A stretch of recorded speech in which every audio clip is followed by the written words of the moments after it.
click the button. Welcome everybody to Final Fantasy Fiesta. You don't know, this is basically a job-based, turn-based RPG, and it's kind of basically the originator of job-based systems in some ways, because you can just mix and match between the jobs, switch it up around as much as you would please. I'm playing alongside the same rule set that BGG02 as well as SevenSins, who are having their annual Final Fantasy Fiesta, are playing, and this year's rule set is once again Four Job Fiesta, which means our jobs that we can select are randomly decided as soon as we reach the corresponding job crystal. The first one being Blue Mage with Win the Job.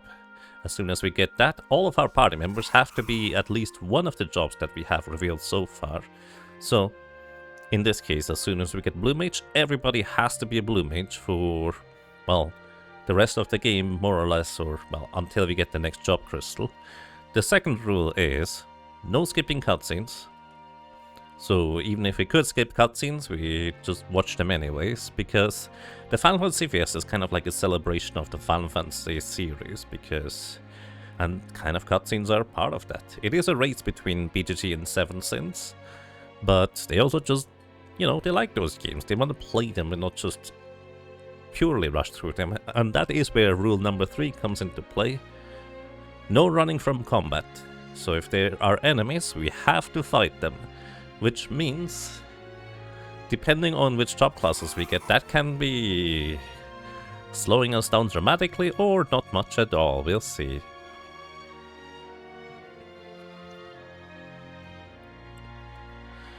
Oh yeah, right. We are going to re-roll Gallo's job once we get Cryle. Which is, funnily enough, the old way the Four Job Fiesta rules worked with a 5th job. It seems like they still adopted that rule set instead of the new way where you can pick which job you replace instead. Which I prefer, but again, I'm just playing by their rule set. I'm also, by the way, if you already know the jobs we're getting, please no spoilers. SevenSins and BGG probably have revealed all the jobs by now. I know SevenSins has at least. And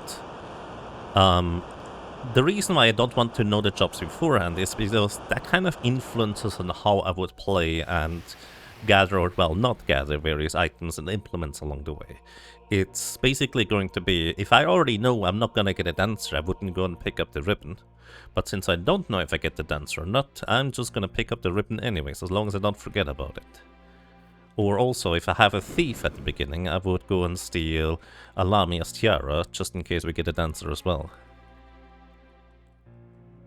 Oh, the Final Fantasy message not including a Cryle reroll. Oh, I see. I guess I have time to adjust it right now. Thank you, because I didn't catch that. No running, Four Job Fiesta, Pixel Rim. 5th job. This is Gala. Alrighty, I adjusted it. You made this. That's impressive. Welcome to the Random Doorknob. I hope you have a lovely day today. And welcome as well, Donika Lewinsky. Hope you have a lovely day as well. And thank you for your kind words. Alrighty, welcome everybody. As you might expect, I like this game a lot, which is why I specifically tag along with their playthrough of Final Fantasy V. Oh, by the way, another rule I kind of forgot about. No looking up stuff, and no help. So, even if people know something that I forget, because that's gonna happen, definitely, please no spoilers, no help at all. Basically, it is a race between the two, and that's part of the rule set. Keeping it as fair as possible. Alrighty, let's see real quick. Controls? No. This one? No. I don't know my buttons anymore. It's been a while. Can I not? I thought I could set up my settings. But maybe I can only do this one summon foot. Yeah, there's a lot of people that know a lot of things. That's the map. There we go, found the button. Configuration, we set the... Actually, do they adjust the battle stuff at all? Does anybody know that? Cursor memory we definitely keep. Oh, also no auto battle, by the way. Default walk speed run, re-equip optimal is fine. We can also change the background music. Some people have preference for one or the other. I like both. Battle messages, very fast. Battle speed, you just keep it slow? I actually don't know what you do in the Pixel Remaster. Active and wait basically doesn't really matter too much. Because the Pixel Remaster has different ATB rules than the other versions. There is a mod, in case you're curious, that changes the ATB to be more like the original.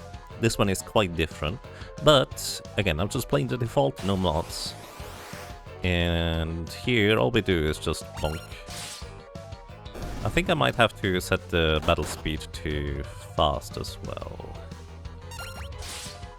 Maybe, because this is a bit slow. No boosting, no encounters, yes. No boosting either. I actually don't know if this Pixel Remaster has boosting in it for Final Fantasy V. Alrighty. Rump. Yes.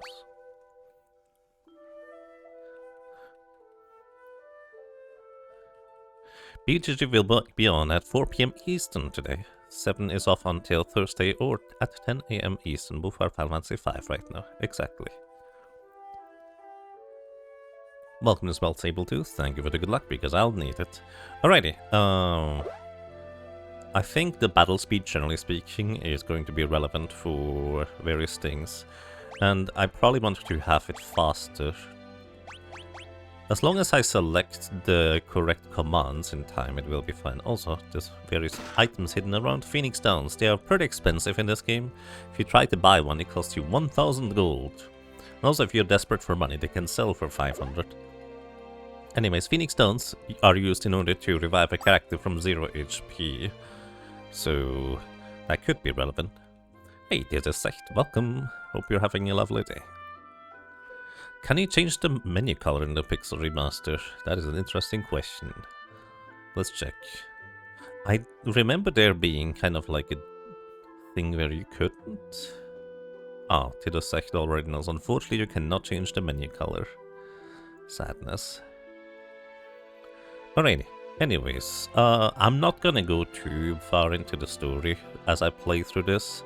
The story in Final Fantasy V, it's quite serviceable, in fact pretty decent overall. Nothing terribly outstanding, but I like it. It does have its moments too, for what it's worth. But basically, we are butts, we're a drifter, and we just encountered that young lady as well as the old man who are off to visit the Wind Palace. And our Chocobo, Boko, just buckled us off for some reason, because, of course, animals in this universe notice that there's something really, really wrong about this place. Specifically, it's caving in. So we kind of try to run away from the cave-in all the way through, and we get attacked by goblins along the way. So, even if I wanted to, you couldn't even run away from these guys. I actually have to maybe figure out how to run away from the combat so I don't accidentally do this.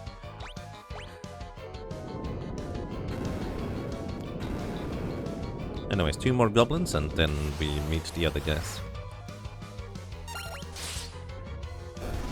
Can you believe it? This old man walking through the forest got brained by a meteor and only got amnesia? Yes, Galaf has amnesia. He's the old guy. And Lana is the young lady. Pink hair, she likes to get poisoned, as, well, at least some events in the game will be making evident. To be fair, she only gets poisoned twice in cutscenes, but it's kind of funny that it happens twice. Then again, it's more like 3 times. The 3rd time she just happens to get like instantly cured.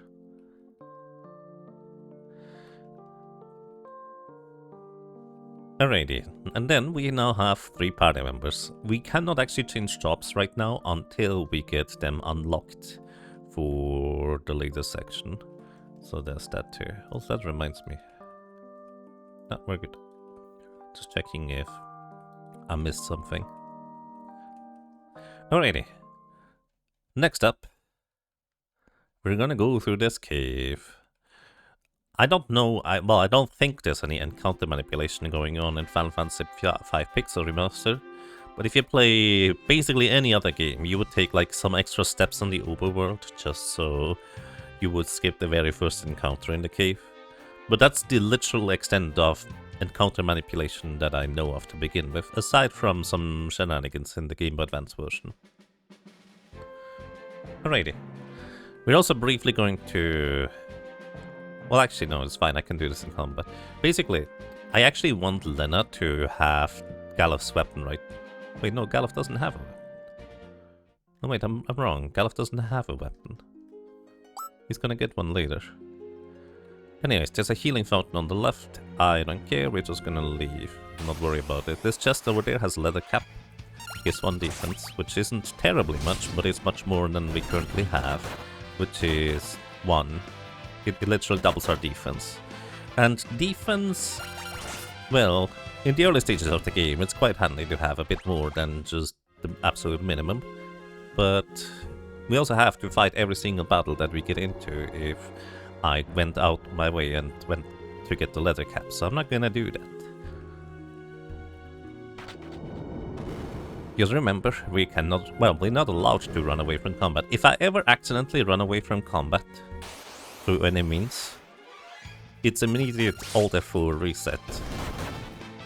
Also, sometimes Galuf apparently is faster in this. Oh yeah, I forget.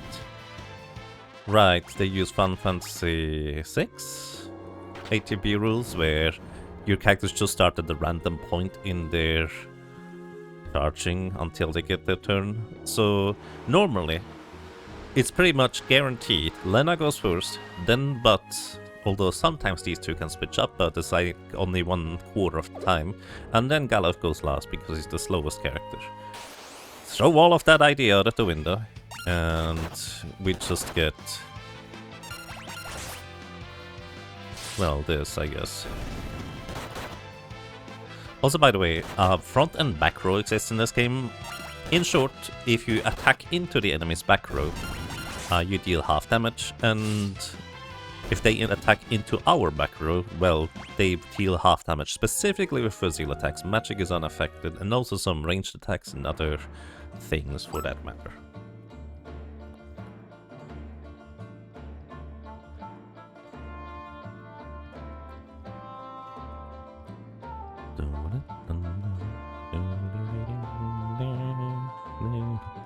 To my knowledge, there's not really anything we can get inside this area here right now. Technically, we could come back a little bit later and steal some loot from the pirates. Well, at that point, it's not stealing anymore. At that point, we're going to be well acquainted and friendly with them. Literally. But in order to become friendly with the pirates, we have to steal, or try to steal the boat first. But, story-wise, there's literally no wind in the universe right now anymore. And, well, there is that place called the Wind Shrine that we're trying to get to. But these pirates were still sailing with their boat, which was a bit unusual. But it turns out they have very special means of transportation across the water, even without wind. And no, it is not steam-powered machines, that is for later. It's much more biological in nature. Also very friendly.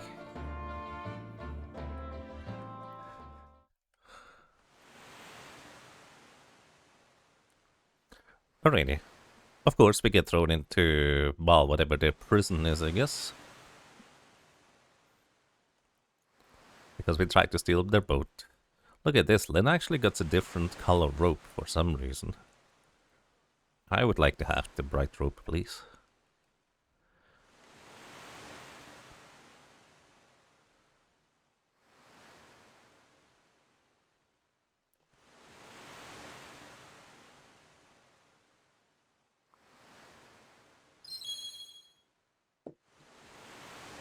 Alrighty, and Ferris noticed that her amulet that she has from wherever she had it, she's the leader of the pirates, by the way. Oh yeah, nobody knows that she's a she right now, they just assume it's a he. Anyways, Ferris notices that she has the same amulet as Lena, and it turns out later on, spoilers, they're gonna be sisters. And fate has brought us all together one way or another. Anyways. Trying to think on how we handle Steph. There is purpose in potentially leaving one character dead, just so we have, or well, they stay at level 2 for Magisa, because Magisa is gonna be level 2. But at the same time, I think that's a lot of work to just try and set up. But theoretically, we could do that. Hey, Lena. Galov, what level are you guys? Then again, I will need to get through random encounters. The less characters I have, the longer that's gonna take. Hey, Hoppy, welcome. Hope you're doing well. Then I would need to revive them just in front of Magisa, investing a Phoenix down. Anyways, there would normally be like a fine strategy to not level up the characters, because you want to be at specific levels for Goblin Punch stuff. Is the boss level dependent on your level? No, the bosses always have a static level. It's just you deal specific damage if you have like the same level as the boss. Oh, there's a tent on the left. I'm actually gonna pick that up just in case that's gonna be relevant. And goblins, you attack. You know, since we have random attack order anyways at the beginning of combat, I guess I'm just not going to worry about who gets the weapons. Normally, you grab Ferris's dagger. No, wait, you keep Ferris. Oh, right, you give Butts' weapon over to Lena, just so she has a better weapon normally, but again, it's not really all that relevant here. Yeah, we just overwrite this. Fine. Oh, I don't want to actually go over here. Force of habit. These guys have a 1 in 3 chance. Lena, you hope we go next? You do go next, that's nice. These guys have a 1 in 3 chance to... Hey, 1 in 16 chance to drop us an elixir. We didn't get one. Actually, apparently there's not like even a 1 in 16 chance. I've just been saying this all these years, and that's not exactly how it works. But I don't remember the details on how that worked. I accidentally attacked the guy in the back with Lena. Now that thing is going to survive one turn. How inconvenient.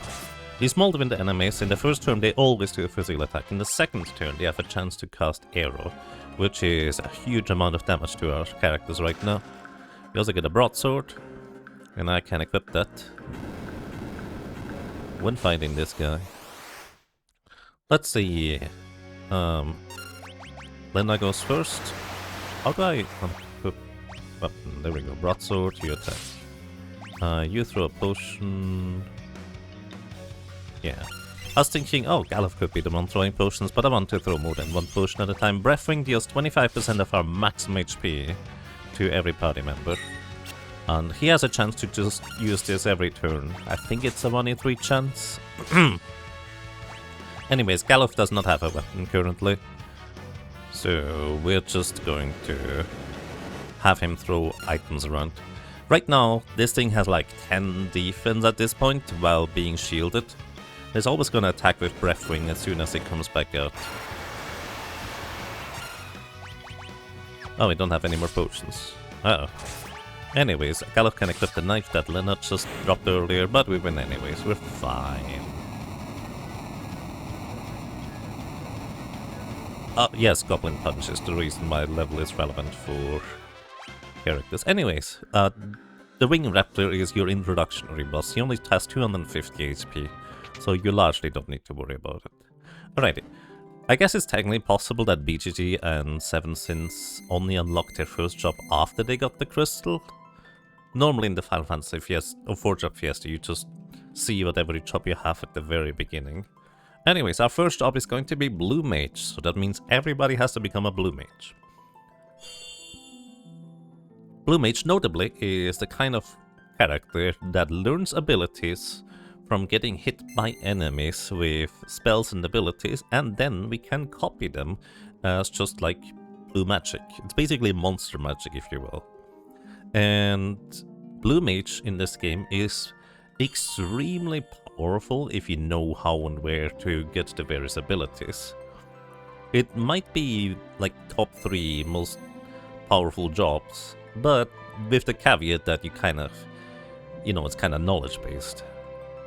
And because I'm not allowed to look up anything, or people are not allowed to help me, there is a decent chance I'm just gonna forget one thing here or there. I will try my best to find everything, but, you know, I'm a bit of a dingus. Plus, since this is kind of a race-ish environment, I will try to go at a decent pace. Although, I might just smell the flowers here and there anyways, just because I can.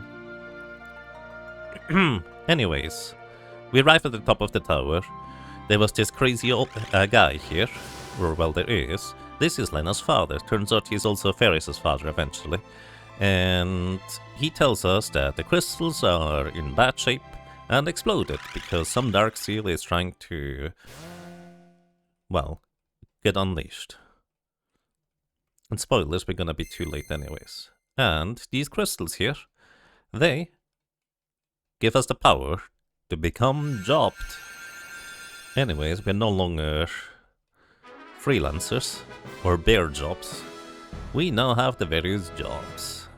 You're supposed to mix and match and get whatever it is, but in this case we're only allowed to use blue mages, which, by the way, blue mage can use shield, which is amazing. This game's shields are really strong, and equip swords as well, so we're not even limited in any weapons, so we, right off the bat, are going to be quite alright with what we have.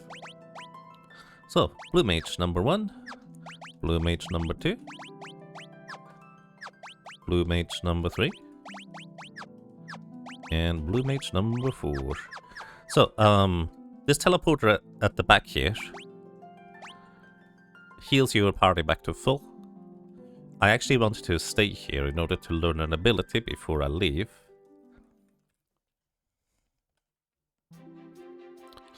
And also this little Chocobo friend would introduce you to the concept of how jobs work and how you can change stuff up. But I'm just gonna tell him, I already know things, so thank you, I don't need any introductions.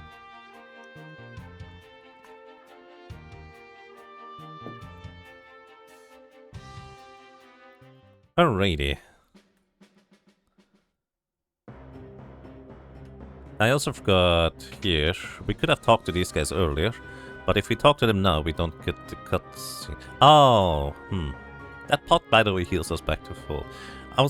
There was one guy that gives me like 5 potions. This is why I went in there. Anyways, we're gonna briefly go back into the tower, because I'm looking for a Moldwind encounter. And these are right here. So we're just gonna run around for a little bit. Right, there's a Moldwind in here, perfect. We're just gonna bonk all of the other enemies along the way. And then we wait. So this guy always gonna attack physically at the first turn. Oh, we didn't get healed. This version doesn't heal you when you take that teleporter. Wow, rude. Anyways, we're trying to learn blue magic from this guy. He has a 1 in 3 chance every other turn to cast Arrow. It will probably knock out one of my characters, but that's alright. Because as long as the blue mage gets hit by the spell, we're gonna learn the Arrow spell. We now have learned Arrow, which is nice. And the other characters are just knocked out on the floor because... it's fine, don't worry about it. Anyways, Arrow is just your basic level wind spell, which is interesting because as a black mage, which is the more traditional casting class, you can learn fire, ice, and lightning spells in this game, which Arrow is, I think, not quite the same attacks. Wait, no.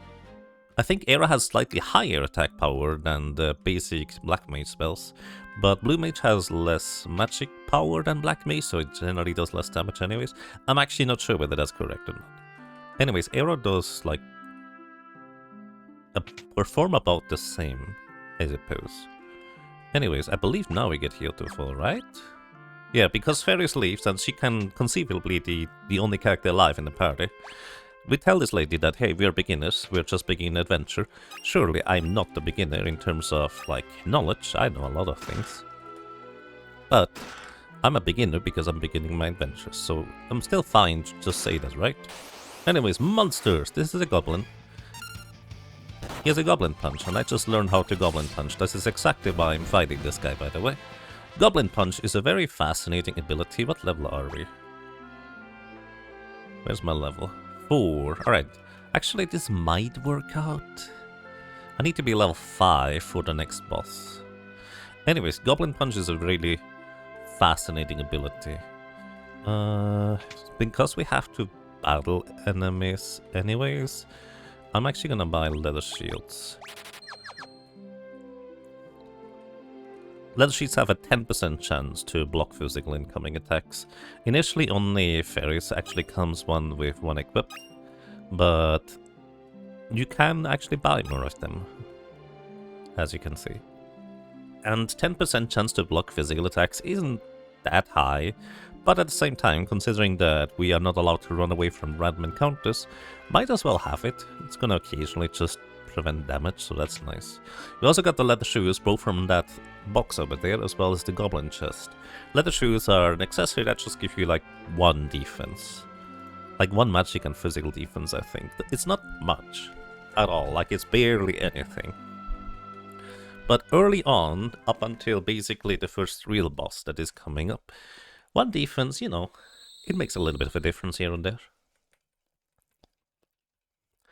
If you tell her no, she literally kicks you out the building. She hops up on the counter and yeets you through the door. Yes, the training house lady does that. No loitering. Any run restrictions or just a casual run? We are not allowed to run from combat. It is a Four Job Fiesta, so we are only allowed to use 4 of the possible, I don't know, 21 jobs available. I'm not allowed to receive any outside help or look up anything, and we have to beat, oh my god, one of the 2 super bosses in the game. Which, since we have Blue Mage, we're probably fine. It's gonna be... Huh. Actually, Blue Mage can technically damage Omega, but I would prefer to get another job class that can actually deal real damage to Omega. That would be ideal. Well, I say real, but like a hunter would be great. What else? I guess technically Mystic Knight kind of works. But I would need to get a good dagger. I guess the Assassin Dagger would work. Can you? Elemental Enchant Assassin Dagger. Maybe you can't. I don't know. We'll see. Alright. Anyways, we get stuff and things and such. And move on. Also, it's just because I can. And remember to do it right now. We're gonna sit on this chair. And by sitting on this chair, these ladies suddenly realize that, wait, this is our chair, we're gonna sit on this. And by coercing them and tricking them into sitting on that chair, we can get to the piano. Aha! Tricked you. You know, basically, this is the only spinning chair in the entire establishment. So as soon as we sat on the spinning chair, they got really, really jealous. And didn't want us to sit on it, so they could spin in circles, of course. I mean, what else would be happening here anyways? Piano flex! Sir, I need you to move out of the way, thank you. And we're gonna sell basically everything we have that we not use. Sell 1 Phoenix Stone? Sure, we sell 1 Phoenix Stone. Sell the Ether, and that's everything. Then we're gonna buy as many potions as we can afford. These potions only heal 50 HP, which is fine for now, but you don't actually get much better potions for a long time. So it's gonna be quite limited. I was actually thinking maybe I should go to get Vampire from the bats in the other cave. But I'm pretty sure my characters are going to over-level. past level 5. Then again, I'm not sure where I can get Vampire otherwise. Would I use Vampire?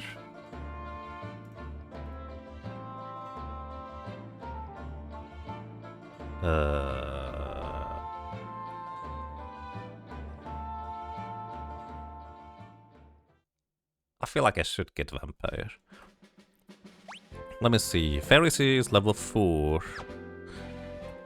I guess the enemies over there don't give a whole lot of experience, so we could get lucky and get a bat encounter in the first encounter. There are only 3 blue mage spells at this stage in the game that you can learn. Goblin Punch, which I will explain in a second. Arrow, which is basically just wind magic. It's not bad, but at the same time, even early enemies have some magic defense, so attacking with spells isn't necessarily that great. And Vampire. Vampire deals damage equal to half of your missing HP and absorbs it from the enemy and heals you for that same amount you deal damage to. So it can be a decent heal, but also it can be decent damage if you have a lot of maximum HP and are missing a lot of HP. It's kind of one of those spells that I feel like I never really want to pick up, but at the same time I always find myself in situations where it would have been useful if I learned it. So we're just gonna go back here real quick and try to pick it up. Hope that we get the bats in like one encounter.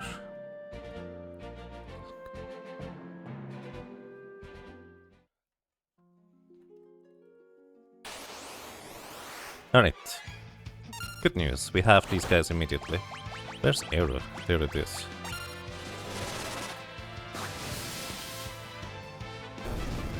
Alright, now we need you guys to use Vampire. Please. That's Claw, that's not a Vampire. Do they not use Vampire unless they are damaged? That might be a thing. Generally, enemies have like a 1 in 3 chance to use whatever they want. There we go, Vampire. Once again, it specifically has to hit a blue mage in order for us to learn the ability, but since everybody's a blue mage, it's fine.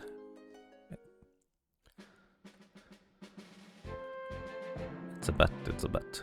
No, not steal bat. Right, save. Just in case stuff happens. Actually, I think this game has autosave, so we're probably fine anyways. There's no encounters on the water right there. There are going to be encounters in the water later, but not right now. Now, we hope that we don't get too many encounters in the water right here, because this is kind of like a mini boat dungeon, or whatever you want to call it. And these enemies have the nasty habit of specifically targeting Lena and Ferris. You know, something tentacle monsters attacking only the ladies joke. Anyways, I put everybody in the back row, because we do have blue magic and Goblin Punch. Goblin Punch, if you use it as an ability, is the exact same as if you were to do just a regular physical attack.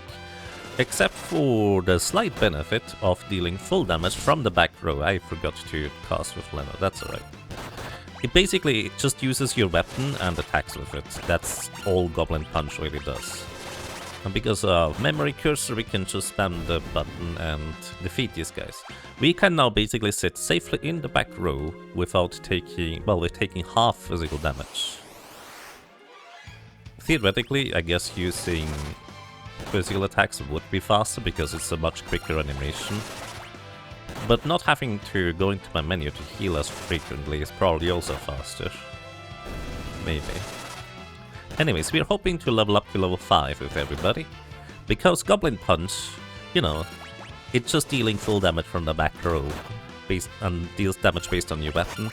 It's cute, but nothing crazy good. What is good about it, though, is that if you have the same level as your target that you're attacking, which Ferris is the only one that is higher level. I was 26. Nah, we're fine. We don't need more than one person in this. Then again, yes. Okay, let's hope that Ferris doesn't get hit. Okay. Anyways, Goblin Punch deals, I believe, 8 times the damage, ignoring defense, if the enemy has the same level as you do. Which you can imagine, ignoring defense and 8 times damage is kind of a huge deal. So Ferris right now is level 5, this upcoming boss here is level 5, the Carl boss. And yeah. Alvex, thank you. Thank you kindly for the 500 bits of food, I really appreciate those. Welcome back, Leffy, as well.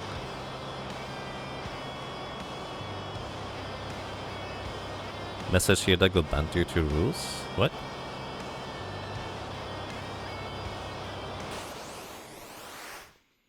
Alrighty. Welcome to Carl Boss. Please don't paralyze Ferris, and we're fine. Anyways, we're gonna just cast Arrow with the other guys because I think that's gonna be more damage, but Ferris. Goblin punches for 224 damage. This guy has 650 HP. So 3 Goblin punches from Ferris will actually just defeat him.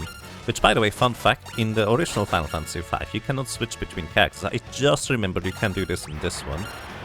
Anyways, Carl Boss here, he has 3 things he can do. A regular physical attack, a tail screw attack, which puts you to critical HP, aka 9 HP or less remaining, and a physical attack that also stuns the target. Thankfully he didn't hit Ferris with that, so we could just easily defeat him by just Goblin punching him. The next boss is level 2. This is why I was considering like leaving Galuf or Lena at a low level, just so they could Goblin punch the next boss. But considering that we have to beat all of the random encounters along the way, I feel like this is gonna cost me more time than it's gonna save. Hope this helps. No, not that kind of help, Canadian.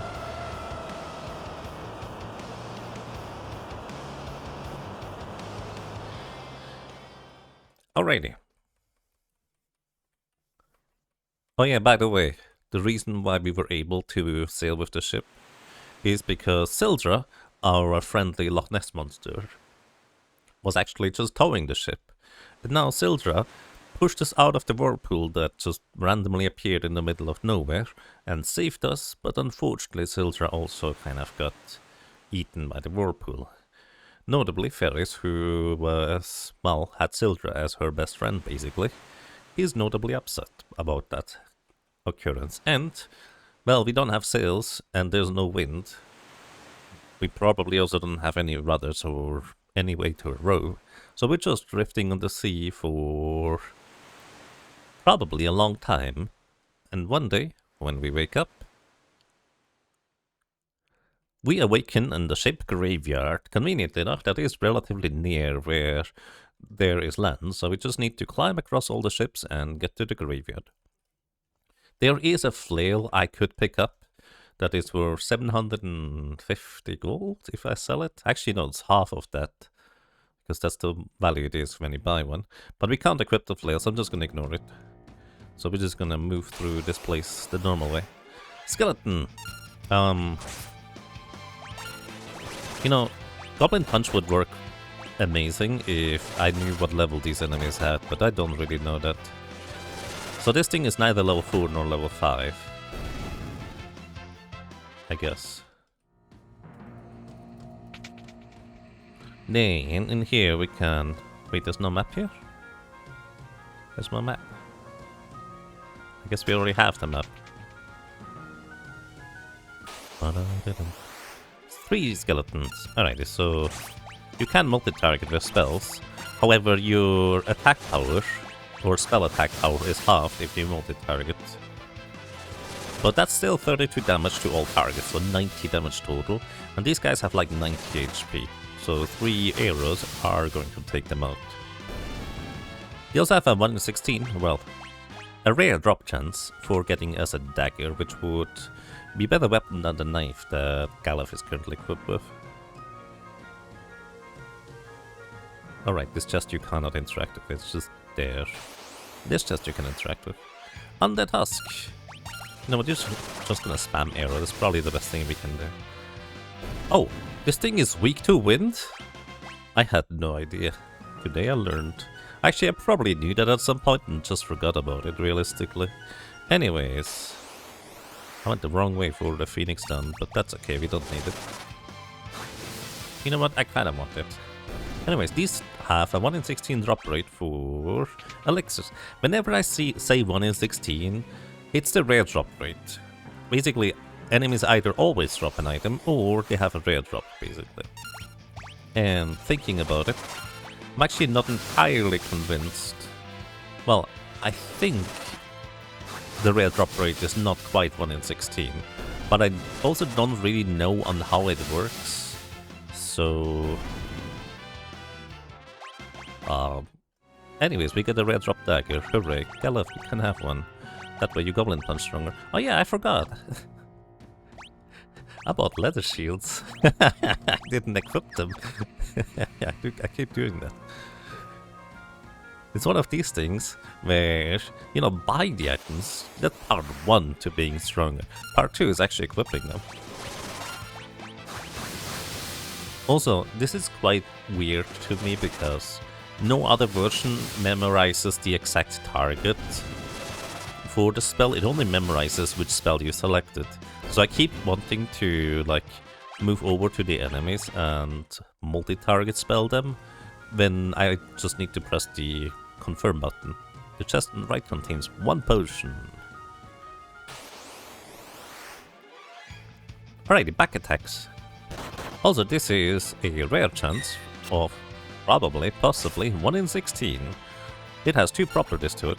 1, enemies will back attack us, aka the front row and back rows are swapped, so that means all of the enemies will now deal full damage into our back row, because, well, we're the front row because of the back attack.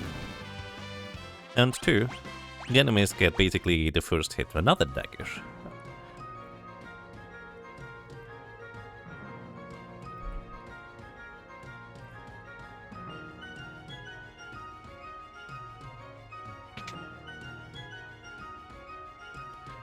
Shouldn't be no help in the message too. I suppose so. Welcome to your Evil Knievel. Hope you're doing well. But yes, that is actually a good point. Where's the FFF thingy? Edit.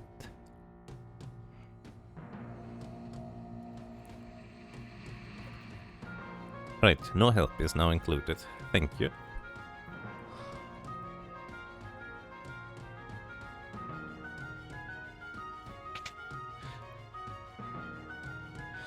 You suspect Yaga has forgotten more about Final Fantasy V than most people's ever learn?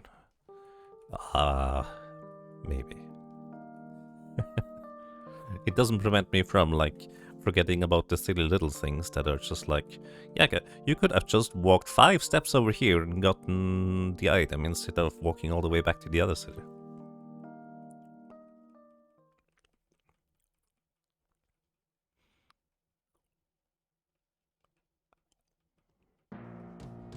Everybody goes to bed. Also, this is where we technically learned that Ferris is a lady. But of course, a lady can't be really a pirate captain, so she had to pretend to be a man. So no, don't tell anybody or something like that.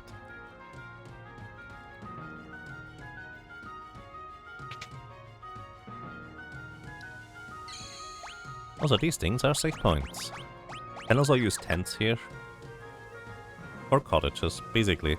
Allows you to heal up to full, but during the cutscene just now, we just had a full heal, so we don't need that right now. Oh, these called Cruttle? Calcruttle? Calcruttle? I have no idea what these things are, but they also have a 1 in 16 drop rate for an elixir. Which monster gave you error before the shipwreck? The Moldwind enemies in the Wind Tower. The Moldwind enemies have a 1 in 3 chance of using arrow on the second turn, and then every other turn after that.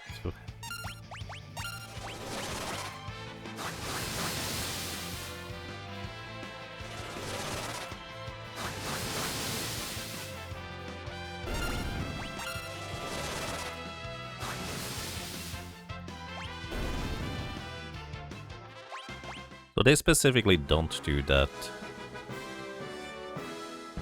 You know, I just realized going down here is gonna incur more encounters.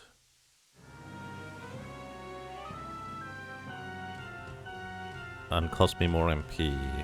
It's probably fine, don't worry about it. Anyways, we can get antidotes here. And a Phoenix down. That's the main reason why I came down here to begin with.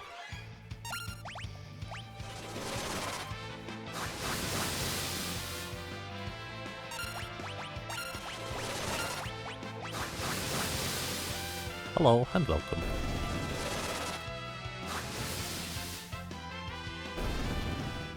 You have a helper's comment. Use the directional pad to move your characters. I suppose. I'm using the arrow keys on my keyboard now. Is that still okay?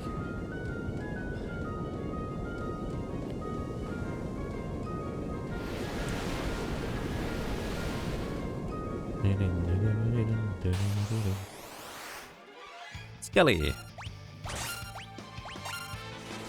Pretty sure 2 arrows are gonna do the trick.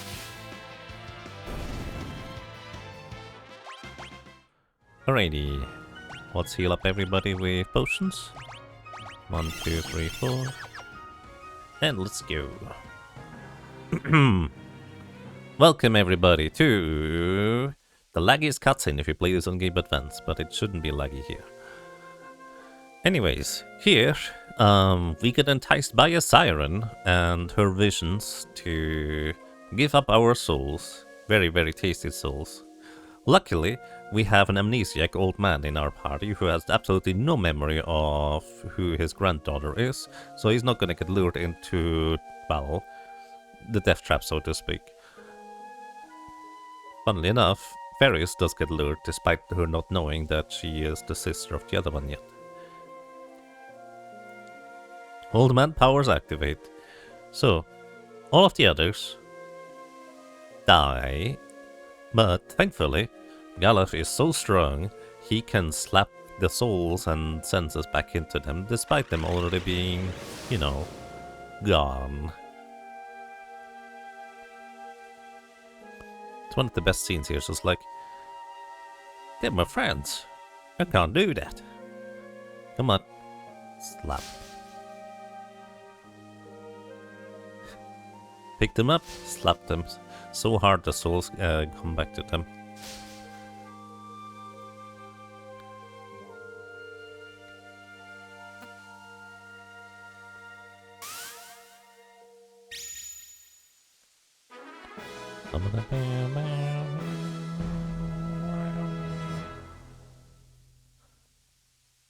Alright, they leave the trance, and welcome to the next boss, Siren. She has 900 HP, and in her humanoid form,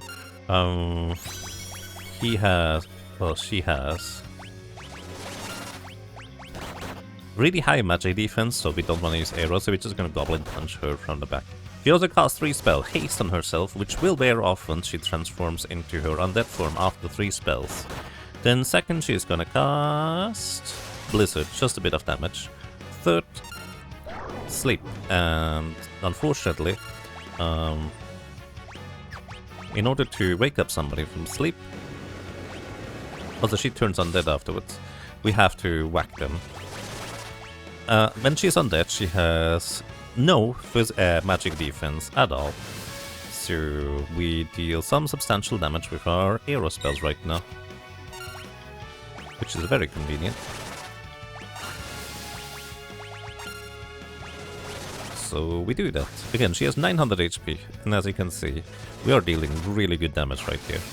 Leaving a character at level 2 for Goblin Punch would allow us to punch her in phase 1 and phase 2.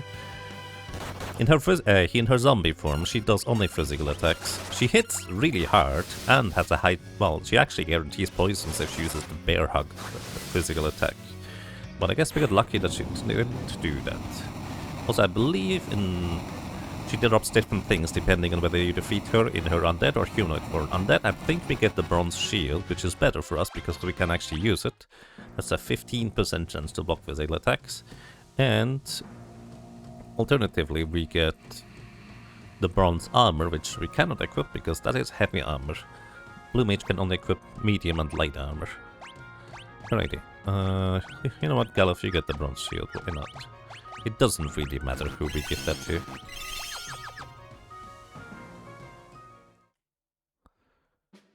Alrighty then, welcome to the outside world. This is kind of where Four Job Fiesta rule set really kicks in, because you would not normally fight these guys, you would just run away from the encounter. Since compared to how tough they are, it's not really worth your effort to defeat them for money or experience. Well, that's if you're reasonably experienced in the game. Anyways, welcome to Caravan. In here, we can go and, first of all, punch a piano until it decides to teach us how to play it a little bit better.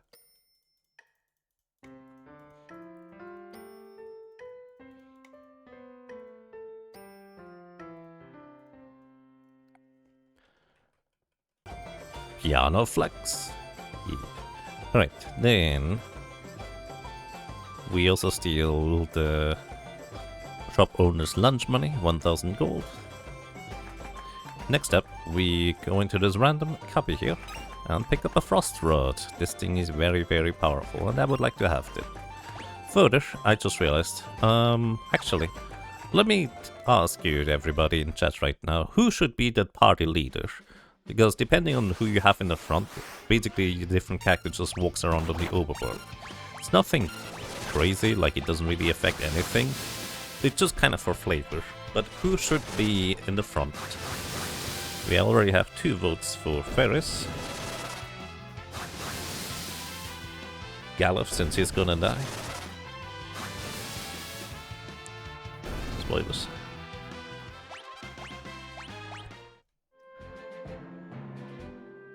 So, 3 Ferris, 2 Galufs so far. So for now, Ferris wins until otherwise noted, I guess. Wait, why is Ferris not in the front? I think it was still Butts right there. What the heck, Butts? You're not supposed to be the front leader.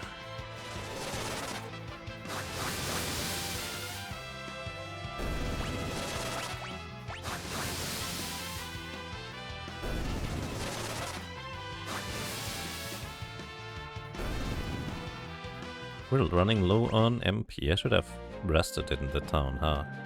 Anyways, we did pick up some tents, I suppose. These recover 100 MP.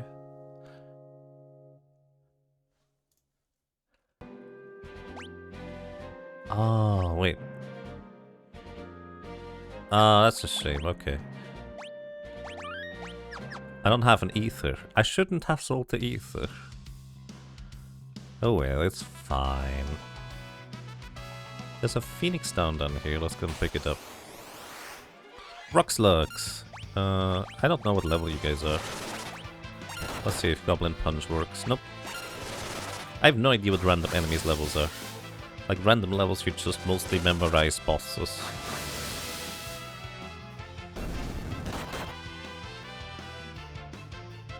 Oh, you have to use L and R in this game for character positions. Thank you. It's numpad 7 and numpad 9 for me here. Ferris, there we go. I didn't realize this was separate. I think this is the same as Final Fantasy 4, isn't it, for that purpose? Gaelic cats, I think they're retooled, are they not? No. Yes? I think they're retooled. Well, maybe not. Maybe they just have no magic defense. Anyways. The chest down there is a gold needle. Removes petrification status if you get petrified. But we got a random drop earlier, so I'm not bothering to pick that one up because it's rare to get petrified here to begin with.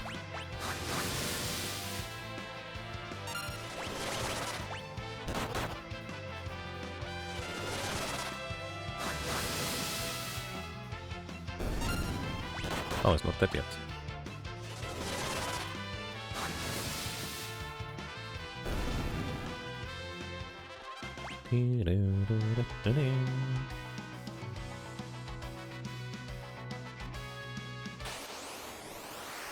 Ah, there we go, the headstones. So, I would love to learn a spell from these headstone enemies.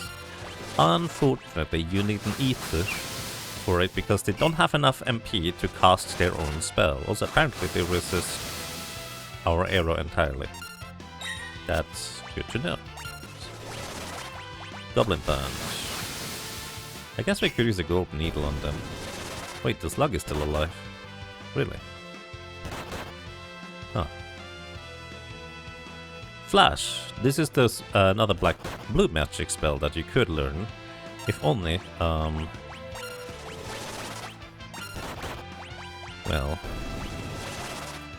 if only they had enough MP. Flash will blind a character, or well, it tries to blind all enemies specifically. It has pretty low chance to hit for what it's worth. But at the same time, blind is an extremely powerful status effect in Final Fantasy V. Unlike literally like 2 other Final Fantasies where blind doesn't do anything. Blind in this game is really strong. Because it makes the enemy miss 75% of their physical attacks. There's a lot of enemies and bosses that are both susceptible to blind and hit you decently hard with physical attacks.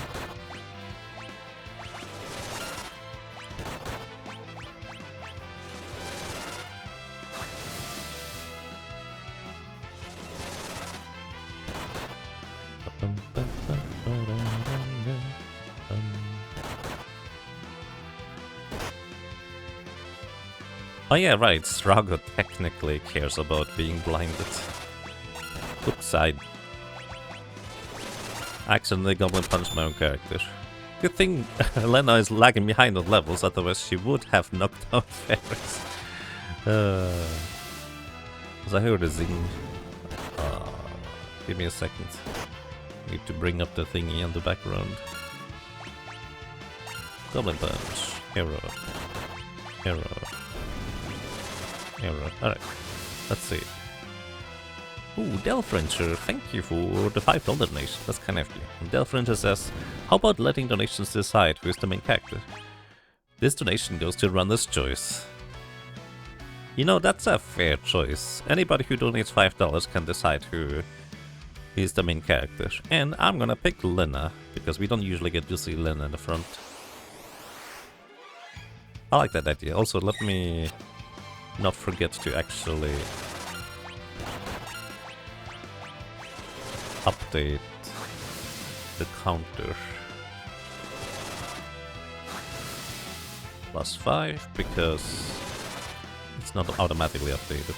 I guess technically mods can actually do like a donation counter +5, but I forget what the name for it is even. Anyways, one more arrow will do the trick. You guys Goblin punch the guy in the back. Lena's a fitting choice for this area to boot, right? Hey yo, welcome back. Hope you're having a lovely day today.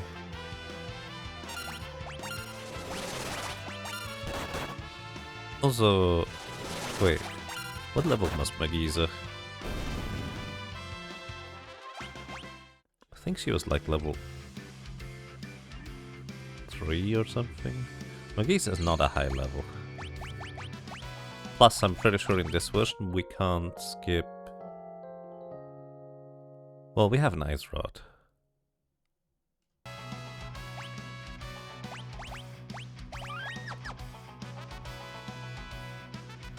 I could try to save the Ice Rod.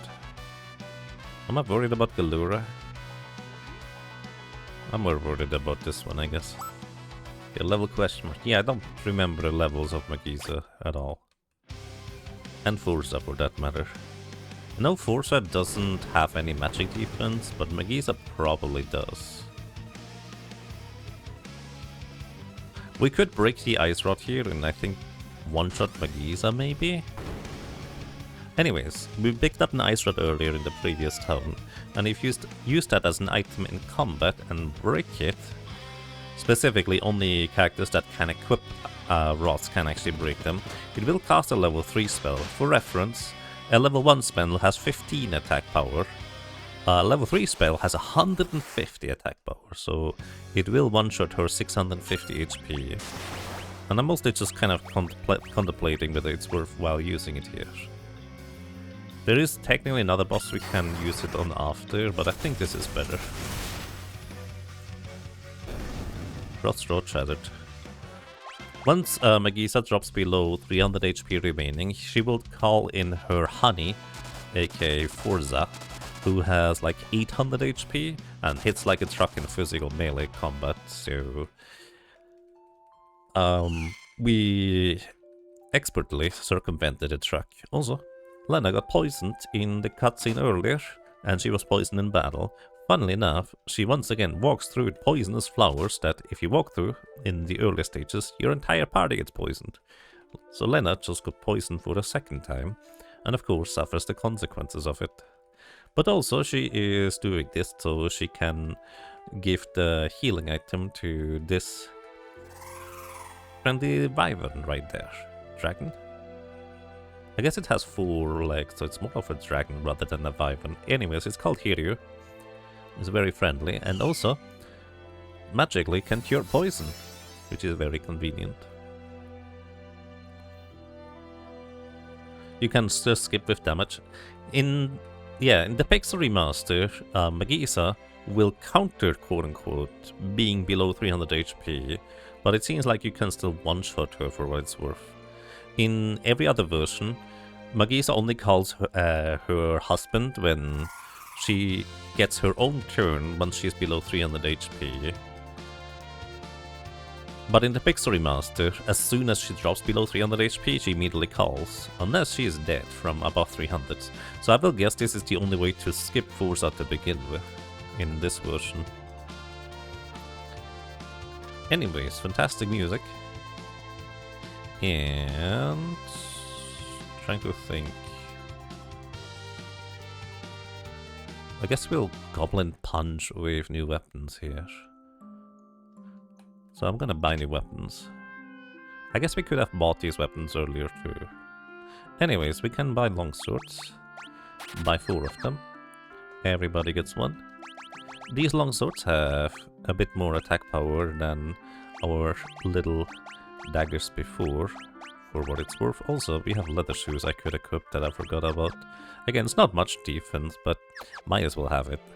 And once again, the blue magic and mage's weapons do matter for the purposes of dealing damage through Goblin Punch. Which, I don't know if Goblin Punch is gonna be better than other things, but that's alright. We also have Silver Specs. These Silver Specs prevent blindness and also give the same defense as leather shoes. And that's everything here, I think. There's encounters here? Let me ensure it, there are no encounters here in any other version. Which is kind of a personal pet peeve of mine. The Pixel Remaster does not adjust encounter rate anywhere. It just has consistently the same encounter rate in all places, if there are encounters. With the one exception of like the beginning pond not having any water encounters. Town encounters? No, this is outside of town, but this little stretch here does not actually have encounters in the other versions. But the Pixel Remaster unfortunately didn't get that memo.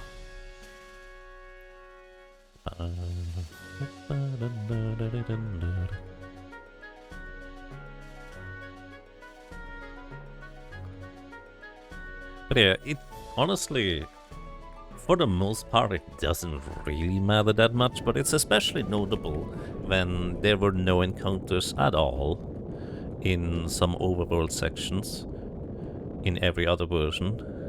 And here, there's literally like the weakest enemies, goblins and bees and other stuff, as overworld encounters there. And notably, during an escape section later, again, the encounter rate is supposed to be adjusted. It's actually a really low encounter rate in the other versions. But here it's just the normal one, so you get into encounters all the dang time. And those are not simple ones. But in order to combat not running out of time during the that escape section, I guess they just made the timer count down much more slowly. Instead of, you know, correcting the encounter rate. Anyways.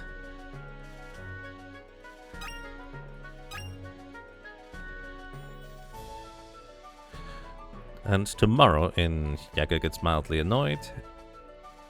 I don't know what else to say. Also, thought there was something else we could get in this dungeon for items, but maybe not. At least I don't remember anything else. Alrighty.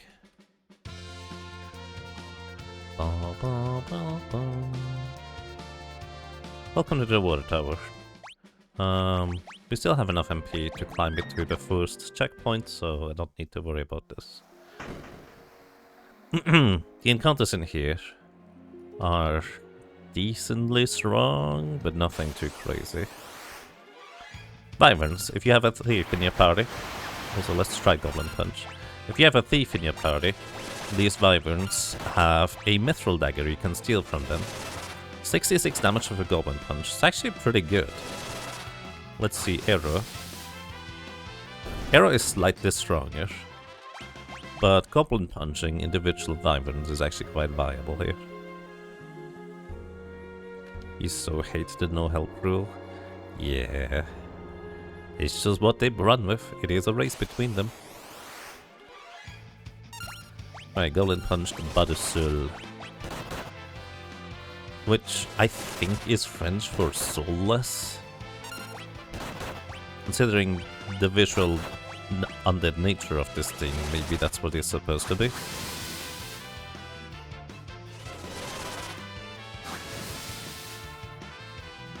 Well, I don't actually know if this thing takes damage from healing or not.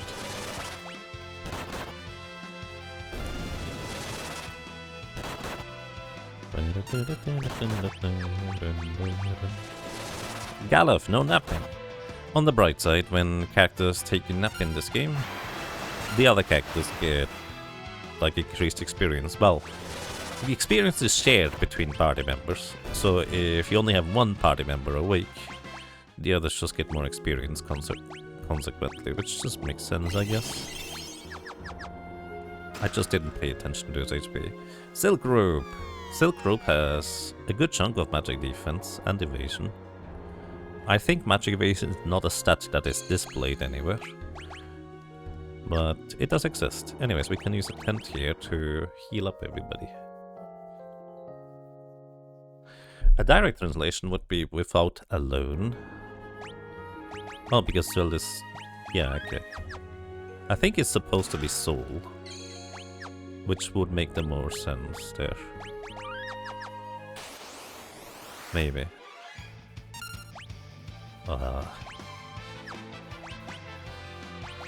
Just Goblin Punch them.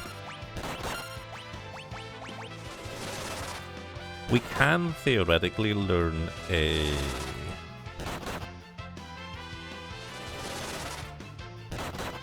blue magic spell in here, the Frog Song.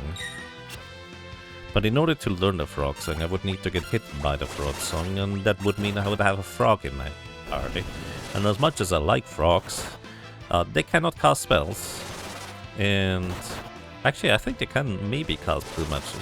Because blue magic is weird, you can still cast it when being silenced. Also, frogs have no attack power and... well, 3 attack power. And they have no magic or physical defense. Anyways, we're level 9, so maybe we can Goblin Punch them slightly stronger now. Unless the enemies are, like, lower than level 9. Again, I unfortunately don't know what level enemies are. Also, we might as well equip somebody with the Silk Rope, so here you go, Ferris. Google translates this to... it translates it to no one but a soul. Oh yeah, I guess. No soul. It's like, you know, there's not a soul here kind of deal. Uh-oh, froggies.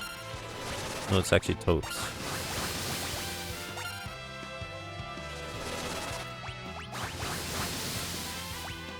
Two...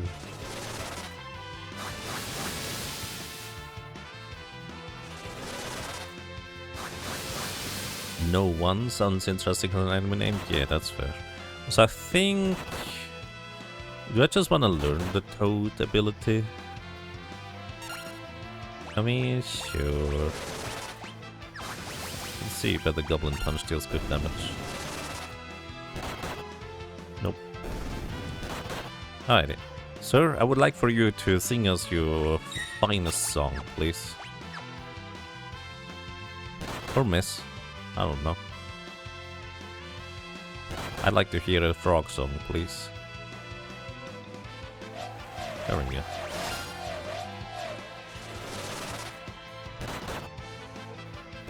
I don't think this is gonna be useful, but I can learn it, so might as well. We have a froggy as the leader.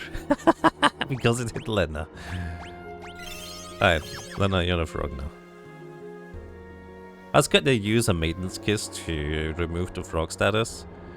Oh, she removes it by herself when climbing vines. You should climb the vines as a frog. Come on, Lena. Silver armlets, 2 defense as an accessory. Slightly better than leather shoes. Also a bit of magic defense, I think.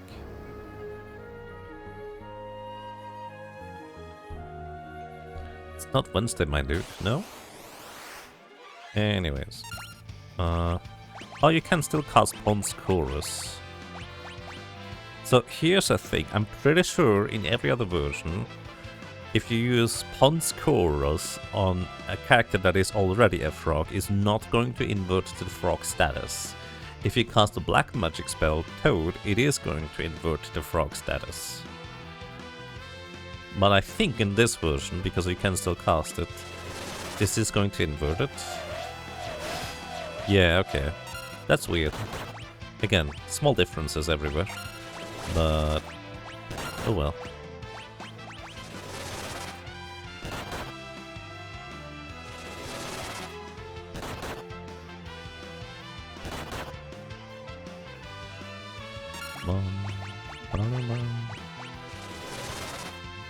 I think you can Toad Garula, if I'm not mistaken.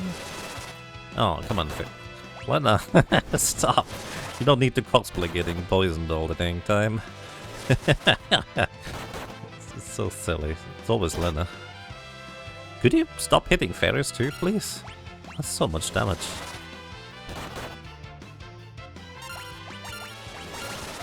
Hey Yaga, you should probably heal.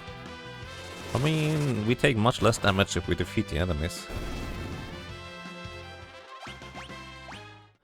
Anyways. We have 3 antidotes and we use 2 right here. Good thing the next boss does not actually poison us. And we get an ether. Alright. Anything else I want to change? No, we're fine, let's go. Alright, I think this boss is like level 5. So we're way higher level than it, so Golden Punch is not going to be extra useful. But I think you can frog it, and it will in response just cast Toad on itself in order to undo it. But that also would mean that it would consequently not do anything else. So let's see whether that's true or not. I actually don't know. Oh, you can frog him.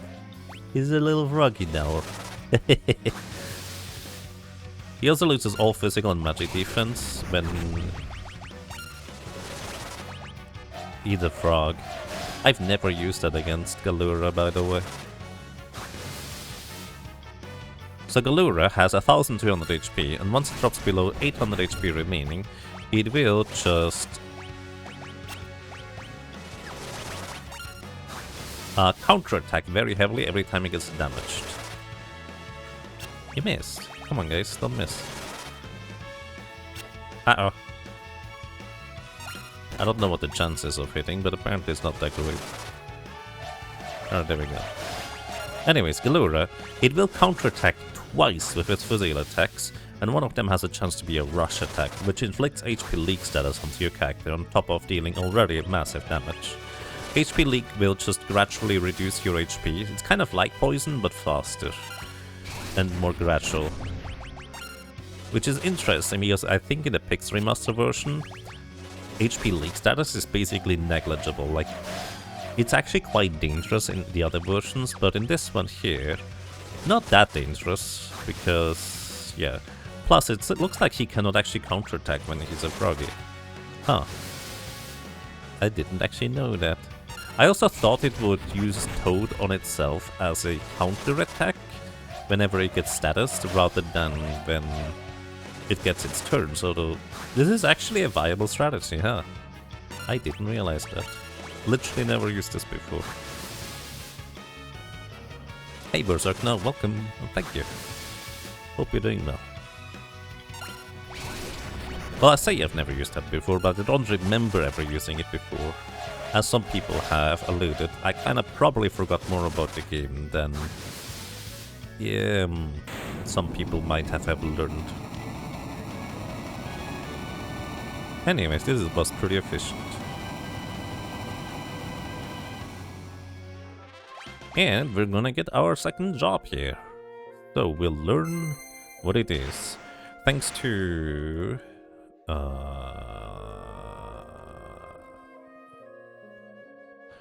Blutar and...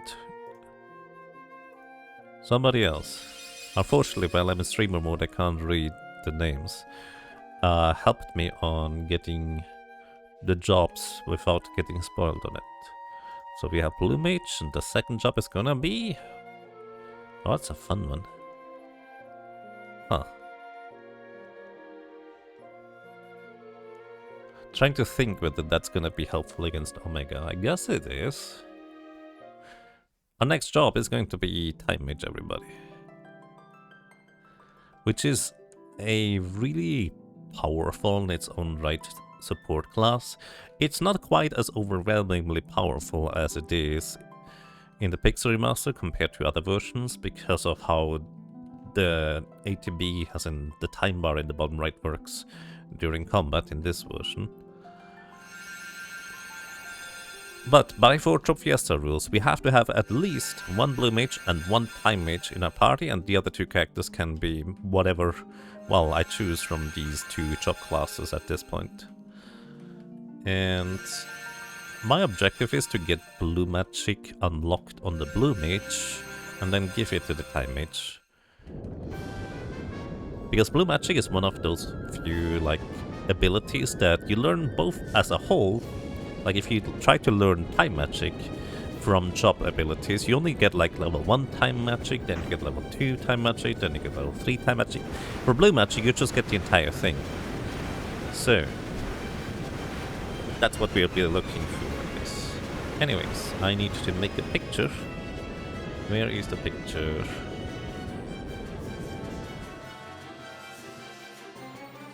For Time Magic.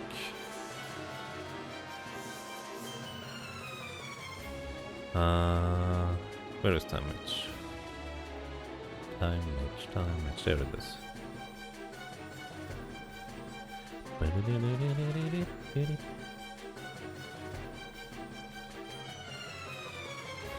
Sorry, I'm just briefly making the picture that I'm gonna display over there. Adjustment, image, resize, 400%. There it is. Save it as Lena Keba. Keba, because my right hand moved one space too far to the left. Then we add this to the screen here. And we're adding Lena as a Time Mage. Welcome to the team. She's a little bit, we needed to elevate her a little bit. Alrighty, back to the game. Blue Mage and Time Mage, what a crazy strong combo. It's really good. Haste and Slow are the two most powerful buffs and debuffs in the game, and we are going to get access to those right now.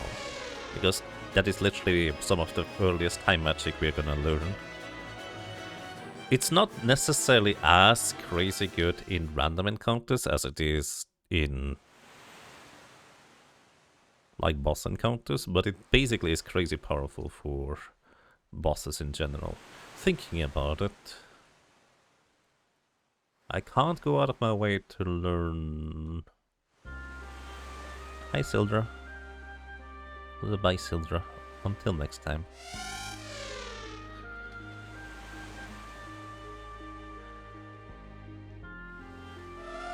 So Sildra survived getting eaten by a whirlpool, and then managed to somehow get to us as the entire tower of water was crushing down into the water to rescue us.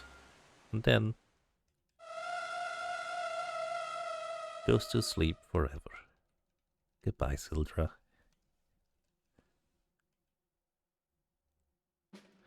Alrighty, so we have to have at least one Time Mage in our team. I don't think we've learned Blue Magic yet, so who's gonna be Time Mage? It doesn't matter. Galov. I can give Galov the Learn ability, which means if he gets hit by Time Magic, he will learn Time Magic. Also, Time Mage can neither equip swords nor shields, so we're just stuck with the weaker stuff at this point.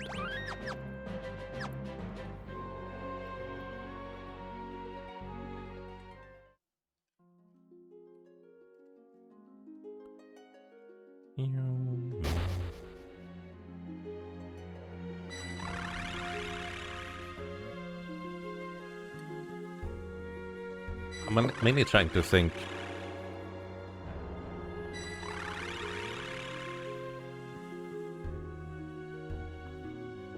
I guess in the next section we specifically want ice as an offensive element. Oh, I didn't go and buy Time Magic. Oh right, it's actually fine. For summon it would matter, but Time Magic we can actually just buy in the next city, we're fine.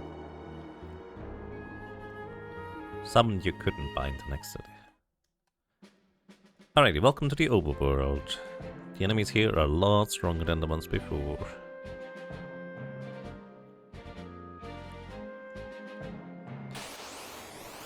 In the forest we always encounter these wild knack enemies. And any multi-target bombs for us? No. Galuf, you just defend. These guys have, I think, 96 HP, if I'm not mistaken. So it looks like 3 arrows are actually not quite enough damage to knock them out. But they do have a new blue magic ability we can learn from them. Unfortunately for me, the blue magic ability they teach is the one where you deal damage equivalent to your currently missing HP. It's also a chance to hit things, so there's a decent chance they're not gonna hit it. So we don't have enough MP for much more.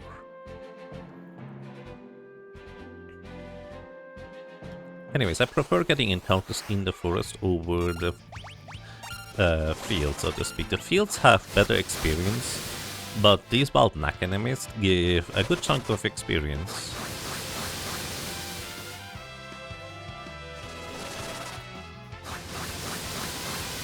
Just arrow is not quite enough to one-cycle them, unfortunately.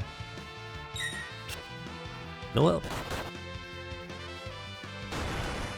Ow. Also, I think the revenge attack there is a chance to hit in every other version. It might be guaranteed in this version, maybe. Anyways, we learned it. So that's nice. So, also, we can buy crossroads. Normally you can buy more than one, but they limited it to one. Because we have like an 8 times or like 7/8 discount on this first visit to town because the shopkeepers are really spooked of us. Which is why everything is so cheap. Normally the frost rods are 750 gold. We just paid 187 for one. It's much cheaper. Anyways, also every other version, you just wait until Sid busts through the wall. Literally like real-time waiting. But in this version you specifically have to go and check the cage border, so to speak.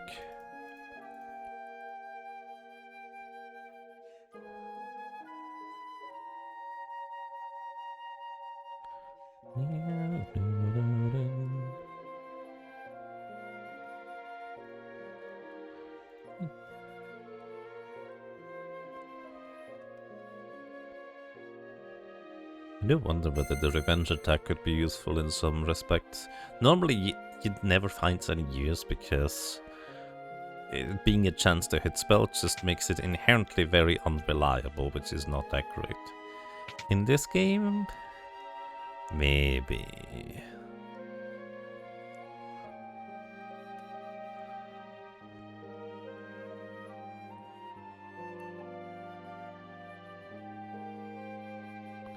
You think older versions it's either 30 seconds or a whole minute, or at least that's what it feels like, yes.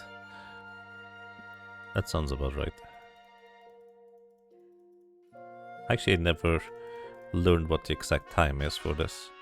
Welcome to the burning castle, everything is on fire. But that's normal around here, so don't worry about it. But, fire, fire, fire.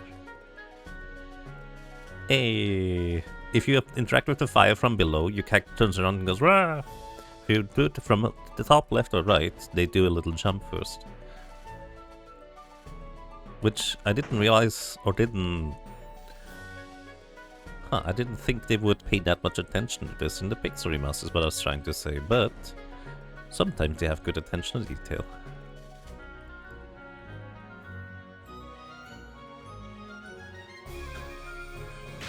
His next song is called Castle on Fire. Ah. Alrighty. We're going to go here. We can break rods, so we don't need to worry about much stuff.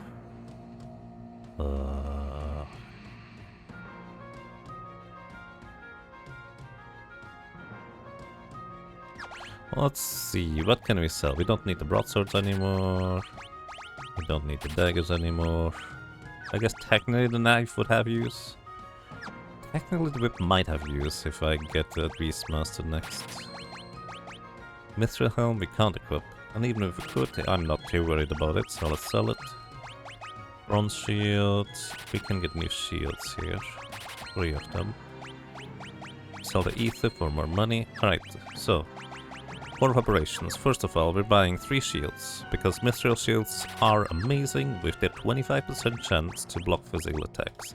It is so much better than the leather or any other shield. Unfortunately, Galef does not get one. Sorry, Galef. Then we sell the other shields, just so we have a cleaner inventory that way.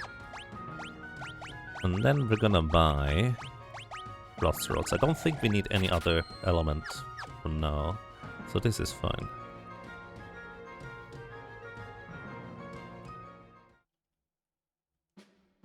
There's an alarming amount of wood for a town that has that much fire. It's fine, don't worry about it. Also, I just realized I don't have that much MP right now. So let's go and recover MP. In the normal way. Going to sleep instead of using the tents.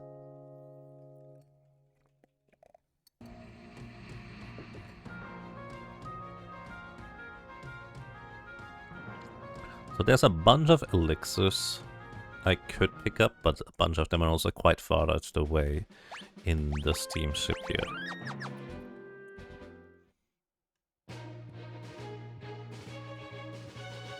And yes, the fire is technically controlled by the crystal, which is right now very friendly. Friendly fire, you know. Everybody likes friendly fire.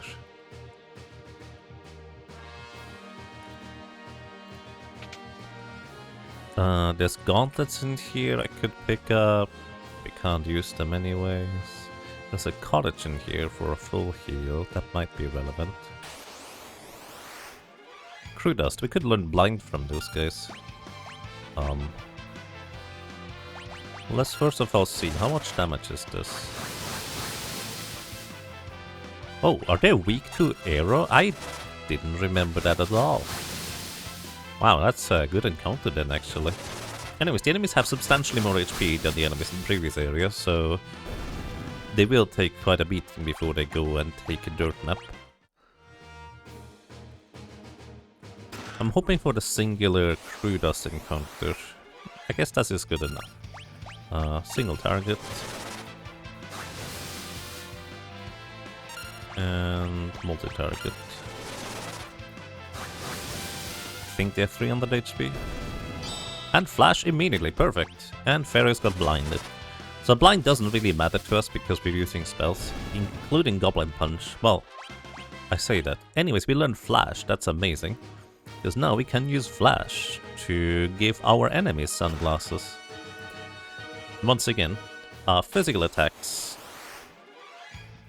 are very strong in this game, but if the enemy is susceptible to being blinded, they miss 75% of their physical attacks, which is really, really strong. As mentioned before, flash does have quite a low chance to hit, but if it does work, it's amazing. And there's a number of places where I already know where I'm gonna try and use it. But yeah, I guess technically this version it might be that Goblin Punch misses with it, but Goblin Punch normally hits guaranteed. I don't really know. We can get a green beret in this. Defeaters, huh? Do they summon anyways? I guess they will, because they're gonna be the last enemies we defeat here.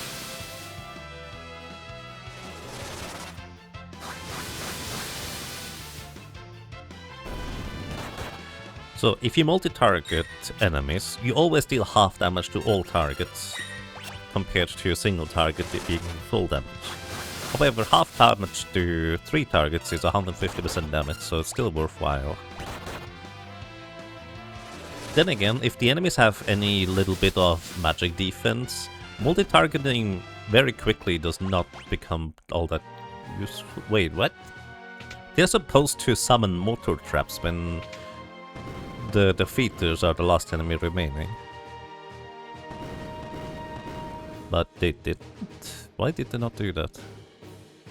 I'm not complaining, just confused. Because normally what you do is you specifically target the defeater enemy first. Just to knock them out before they can do anything silly to you. Speaking of knocking silly, Grump gets confused. Also, in every other version, if you get hit by confusion, the character loses their current speed in the ATB and start from 0 again. You know, that way you get a little bit of extra time before they start smacking your own party. In this one, if they are about to get their turn and just get confused, they immediately do the stuff. Which is a little bit annoying, but oh well.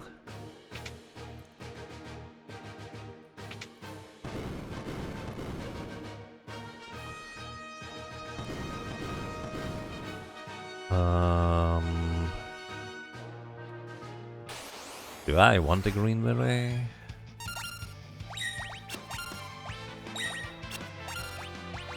It's such a long walk. It's a good item. Gives us +1 strength, +1 agility. But agility is not nearly as worthwhile in this one. And because it's traditional Four Job Fiesta rules, we're not gonna get another thief, so I don't need to worry about picking up the Thief's Glove either. Unless we get a ninja, then I would be able to use the Thief's Glove to steal more efficiently with the Thief's Knife later down the road. Ah, fine. We at least pick up the Thief's Glove.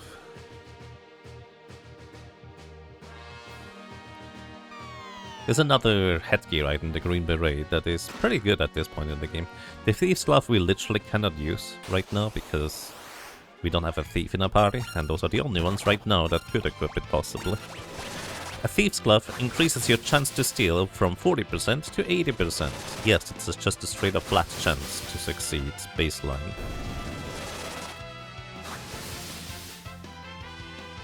Right, this is gonna be the last enemy in the combat here, the defeater. I did not pay attention, and now we have to knock out the mortar trap enemies because of it.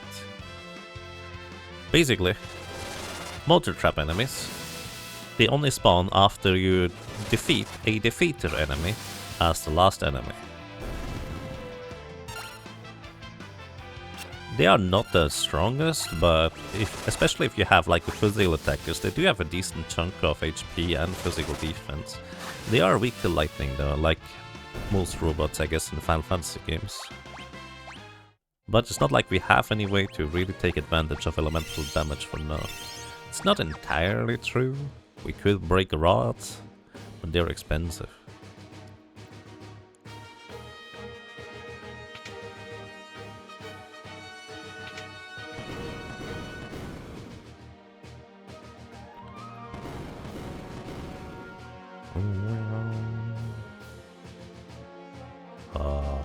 Here we go.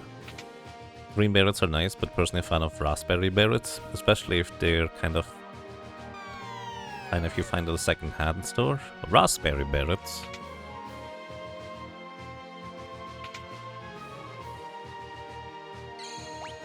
How about blueberry berets? That sounds like a great choice to me. Although, unfortunately, while we sleep in the tent, Ferris is going to lose her sunglasses. She can't find them anymore after we take a nap in here. They're suddenly gone. Some loot gremlin snuck in and stole them from us. Oh, by the way, if you have a thief in your party, these guys here have a common steal of a high potion. High potion steal for 500 HP, which is, well, literally 10 times the amount of a regular potion. So make sure you steal a few, because for quite a while to come, this is actually basically a full heal for the party. Why is that red? Now it's red over there. Never noticed the little red lights on these things before. Is that a thing specific to this version? Also, we're gonna attack you. Not this one. And then multi-target. We're gonna take a little bit more damage, but I think we should defeat the defeaters alongside the others, so we probably don't trigger the mortar trap enemies. By the way, the crew does specifically only use flash when they are the last enemy remaining.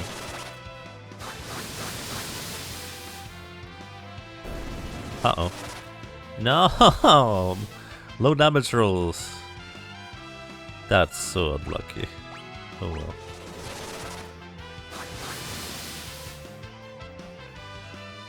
Imagine a beret not having minus 10% demi-human damage. Don't worry, you can just put poop on your head in order to achieve the same effect.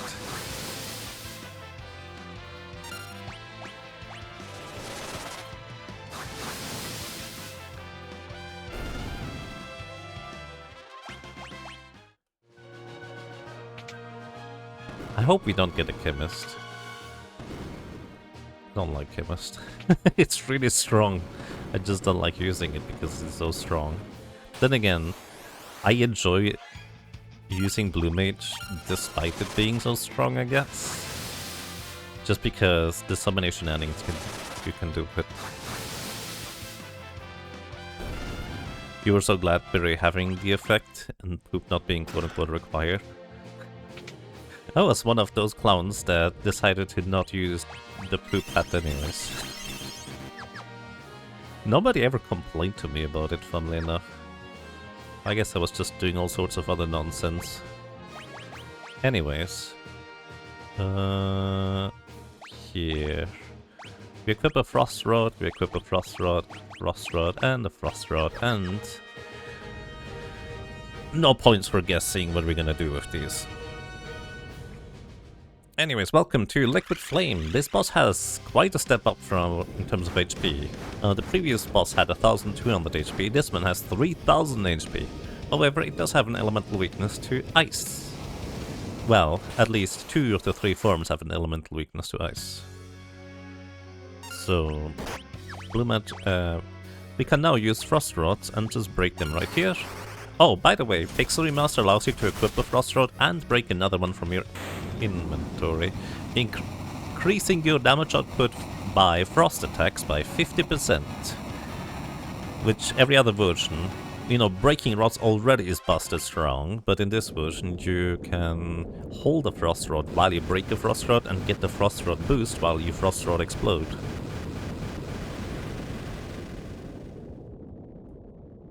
In short, in other versions you explode the frost or you break the frost rod in your hands, removing it and effectively not getting that 50% damage bonus. I don't know why they changed it up in the Pixel remaster. They probably just didn't pay attention. Anyways, it's even stronger than it usually is. So you frost rod while you frost rod. Yep, yo dog.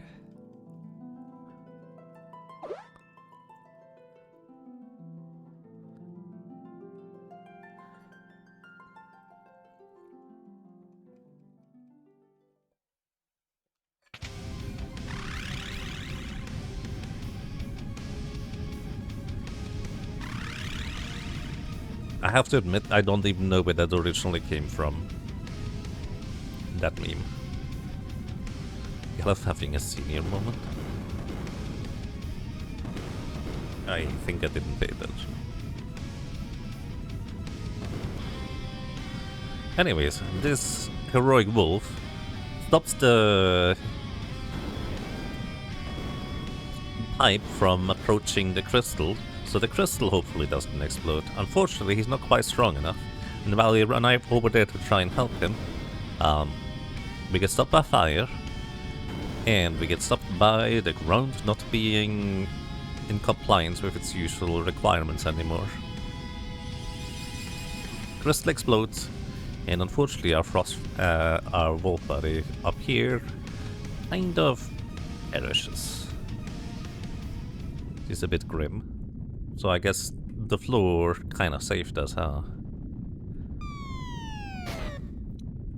Thanks, floor. Unfortunately, this still means the castle is gonna explode.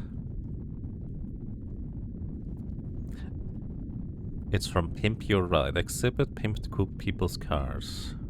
Okay.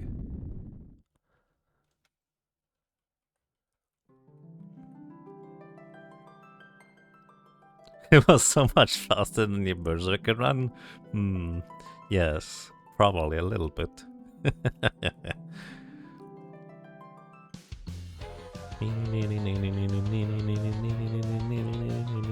You know, this music here is very thematically appropriate, right?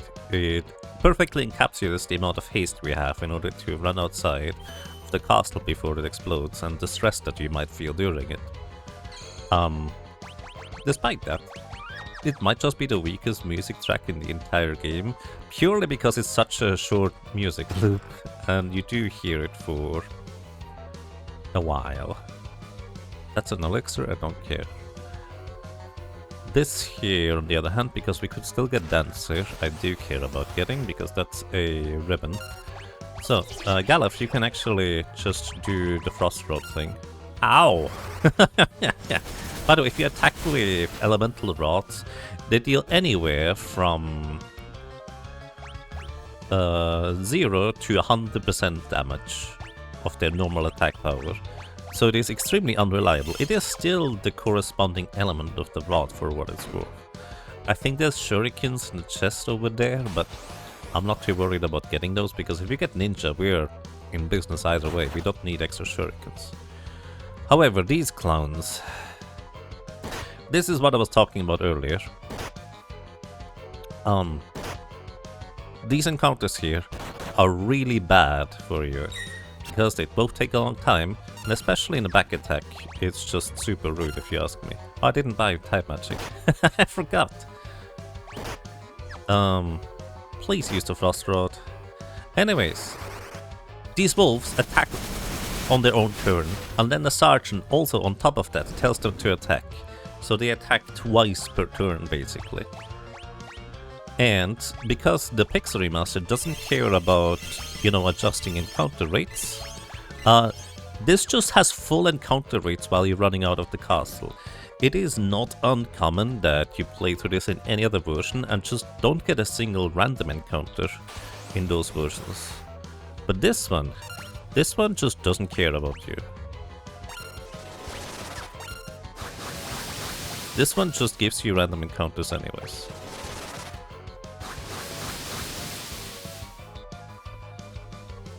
Wait, the wolves are not down? So yeah, the sergeant said bring it, all the wolves attack once, and then the wolves decide to attack on their own volition on top of it. So you hope that you get a bit lucky with the ATB. Also, as soon as all the wolves are gone, the sergeant runs away. It also works the other way around. As soon as the sergeant is gone, the wolves run away. So I guess you can kind of control the battle that way.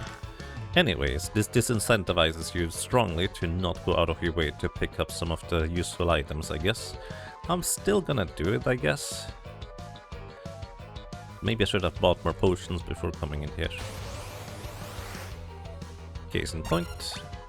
I'm actually just single targets the sergeant. I'll try it anyways.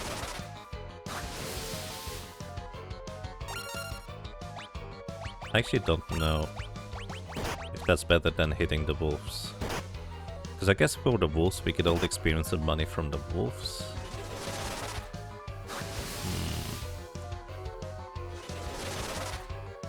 Also, did we learn blue magic by now?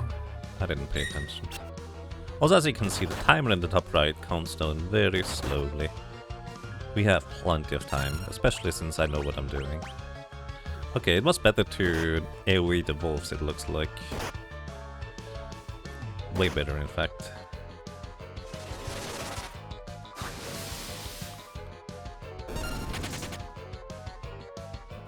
And then they also flee one by one very slowly. Goodbye! Let's see. Oh, we did. No, we didn't. We need a little bit more. Just a little bit more. Anyways, there's these encounters here. Oh, it's just a single Gygas enemy. Okay, still gonna break the frost. Yeah.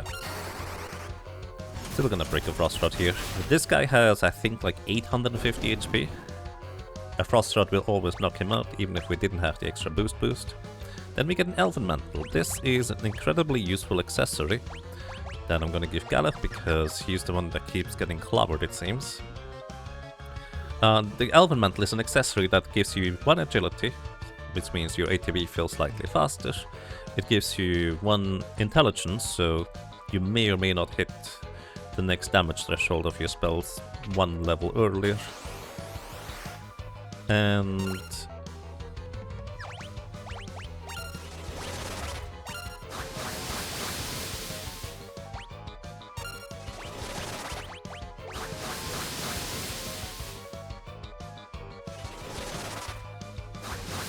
it also gives you a 1 in 3 chance to completely block physical attacks. Man. So many encounters in here. By the way, all of the chests I'm skipping have enemies defending the chests and an elixir in them. Elixirs are really good. They heal one character to full HP and MP. But I don't need them, I don't think. So we skip most of them. Alright, this is the encounter I expected in the previous encounter. Where we have the Gygas enemy in here. Also, I just realized I'm not doing this. I mean, it's fine. Anyways, we get a Magouche.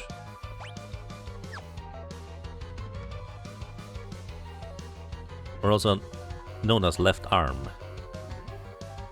if you translate it directly. It's a offhand parry dagger, gives you 1 in 4 chance to block physical incoming attacks.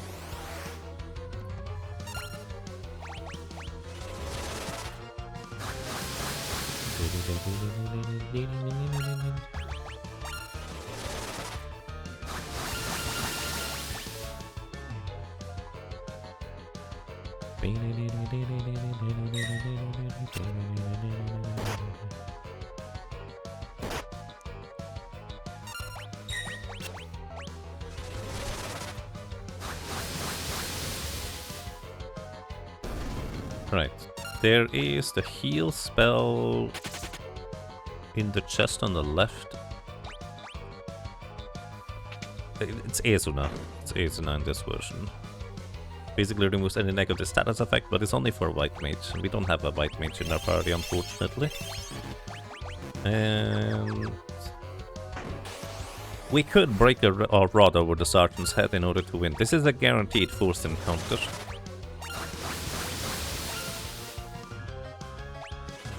But this time we actually at least have a good reason to fight it.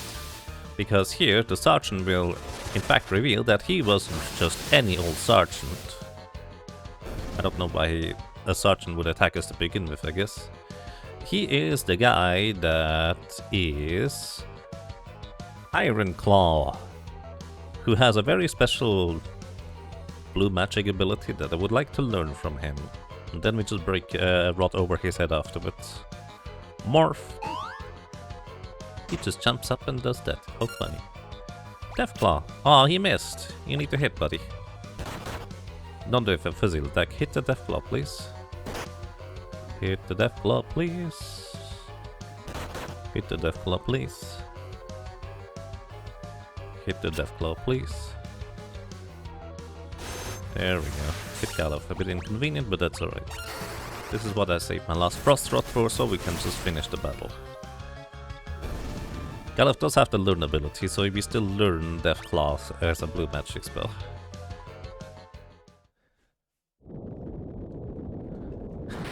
This song Hiryuu sounds fun when you get below 1 minute left and goes double time.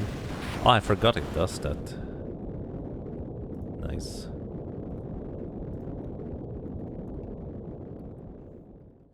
Are we doing the same rules as the Fiesta? Yes, this is a accompanying run to the Final Fantasy Fiesta. So, I don't know what jobs we're gonna get, please don't tell me, no spoilers. But we're just unlocking the third job right here. And as the third job, we're gonna get... Once again, thank you, Blood. Ranger. Oh, okay, oh my god, solved, huh? Ranger is not usually something I get much in the Four Job Fiesta. It has a very powerful, like, late game ability. But even before that, Ranger has the capability of just doing a physical attack that doesn't miss. Which doesn't sound like a big boon, but it's actually pretty nice to have, honestly. Especially on various enemies that just have a decent amount of... I didn't know I could click on the map that have a decent amount of evasion. Want to know a few broken combos in Final Fantasy Tactics? Maybe. I might play it through that game again and try to figure them out. Anyways, we need to have at least one ranger in our party now. And, very conveniently, we just learned blue magic on our characters. So Galuf turns back into a blue mage for now. You also can equip time magic. Or actually, I should probably buy some time magic. I forgot.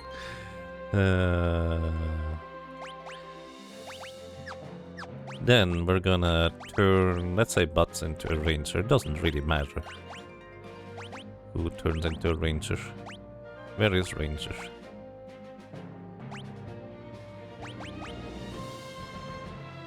Oh yeah, ranger is one of the two jobs you don't get before the library. I forgot about that part. So I guess we're not gonna get ranger just yet.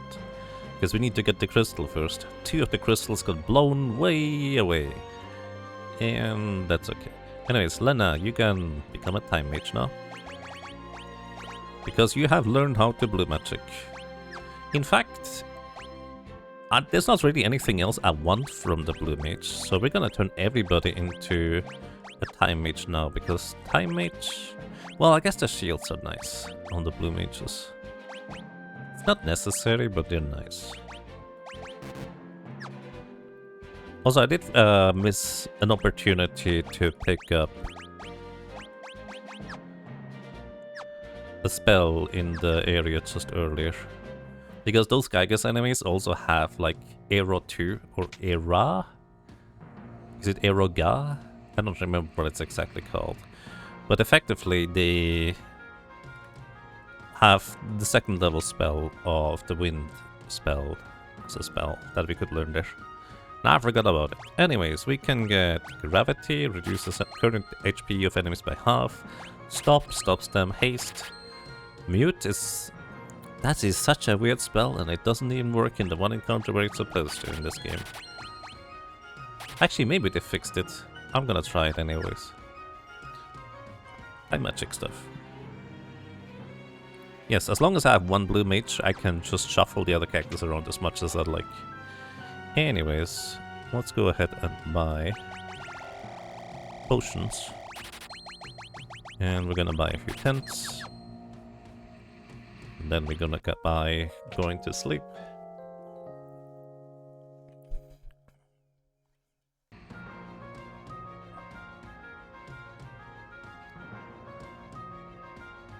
Lots of energy drinks, something like that. And then we're gonna buy... Well, I guess I don't even need a fire rod, huh? Huh. Yep, we're gonna buy 3 and 3. We still have enough ice rods, so that's fine. The rest we invest into thunder rods. So we know we're not gonna get Beastmaster, so we can sell the whip. And I guess most of us can't equip shields. Also, we're not gonna get the ninja, so we can sell the Thieves' Glove. Actually, does Kryl roll specifically an Earth job? Probably, right?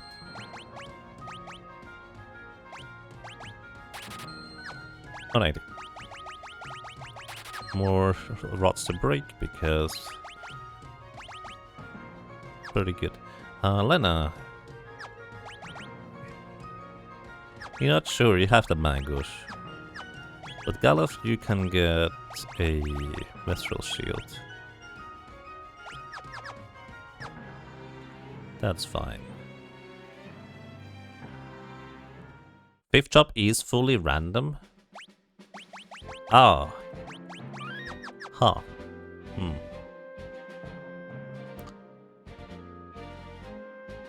Well, I guess I don't want to sell the ribbon until then. Also, welcome to Annoyances.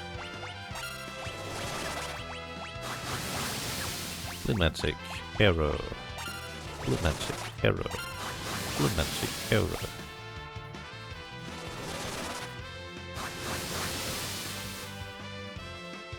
You don't know if they fixed it, but X-Fight in Pixel Remaster doesn't retarget after the enemy bar has been depleted, so there's a high chance of wasting attacks on dead enemies.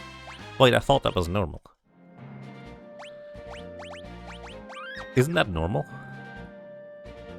Well, normal in terms of... I think the other versions I play do that too.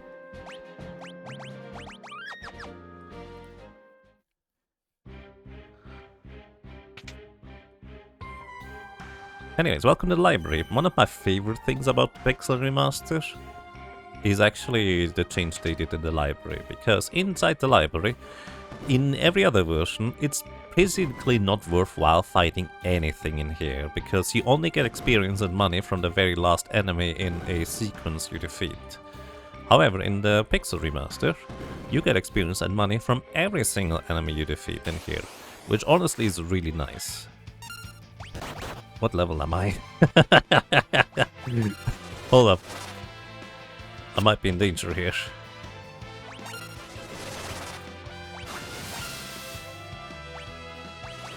This thing is like 500 HP. It is weak to fire, but I don't really have a basic fire spell, so I guess arrow it is. Don't level 5 to me. Okay. Maybe level 5 to me after I know what level I am. What level are you? 140? Wait, that was Lena. She has the mango, so of course she does good damage with that.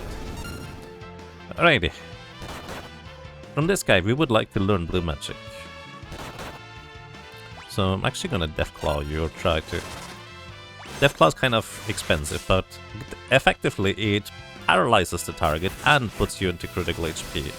But the reason why we wanted to learn Deathclaw is because now we will have it.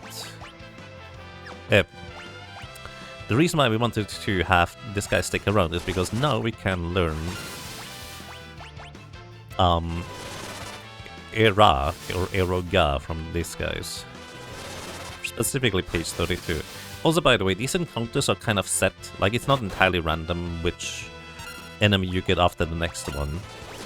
So, page 64 into 32 into 64 is like one specific encounter, and depending on which area you're in specifically, you can get specific other encounters too. But, yeah. We just learned... Oh wait, no we didn't. Ah! I forgot about that part. Right. We didn't learn that. Learn.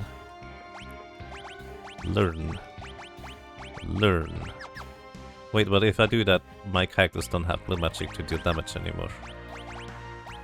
Alright, we're gonna have 2 people with learn and 2 people with blue magic. I forgot about that part. It specifically needs to hit the character with learn. Blue mages have inherently learn as an intrinsic ability. Slime! Rude. Also, are you heavy? No, it isn't. Actually, that's pretty good. Gravity is half damage to an enemy. Well, half of their current HP in damage. So this thing is 700 HP. Anyways, 128. I don't remember which sequence you're in, to be honest. But if you steal from them, you get an ether. Also, being slowed is pretty bad. But I'm curious. Oh, it's another guy. Oh. Can I Deathclaw you? Deathclaw is kind of expensive as a spell, so I probably shouldn't just throw it around that much. You missed. Right. Rods have a high chance of missing too.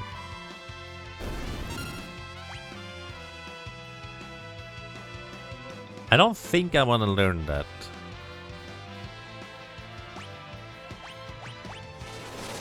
This guy can teach us the Berserk spell, where blue magic, we berserk our own entire party. It would be great if we could berserk enemies, but this is not how that berserk spell works. You cannot target it. Page 256. Do I want to learn level 5 to him? I didn't check what level I am. Okay, everybody is just attacking physically.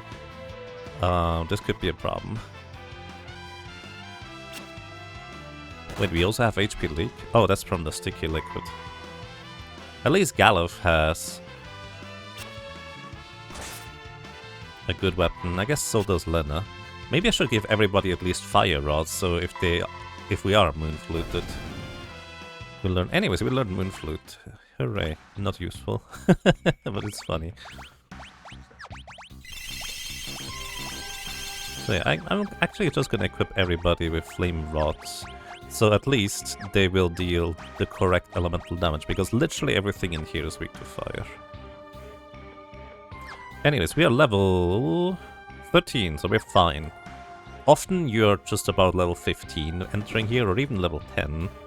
So it's very deadly to get into combat with page 64 that will insta-kill anybody that is level 15, or well, has a level specifically divisible by 5.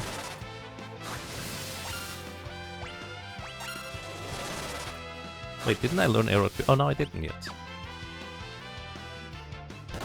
Right, could you arrow to me? Hurrah! There we go. That's good. A lot of damage, but we can now use that ourselves. Actually, hold up, is this going to be the long fight? No, this is fine. This is just 2 page 32 and 1 page 64. Can I stop you? Miss.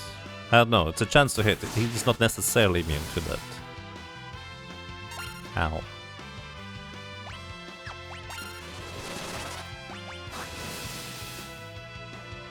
There's a chance he's immune to that, but the game unfortunately doesn't tell you whether enemies are immune to status effect or whether you just missed.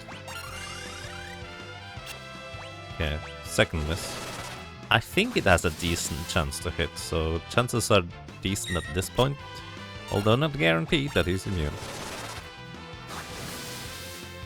Alright, page 64. Oh wait, 128. That's fine.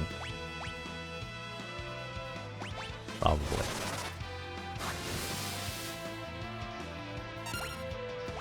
Just gravity that guy. Actually, I probably should have Lena attack next.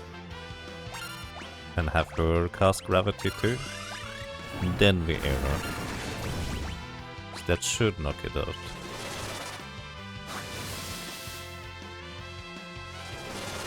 Alright. Oh, I forgot we have two of these. Gravity. Please don't hit Galuf. That would be inconvenient. Ah, Lena's 50% chance to block attacks comes in handy. And yes, 1 in 4 and a separate 1 in 3 chance to block exactly makes 50%.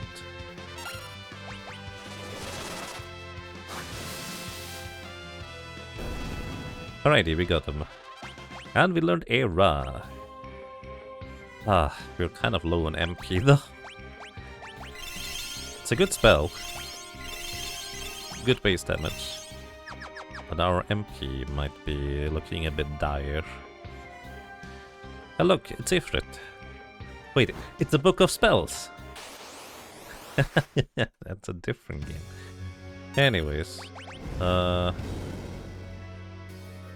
unfortunate part for Ifrit is that he is weak to ice, and I can break an ice rod over his head. Sorry, buddy. He also has 3000 HP. Also, I think he has a 1 in 3 chance to cast Blaze at the beginning of combat, inflicting 25% of our maximum HP and damage to everybody. Why is Ifrit trapped in a book? In a library of all things. I mean, to be fair, if something was trapped in a book, in a library would make the most sense, right?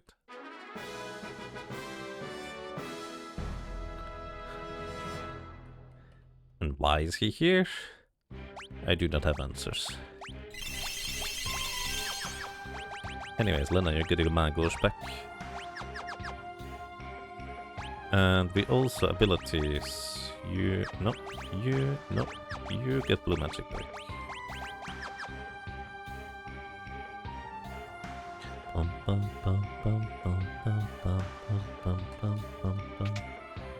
So, page 64. This might be the small encounter. 10. I think we actually want a time magic gravity this guy. Yeah, just more damage than we would otherwise do. And gravity. Oh, actually, gravity costs 9. I thought gravity was cheaper, but I'm mistaken.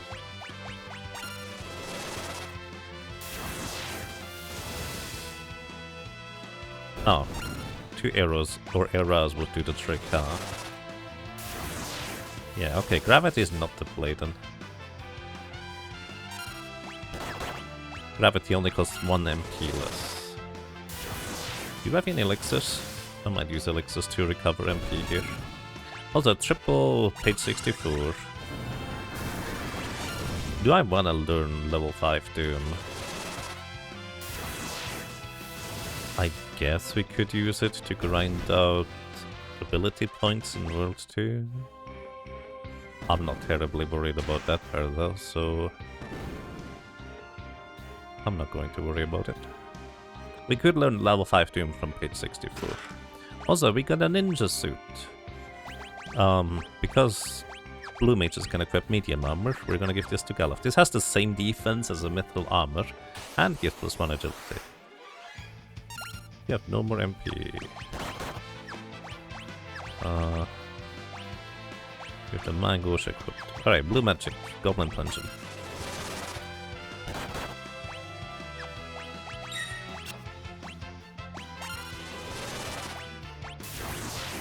We are reasonably close to a save point, so we can use a tent to recover MP. So I hope we're just gonna get through to that part. Here, Goblin Punch. Actually, I wonder whether Goblin Punch in this version uses your weapon's element. AKA the fire rods I have equipped. Have them equipped, right? I have equipped. Does this deal extra damage because it's fire? No, no it doesn't.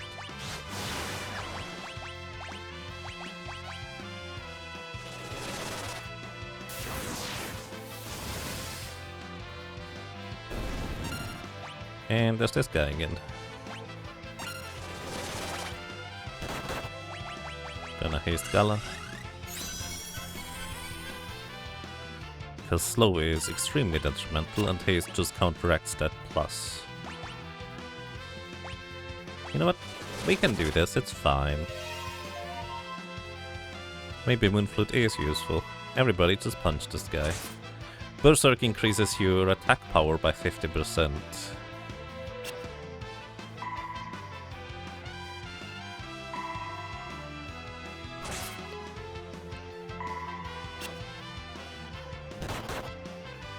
So maybe Moonflute is my solution to the encounters. Is it a good solution? I mean, it works. Maybe. Might be better than trying to use other spells even. In case of doubt, violence. There is a phoenix down in the chest just straight down. But I really don't want to go out of my way to grab it. Anyways, Moonflute. By the way, we are in the back row, so we are theoretically dealing half damage with our physical attacks. But I think the rods, even with the physical attack, actually ignore the back row modifier. I'm actually not sure whether that's true or not. I'm really not sure. Anyways, thanks to all of the enemies here being literally weak to fire, the fire rod's physical attack actually surprisingly useful. Wait, this is so much better. This is so much better than me trying to cast spells. I've never used Moonflute before. Like in any, like, notably serious manner. But here I am, actually using Moonflute, and I think it's the correct choice. That is fast. Like, even if I had enough MP, I think Moonflute would still be the correct choice, because it seems like so much less animation time than the spells would have. That is amazing.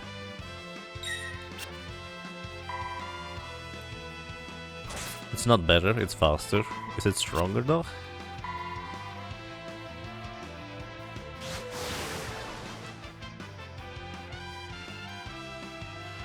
Covered in a gummy liquid. You surprise Berserker status value. Yes.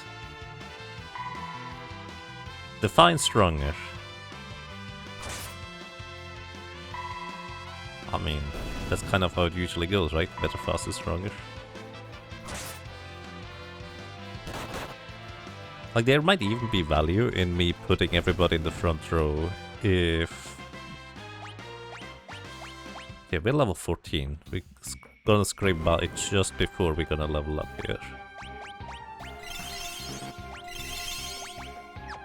We have one more encounter, guaranteed. There might be another one, depending on encounter luck, I guess.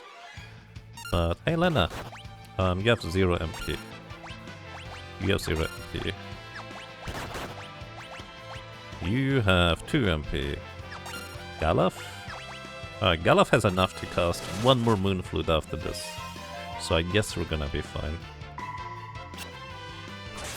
This could be the very long encounter. There is one encounter in here that goes page 32 to 64 to 128 to 256 to 128 to 64 to 32.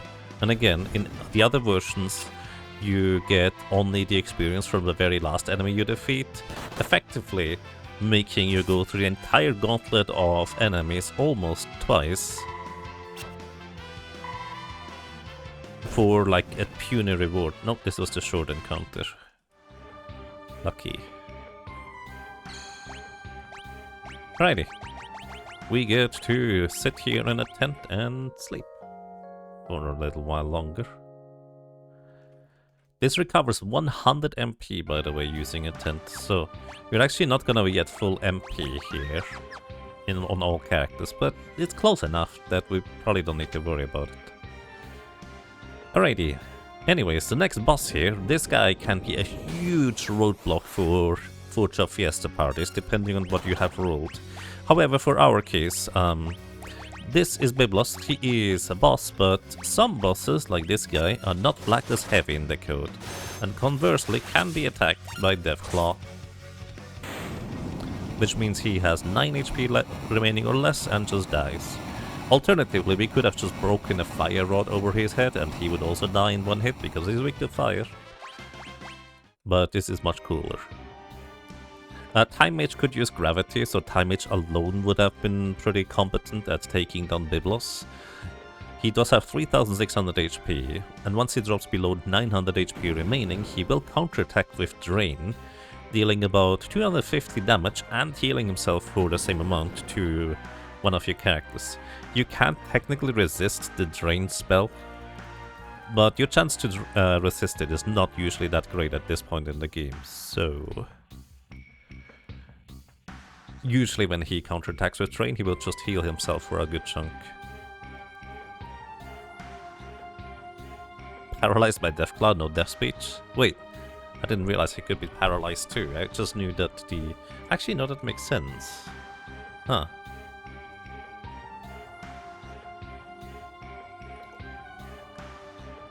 No, does it? But yeah, one of the big reasons why Deathclaw is a fantastic spell to pick up. There's gonna be a few more instances where it's gonna be useful against... Actually, maybe even random encounters, as long as I have enough MP to work with, I suppose. Turtles. I mean, maybe we can check it. I don't know if the zoo is immune to Deathclaw. It is not. How convenient. Alright, the zoo has, I think, 900 HP, if I'm not mistaken. Which is a lot. They also have a 1 in 16 drop rate for an elixir. But yeah. Needless to say, they have a lot of HP, and taking them down would usually take a bit longer. But Deathclaw. Also, if you get into an encounter in the desert, you always encounter a Chimera, which can teach you Aqua Rake. I don't know if I have enough MP or HP to survive an Aqua Rake though, so I didn't feel like trying that. We're coming back here later to learn Aqua Rake though. Well, I say later, it's not gonna be that much later. We're going to, however, take a small detour to do a little bit of training. And by a little bit, I mean actually quite a bit.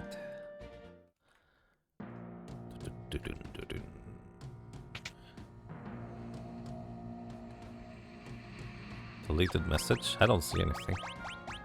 There is a deleted message, it should show up for me, I think. I guess we keep the turtle shells and everything, because we could get a chemist. Alrighty, then I guess I'm gonna buy thunder rods with all that I can afford. Deleted message due to no help. Huh? Yeah, but there's no deleted message. Also, piano flex.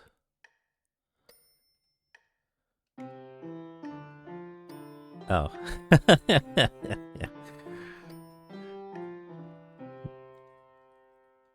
Got a prank Jäger. You have successfully confused me. There's no actual deleted message. Okay.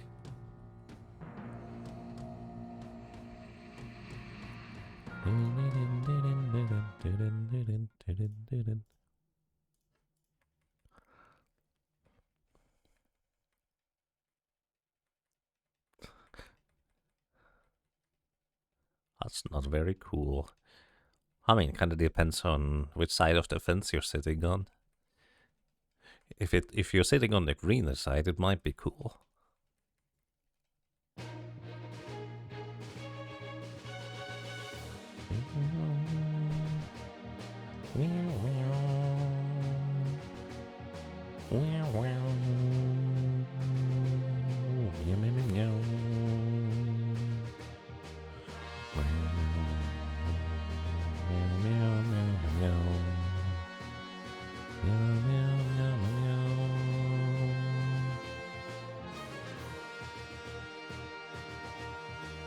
I like Sid and Met. Two fun characters in this game.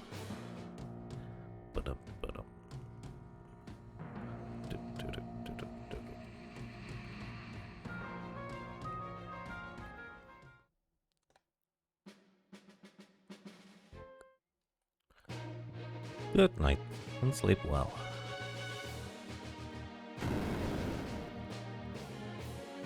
Out of the way! They're in so much of a work frenzy that they just kind of push you out of the way while working. You guys get out of the way.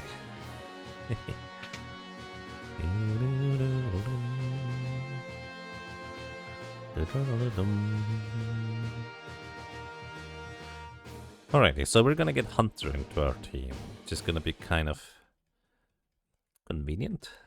We definitely want to pick up the Hunter before we do grinding, because the Hunter is the thing that wants to get the most job experience, I guess. Do I care about getting job experience for Time Mage? Could use Meteor in the late game. Wait. No, wait, hold up. The 4 tablets are not required, are they? So I guess we don't get Meteor. Huh.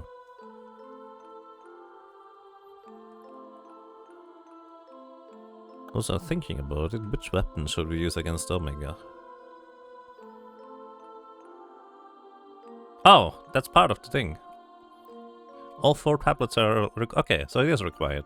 Thank you for correcting BGG. I just didn't see that anywhere in the rules. Right, so we're gonna get Meteor. But... would I want to use Meteor when we have Hunters? Maybe? I guess it's just as random targeting as Hunters, Crossfight, or X-Fight, or Rapid Fire. I don't know what this game calls it. It's new, you made a new baseline rule? Alrighty. That's good to know, thank you.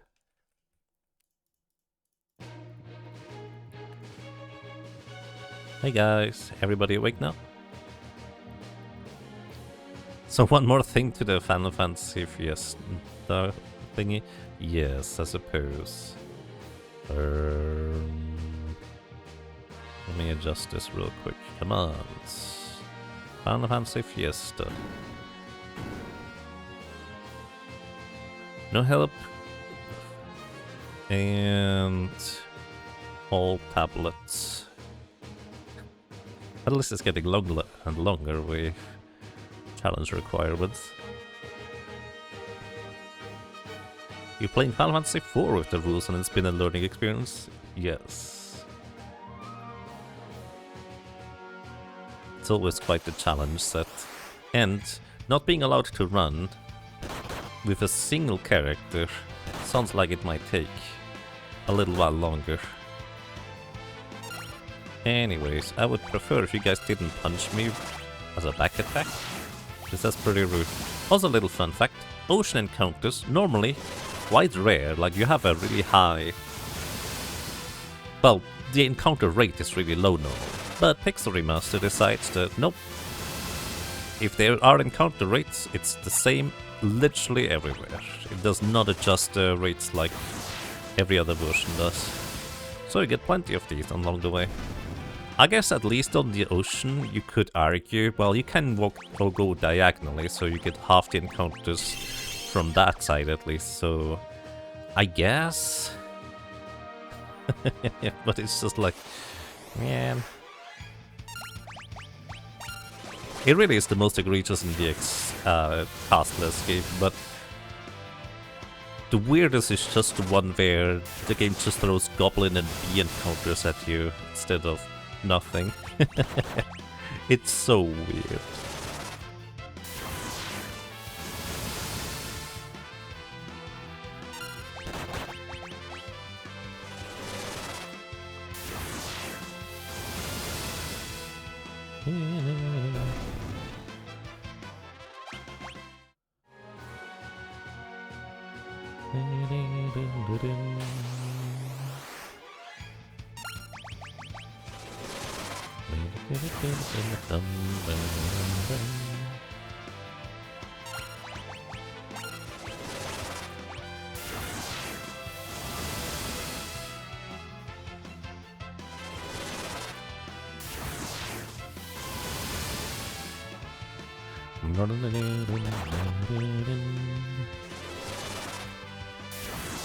Yeah, I think BGG and SevenSins especially don't like the backseating.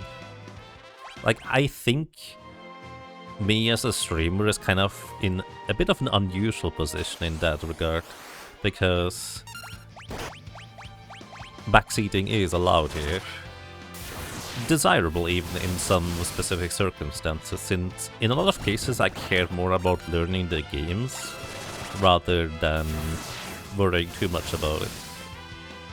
Like, in a sense, the way backseating is allowed as well is when I play a new game and there's puzzles involved, people are allowed to, like, help solve the puzzles. It's kind of like a bit of a community puzzle-solving experience, if you will. As long as you don't look up the solution, that is. That is kind of like the one caveat. Or, if you already have solved the puzzles beforehand, then you're of course also not quite allowed to help out, so to speak. Like, those are kind of... Again, I think I'm relatively unique in that approach. Oh yeah, right! Breaking the death sickle? Okay, sorry, getting distracted. Right, I kind of forgot about the part where...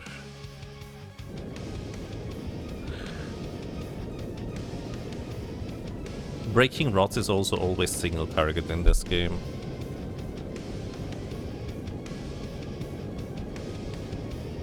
You've seen far too many situations where people pretend to be ignorant to the solution and pretend to guess it right. Yeah, that's kind of where I have an easier time to just assume the best in people. It does happen too, around here BGG. But to me, like, the community experience is just much more valuable than having to worry about the annoying few. If that makes sense. I don't have enough money for these things, do I? I can sell the death sickle. Just in case we roll a berserker, I guess I want to keep it. So, we're gonna get a thunderbow anyways, so let's buy a flame bow.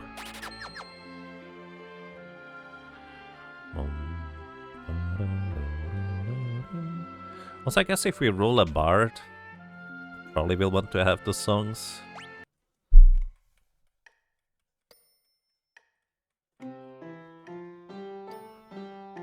Then again, the most important song you get in World 2 anyways. Yeah, again, I think it's probably baseline, or at least it should be baseline, that backseating is not a thing you would like to see in streams. But if you'd like to help, at least ask before you just shout out whatever you would like to try and say. It's one of these things where I just assume that anybody who is trying to help is just doing it with the best of intentions, right?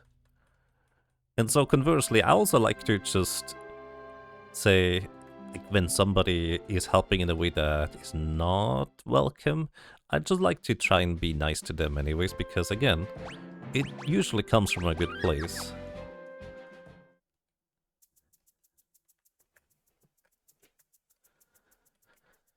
Hey, Brent. Well, it's a black Jacobo. Yeah, no flex. What was the third job? Oh, right, I didn't actually update this on the overlay. Let me do the thing real quick. Ferries, you're gonna be... Where is it? On the right.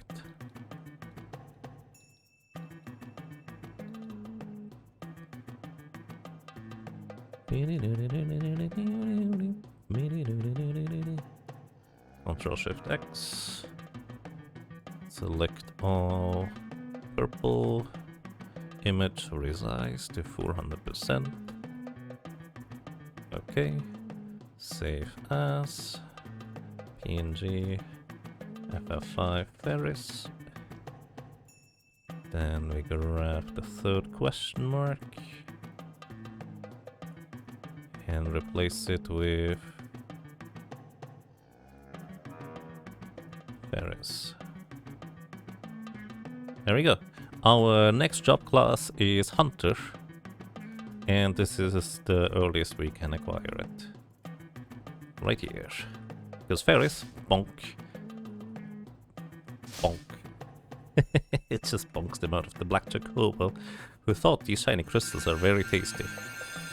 Unfortunately, not exactly digestible.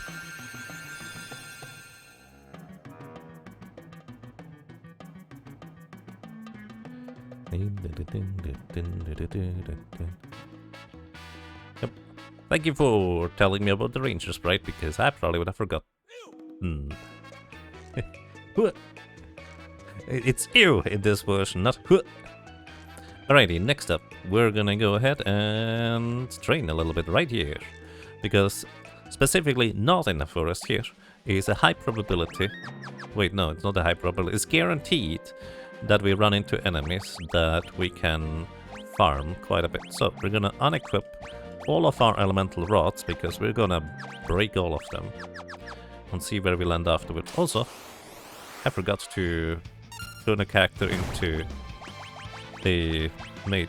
I already forgot about the part where I need to have at least one of each character in the team be the job class, you know, ranger. The thing we just unlocked, Yaga. Come on.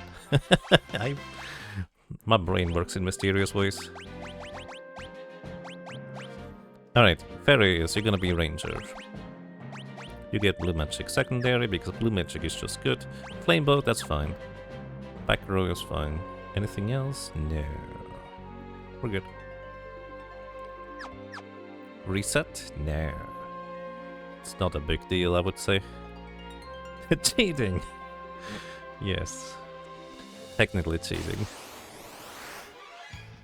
Anyways, we're going to go ahead and just break rods here. Alright, fairies, you can't do that. Everybody else can. Break the frost rod.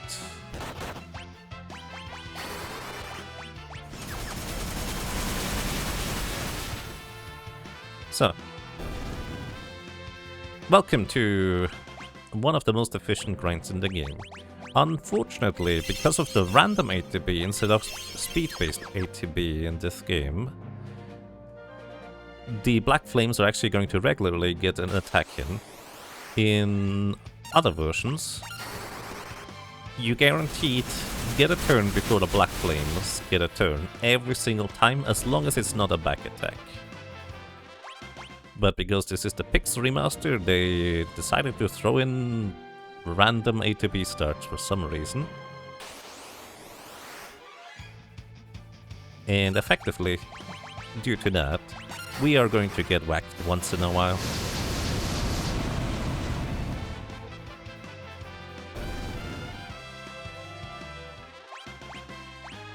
Also, we're level 15. Let me think about this. Yes, okay.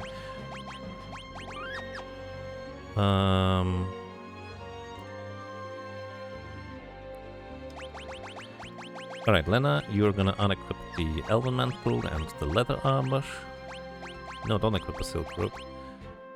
And Galaf, you're gonna unequip the Armor, Shield, and everything.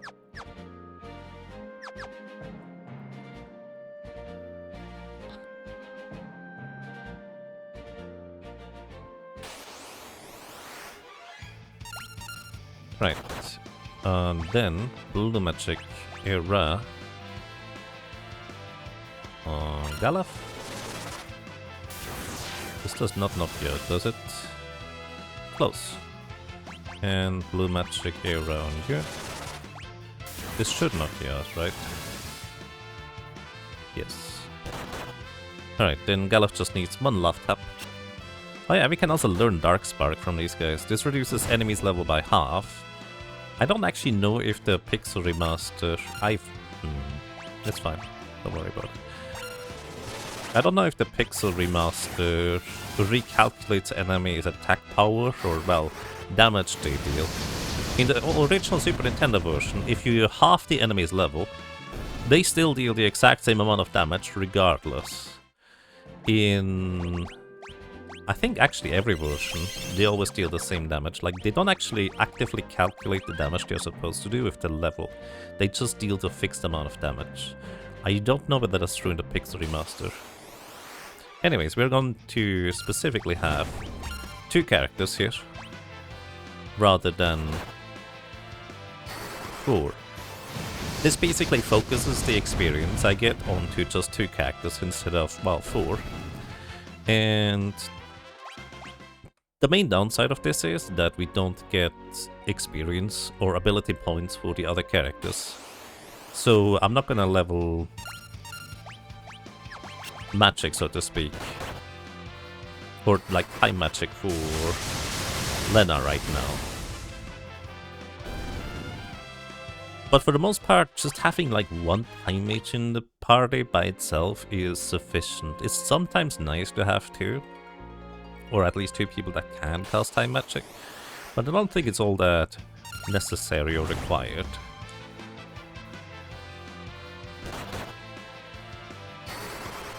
Let's see. It's like an initiative. It's ATB based on the actual ATB of Final Fantasy 6 and 7 and 8. Yes, this is not like the original Final Fantasy 5. And here's the funny part. If you don't know Final Fantasy 5 to the extent that I do, there's a high chance you wouldn't even know about any like ATB shenanigans going on, right? Like, that's just very specific kind of knowledge.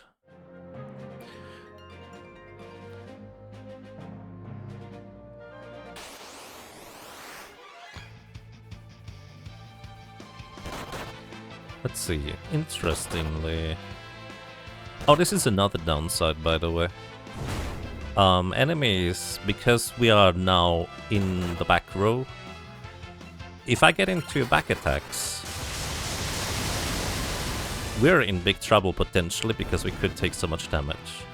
If I was guaranteed to always get like the initiative, like the first attack off, before the enemies can do anything, I would never have to worry about being in the front row, aka I would intentionally put my characters into the front row, so if I get into a back attack, I would effectively guarantee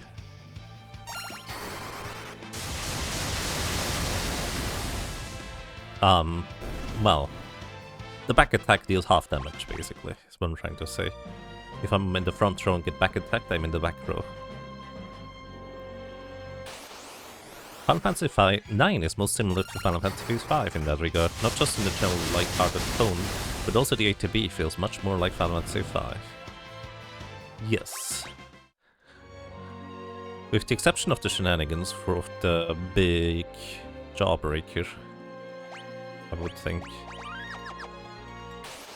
Although, interestingly, I believe time or combat time does not pass.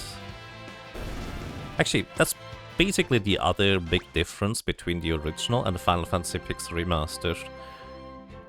In the original, you get a grace period when you get a turn. As in, you get a grace period between you getting a turn and combat time continuing. So basically, instead of combat time immediately continuing, in the original, you get like 2 or even 3 seconds depending on your battle speed, where combat time does not continue for a little while. So effectively, if you get your turn, you have like 2 seconds to do a menu before combat continues. In this version, because it just continues regardless of you getting your turn, usually it will only like stop as soon as the enemy just immediately attacks you. And because it's literally impossible to hold down a button like it is in the original to immediately input your command, you're guaranteed to just lose combat time. Which is kind of like my personal pet peeve. I just don't like that, because I know exactly how fast and speedy certain enemies are. And normally, in the original, I get my turn in before they do anything. It's not true in this one. I just often don't get that. Cosma cheats, yes. That's the big jawbreaker thingy. one more Thunder Rod after this. Anyways, there is, however, an ATB mod for people like me who just strongly prefer to play the original ATB for Final Fantasy V Pixel Remaster, which is very nice.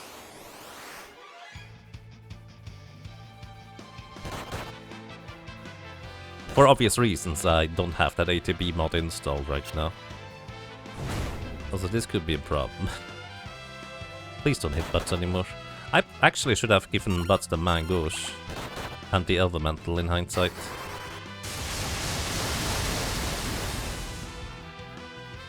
Because this could have gotten really sketchy if he was just the one that kept getting damaged.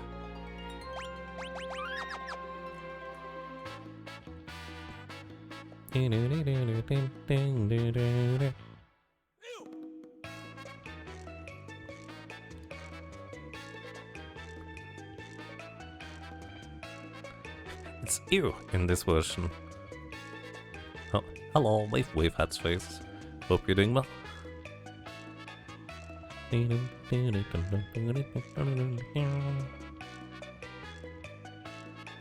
Alrighty, we're gonna buy another set of rods in order to break it over these things' heads. Well, I say that, but maybe we could just continue. You do actually get more money than you invest for breaking the rods over there. We could continue.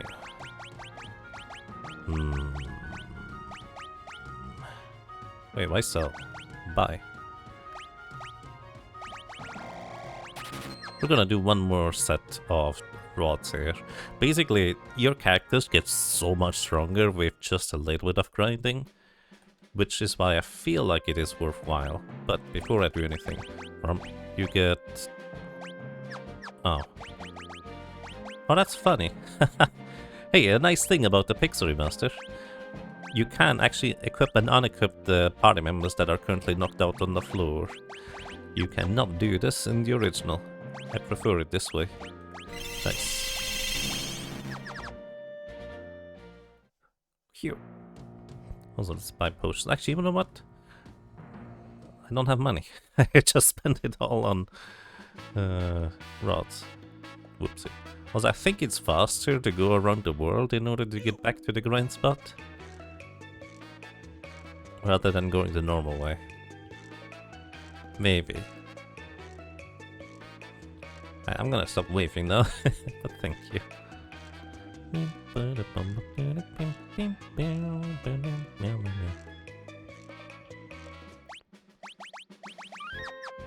Just don't get into back attacks, smiley face.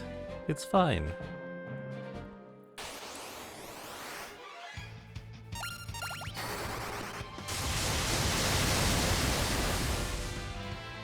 I do kinda wish there was like the way where you can hold down the button in order to just automatically repeat the last command you were inputting as well.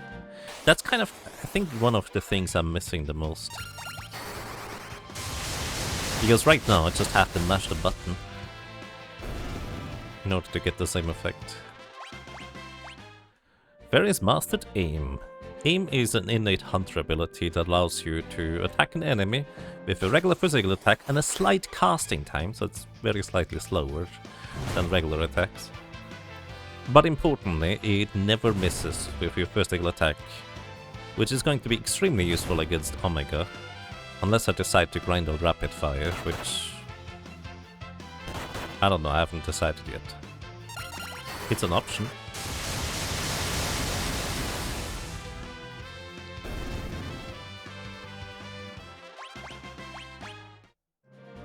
Rapid Fire is so good, it's really good. And I imagine especially against random encounters it could prove to be even more useful. Because again, I don't usually fight random encounters. Thinking about it, how am I gonna deal with the trench? I guess I stock up on Phoenix Downs?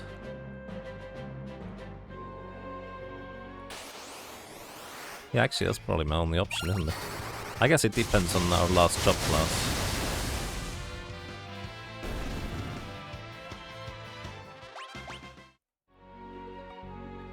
Oh wait, we have a time mage, we can equip stays. Huh. That could be funny. I could crash the game again, probably. I highly doubt they fixed that one.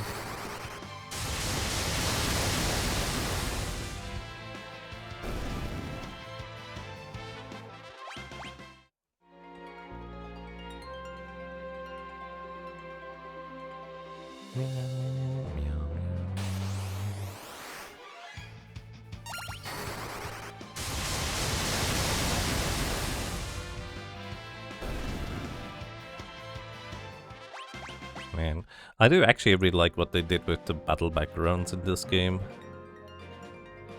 Like, it just looks really nice in combat.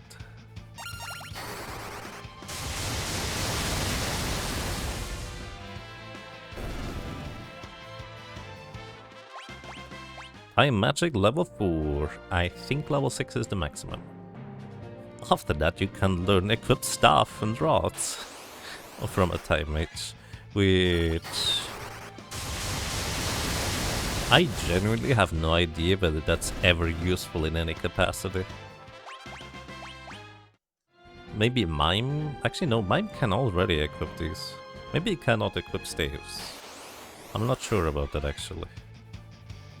Oh no, back attacks. To be fair, I'm getting the back attacks approximately the rate that is normal right now, so I'm not getting unlucky here, this is just how it is.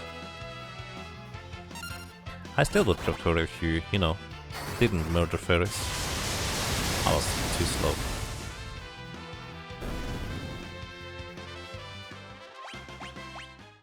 Maybe I wanna focus all experience on but nah, well, maybe if I do, but I also really would like to have the job points on my hunter. So we're actually gonna use our first Phoenix down. Wake up, Ferris. It's not nap time yet. Another reason why it's nice to have two characters significantly over-leveled is there are a number of very nasty random encounters that, unless you just happen to have enough maximum HP, can be extremely bad for your entire party health, since they deal just enough damage, and if you get into back attack at the wrong time, they could easily wipe out your entire party. But because I'm focusing my experience on just two characters, those two characters also will have functionally much more maximum HP to work with, and consequently deal with those without any trouble for the most part. Is Phoenix done cheaper than a tent? No, it's actually much more expensive. But I would wake up Lena and Galuf if I were to use a tent, and then I would have to consequently knock them back out. Unless I just leave them alive, I guess. Maybe a little bit more experience on them would be helpful, I suppose. But we're gonna get that anyways as we walk across the world.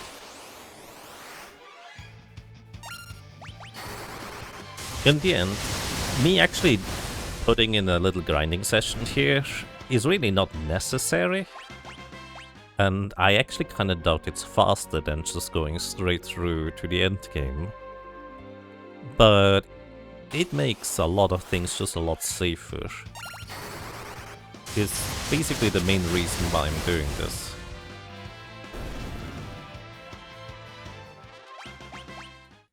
How many more Thunder Rods do I have?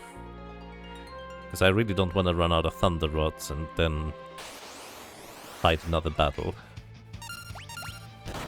7, well 6 now.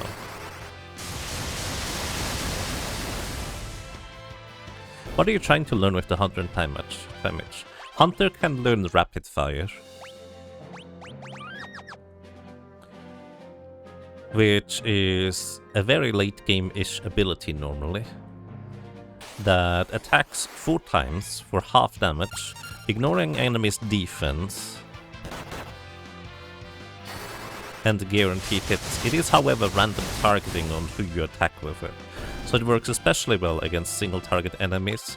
It effectively ignores enemies' evasions, which is very, very handy about it. And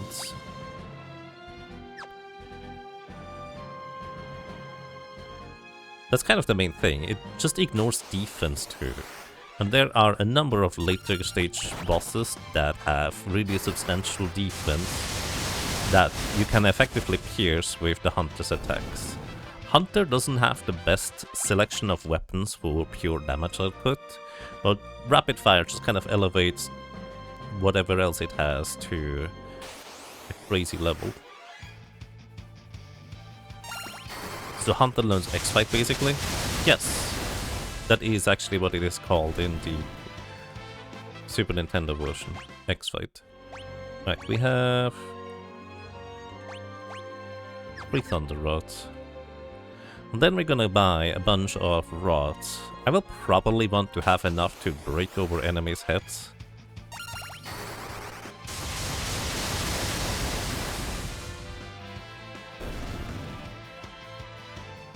Two more. Even for some random encounters, I would guess. Just don't get into encounter with the sand, guys, and we're gonna be fine either way.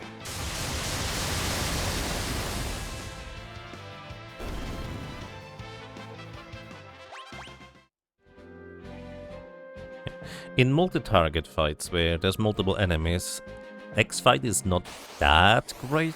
Like, it's probably still the Hunter's best option to use it.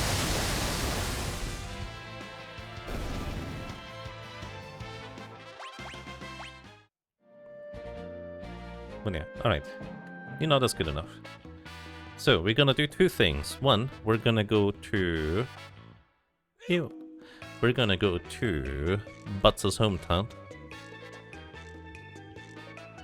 And get supplies for half price. The only thing you cannot buy here is Phoenix Stones.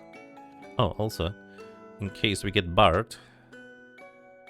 Wait, that's the wrong place to worry about. Music in here is so nice. Music box.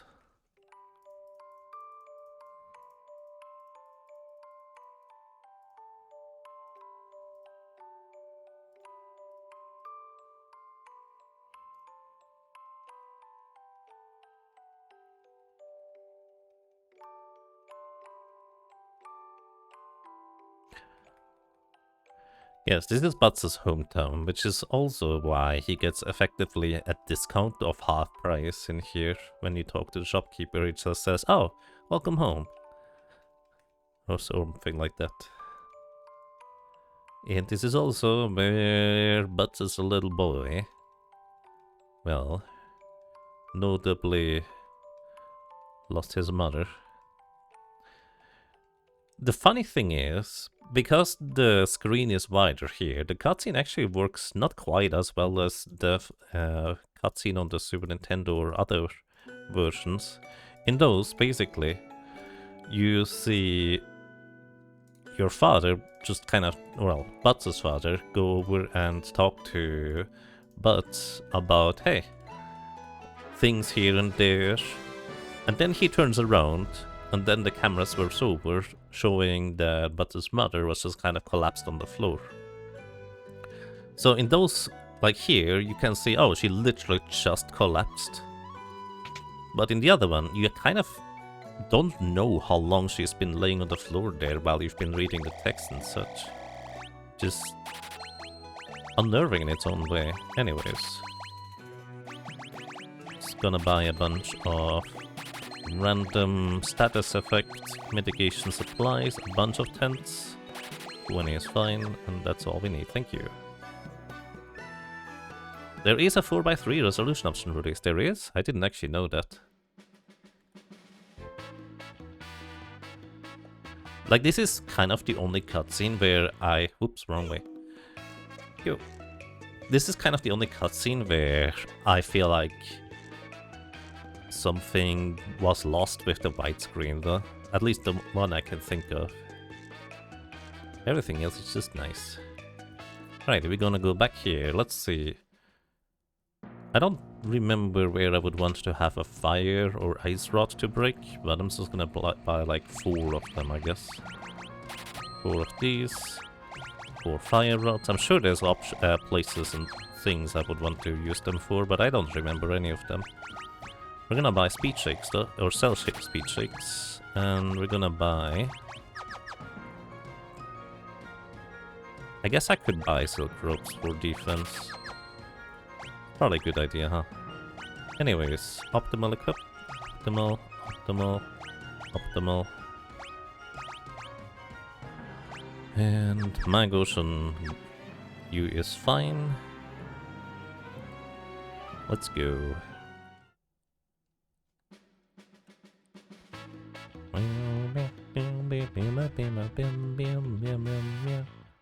Yes, these are the same classes. Because if you didn't do the same classes in a race setting, one could just get 4 Berserker and the other one can get Ninja, Blue Mage and everything else. And just absolutely destroy the game.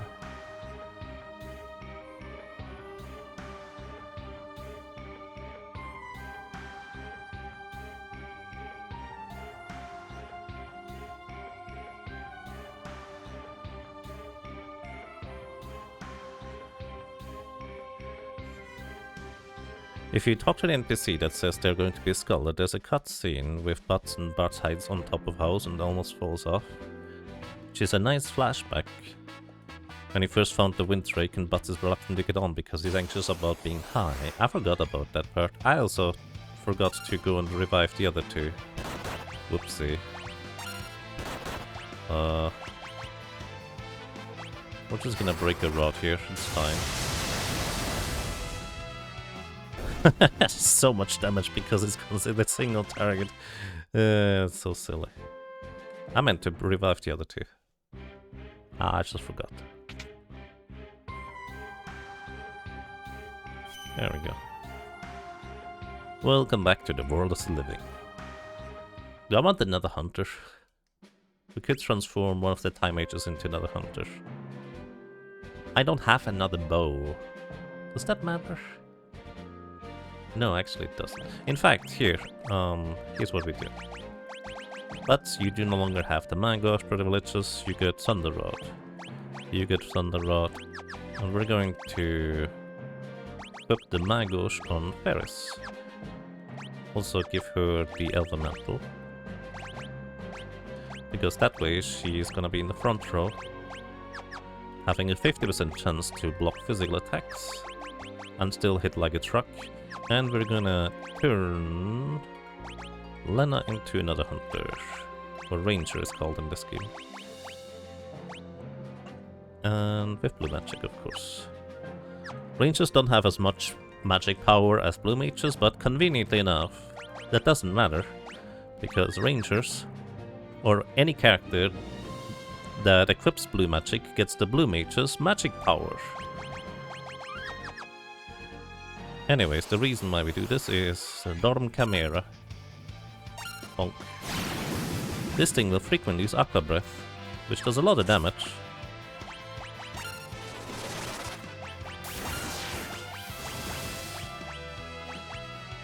And has exactly 1000 HP.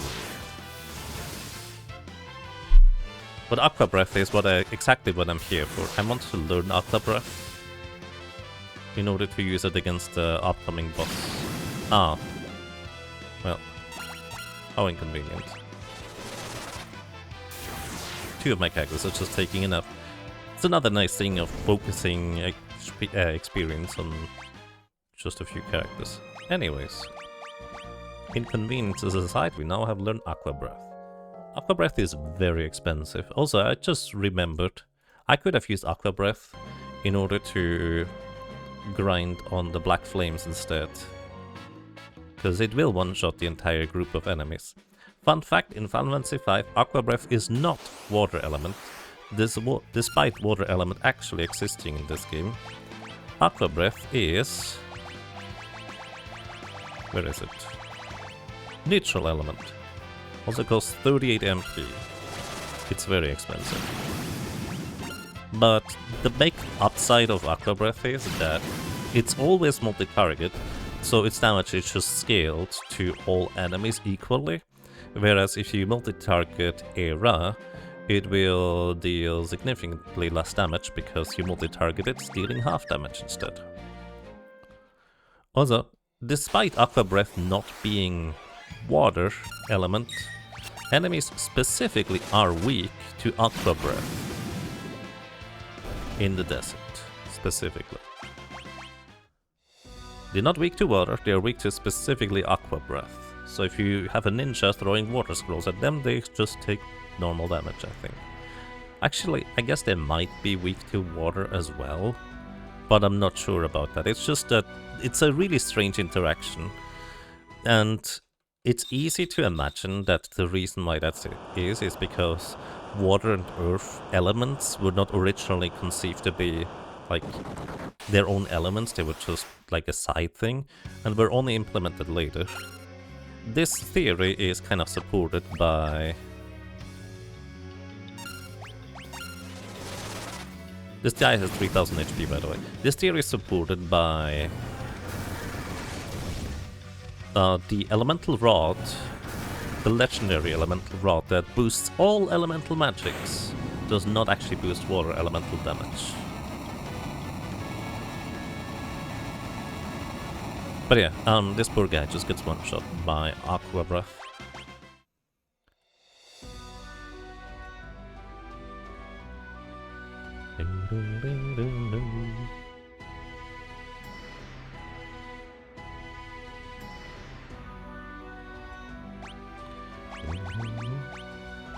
Right, we wanna heal you up just a little bit, so you don't drop dead immediately. Sort. My items acquired.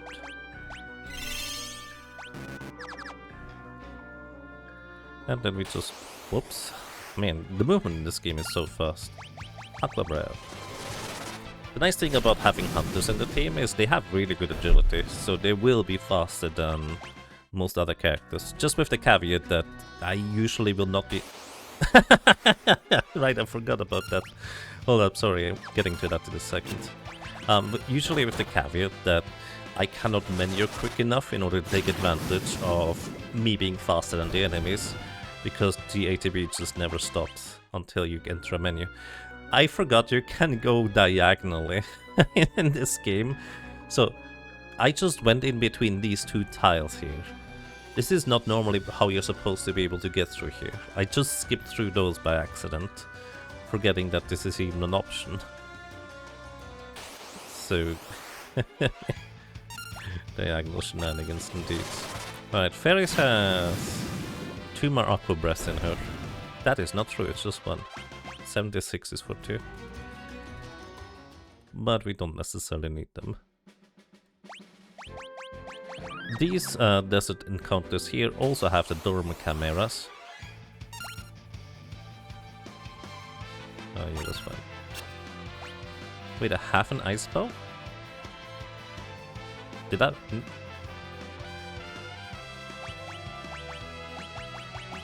Why do you have an ice bow? Why is it, or was it not blue just now? I only have a fire bow, right?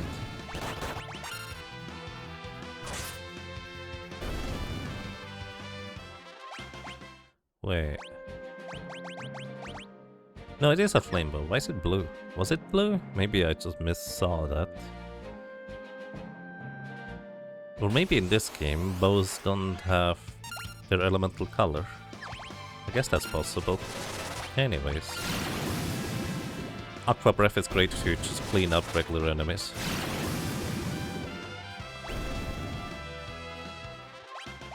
You can do that in other places too, to a hilarious effect.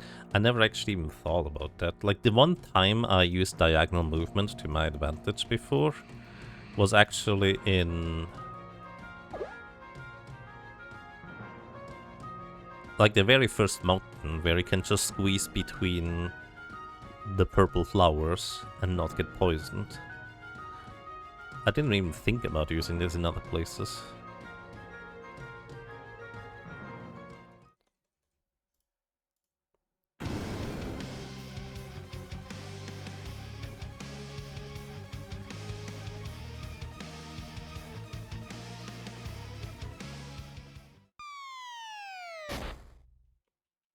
You were afraid to use Aqua Breath on the worm? You thought that he'd do a bunch of counters? Well, he does 2 counters. Because every time you hit a hole, it will counterattack with gravity. Which in my opinion is kind of a funny image if you have like a melee attacker attacking a hole, because they attack the void and fall into the hole, taking, you know, fall damage, aka gravity. And they're half their HP gone. It kind of falls apart a little bit when you also take counterattack gravity damage on the character that is not attacking specifically. But at least otherwise it's kind of a funny mental image. But the Aqua Breath just absolutely murders the poor Sandworm. Like, even if you were to get even more counterattacks, gravity never kills you because it is half of your current HP in damage rather than anything else. So you don't have to worry about it possibly killing you. And after the boss is dead, you don't really care about how much HP you are left off with. Worst case scenario, you take like 2 steps back and use a tent. You never saw the whole thing as literally falling down the hole? Yeah, I mean, it just kind of makes sense with gravity, which is the first Final Fantasy game that had gravity magic. I would guess 3, maybe?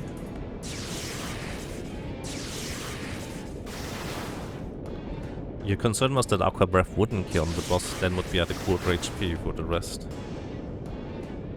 I mean, that's a fair concern, right?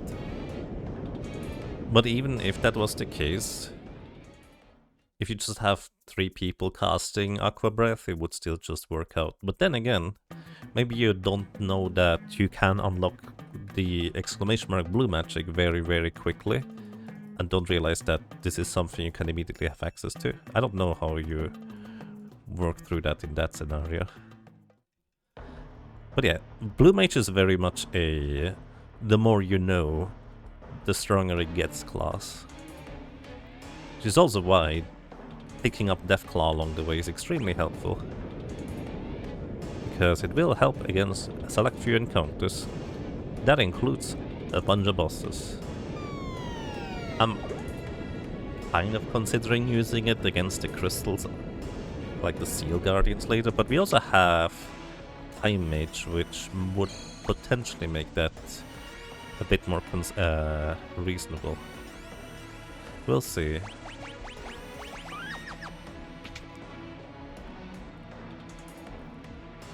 You know about it for crystals, so you made sure to get it? Nice.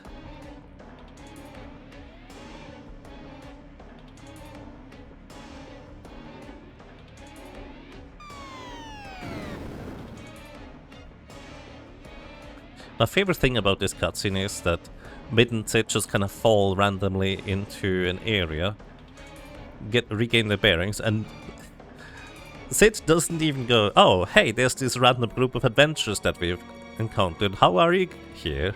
He just immediately goes, ooh, weird old flying ancient contraption. Let me just inspect this real quick. And just completely ignores you. Don't bother me, Sonny.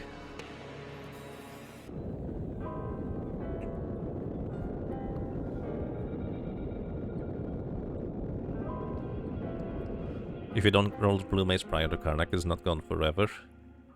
You can get it in World too. Which enemies? Like the blue guys? Might be the blue. I actually have no idea where you get it in World 2.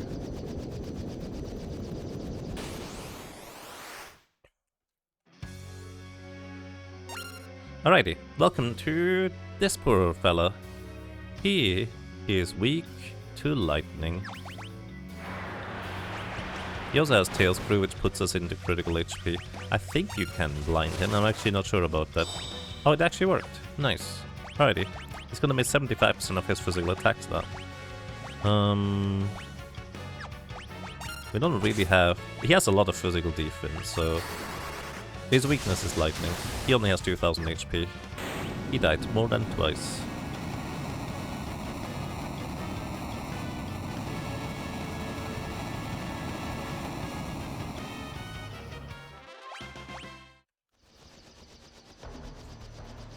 It's the trees.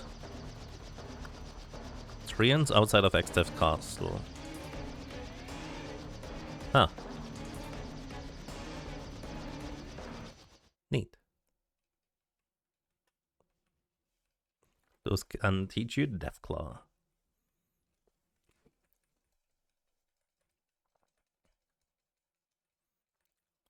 Alrighty, we now have a flying airship.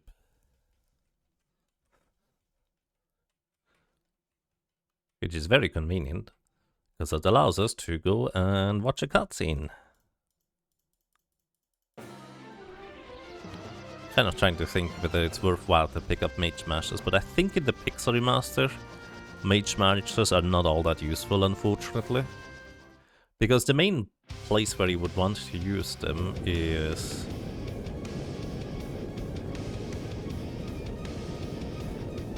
against Gilgamesh on the bridge, but I think in this version, he's just gonna cast his buff even if he's silenced or muted. Which is a bit annoying. But then again, how am I going to take down... No, Omniscient is no problem. Never mind, we go.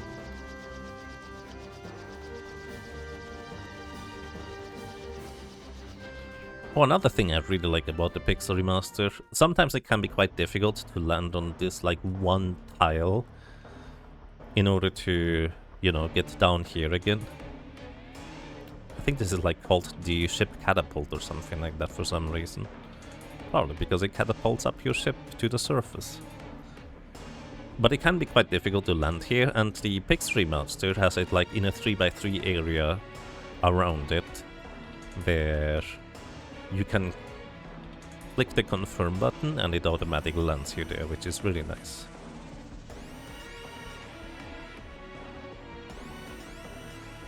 Also, we got an ice bow from the big lobster just now. This next boss is weak to ice. So we could use the ice bow. But also, it's really not all that necessary because we have rod breakers. Wait.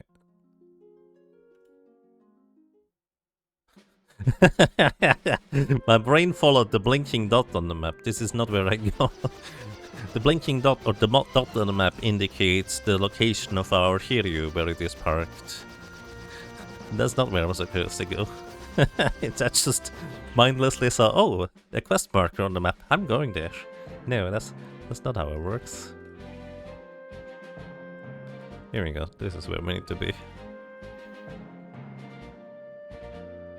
Oh yeah, somebody else I think last time mentioned, I think they fixed the part where you needed to do the full sequence in order to get through here, right? Wait, that's for the end of the World 3. Never mind, not right now. We obtained Adamantite. Nice. Now we just need 4 coal and then we can smelt it. Welcome to Adamant Timmy. Or just Timmy for short. It has a very simple attack pattern. It attacks twice, then it attacks once, then it attacks twice, then it attacks once, and then it attacks twice. Unfortunately for the poor guy, it is in fact weak to ice. So we equip an ice rod and we break an ice rod.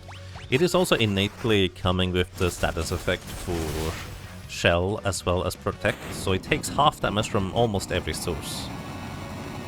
So this is why it was actually important to equip the ice rod here before I break it. Otherwise this would not have been enough damage. We get a turtle shell. And that's all we needed.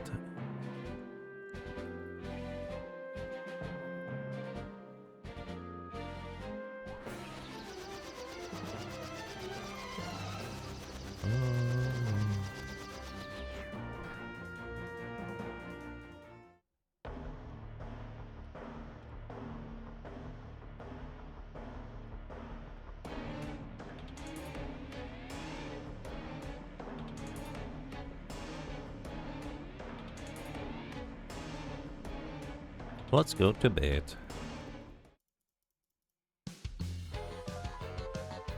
And these two crazy people just work throughout the entire night at double, triple, quadruple speed. They are working so fast, they are making shadow clones and after images of themselves in order to be even faster. Weird, I dreamt that the airship was already finished. Rise and shine, it's done! I love these two guys. Oh, one thing I'm curious whether we can do now. Another mild annoyance in the Pixel remaster was... I know they fixed a lot of things, I'm curious whether they fixed this one too. Oh, wait. I guess we're not gonna figure this out. Basically, you can not immediately pull the lever, you always had to push it first. The button, and do the entire sequence in order to get to the hidden chest in that room in particular. I guess I'm not gonna find that out now. Right, we have a bunch of thunder rods we're gonna break here. Because that's pretty efficient here. Let's see, equip, thunder rod. Man, this place is loud. Fairies has mangoes, you get... Oh, we don't have a thunderbow. That's fine, we don't need it. Let's see, rocket launchers, there we go. Missile, perfect, that's exactly what I want to... Oh, you hit the wrong guy, can you hit the other guy, please? Missile, that is perfect, alrighty, nice. Thank you. Because missile is blue magic we can learn. Wait. Wrong guy.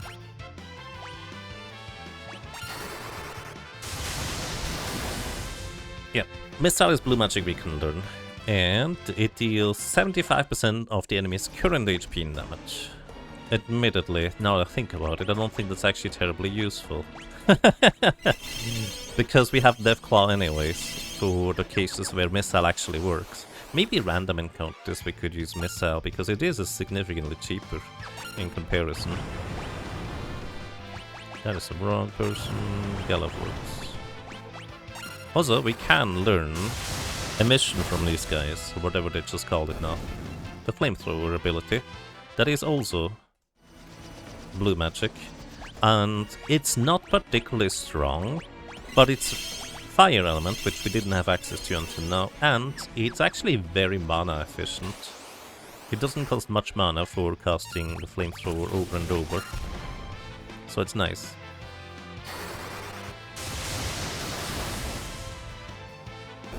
Also, Pixel Remaster, you're guaranteed to get 2 missile launcher sets and 2 flamethrower sets.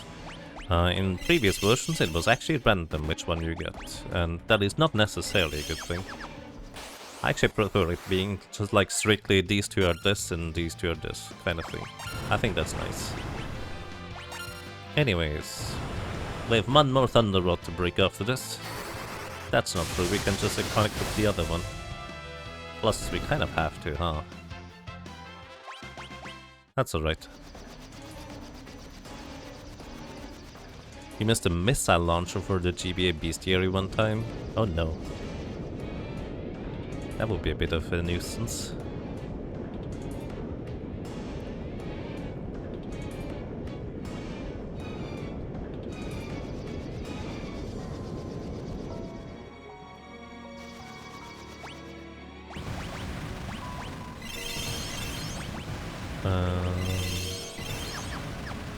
Let's see, Galaf unequip the Thunder Rod, because we only have just run breakthrough of them.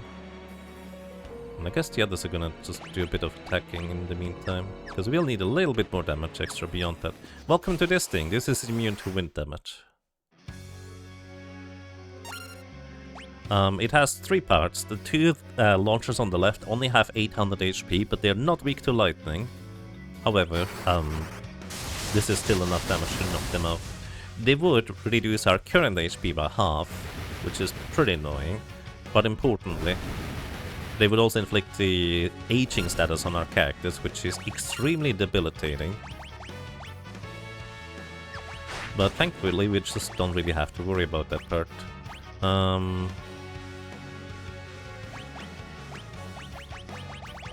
That's Aqua Breath, I guess. Probably the best thing we can do here. You just attack. So, then the main part of the cannon, it takes about 10 rounds before it actually unleashes its might It also has like 12,500 HP, something like that, which is why my Thunder Rods are not going to be quite enough here. So we're dealing a little bit of extra damage from the other things. So, unequip this. Equip the Frost Rod, I guess, that's fine. And Thunder Rod again, this should take care of it, I think. There we go. If it gets to fire its cannons, it will deal 50% of your maximum HP in damage and inflict HP leak status as well. Once again, the HP leak status is not particularly dangerous in the Pixel Remaster, but effectively this means if you get hit by 2 of these big laser beams from the big cannon, without healing in between, you're guaranteed dead. Alrighty. Let's go ahead and buy some extra Thunder Rods, because I'd like to have at least some... I don't know if they're gonna be necessary, but they're gonna be useful, I think.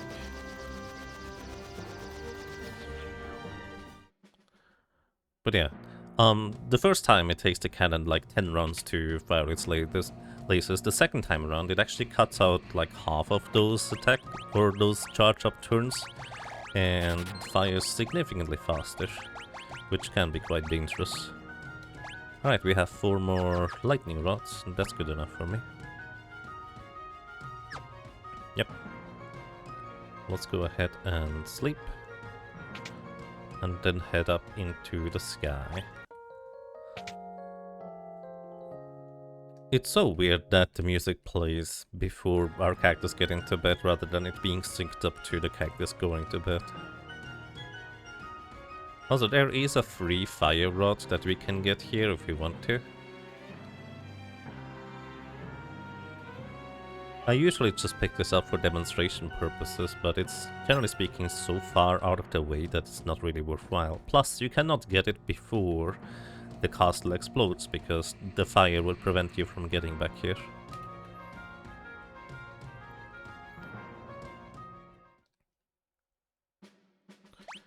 Alright, and then we head into the Ronkan ruins. Everybody has full MP, which is very helpful because these enemies here have a lot of HP for what it's worth, and we're just probably gonna aqua rake them until we win.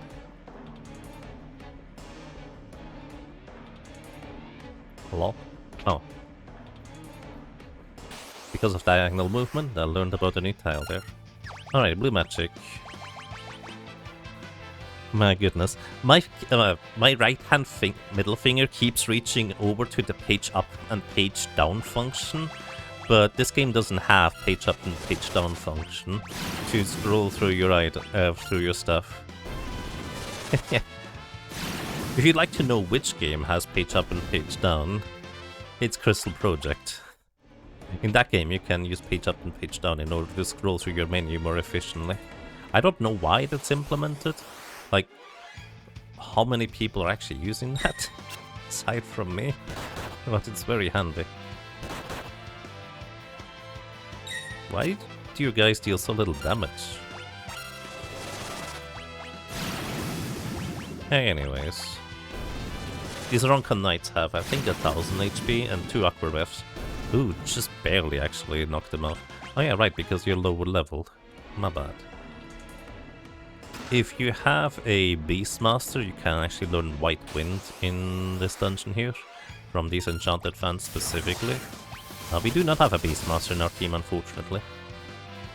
But if you missed picking up Era, you are likely to learn it here, I guess. We also can learn level 4 Gravity. Oh.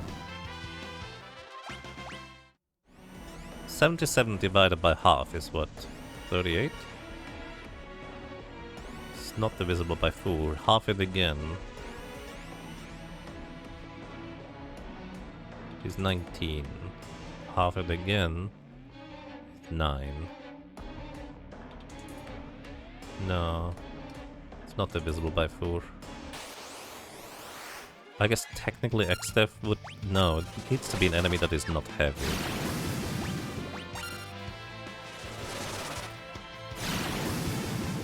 Also, Lena's out of MP already. for Lena. Elixir. You know, an elixir refills MP. Okay, you just wait. Blue magic, Aqua Breath.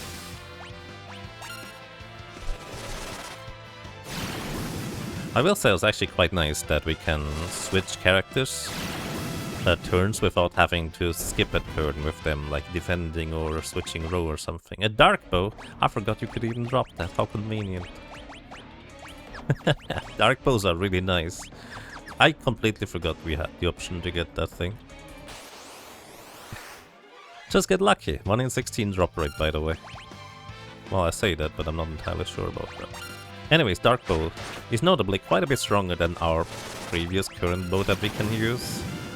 But I guess more importantly, it has an extremely high probability of blinding the enemy if you attack them with a Dark Bow and hit them.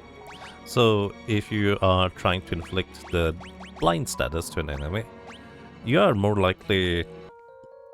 like, you're way better off just using the Dark Bow instead of trying to cast a spell on them that inflicts blind, because it has a much better probability of landing, unless the Pixel Remaster changed that, and I don't know if it did or not. Maybe. I guess I might find out. I'll find out on the second to last boss, I suppose. Rare drop pipe. It's very handy. Right. I accidentally did that.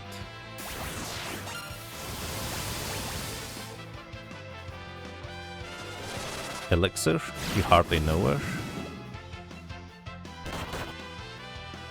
What would that mean in this context?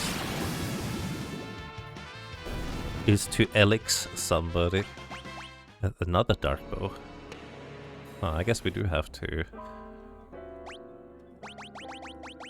Rangers. Alrighty. You get the mangoes.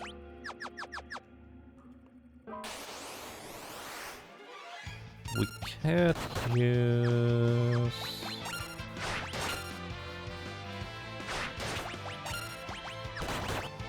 Oh, you don't have a weapon. Dark bow is so good. We can use the ancient sword.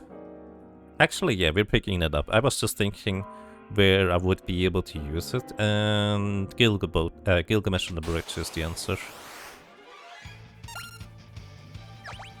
You are not heavy, so I'm pretty sure we can missile you to deal a ton of damage.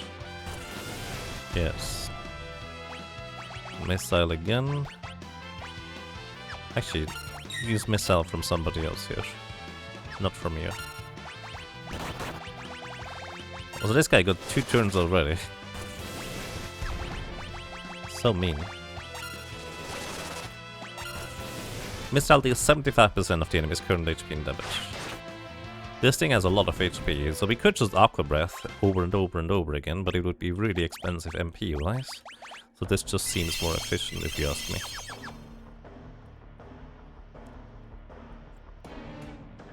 A high potion in the chest in the top left there? I don't think I need it. Although I guess it would be nice to have. Missile. You could also cast Gravity. Let's see, Missile is 7. It's actually cheaper than Gravity. I don't know about the chance to hit though. It's possible that the chance to hit is lower than Gravity. Let's see if that's good enough. It is definitely good enough because it had a third of the HP damage that we see remaining. Money, shurikens, chest, Lamia. Aim, bonk. Galef, you can have... Yeah, Flame Rod is fine.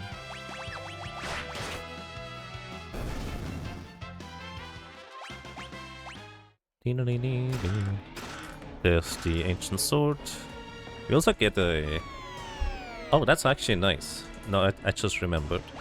The Power Armlet is often not particularly useful in a lot of characters sets that you get in the Four Job Fiesta, Because the characters that could benefit from the +3 strength, like the ones that are actually using melee attacks, often cannot equip it for some reason. However, Hunter is one of the exceptions to that rule.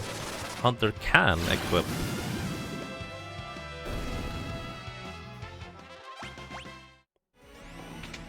the +3 strength power armlet, which is really nice. Archeoaveis.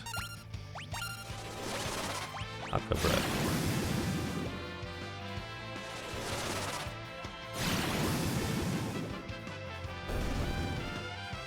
Right, Elena has no more MP. How many elixirs do I have? 3. Yeah. If I had like 5, I would use one to regenerate Elena's MP. But I'm stingy with this one here. Rompers.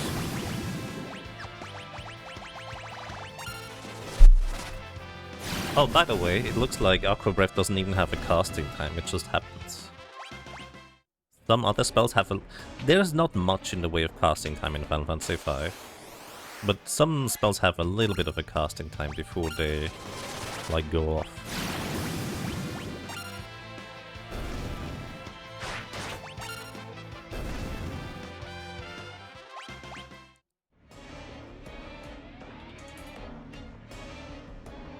Alrighty. Last save point before the big meanie. We can just use the cottage. This is a full HP and MP refill. Maybe I shouldn't have used it, because right now we're not going to get quite full on MP if I don't use the cottage, or at least 2/10. But I guess the higher level we get, the more of a discrepancy that's gonna be. Okay, that's good enough.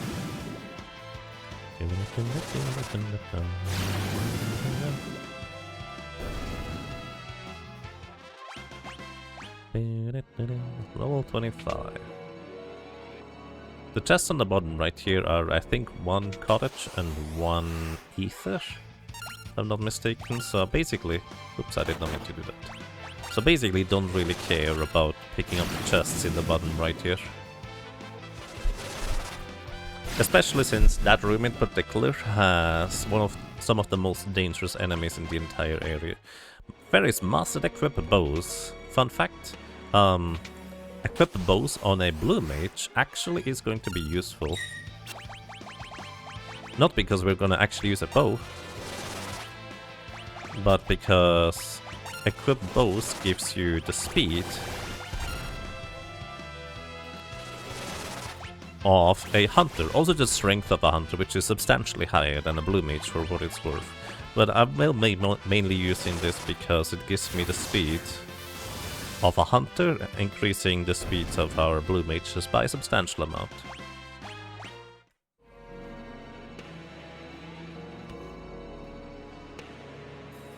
Right, this room here also has rather dangerous encounters, so we didn't get any. Very convenient. Let's see, anything I want to do to prepare for this guy? Not really. Let's go. Welcome to Archeoaveis. This thing has 5 different forms. You only see the switch between the later forms, but the first 4 forms all have 1600 HP. And it is initially with basically no magic defense, so Aquabreath is gonna deal good damage here.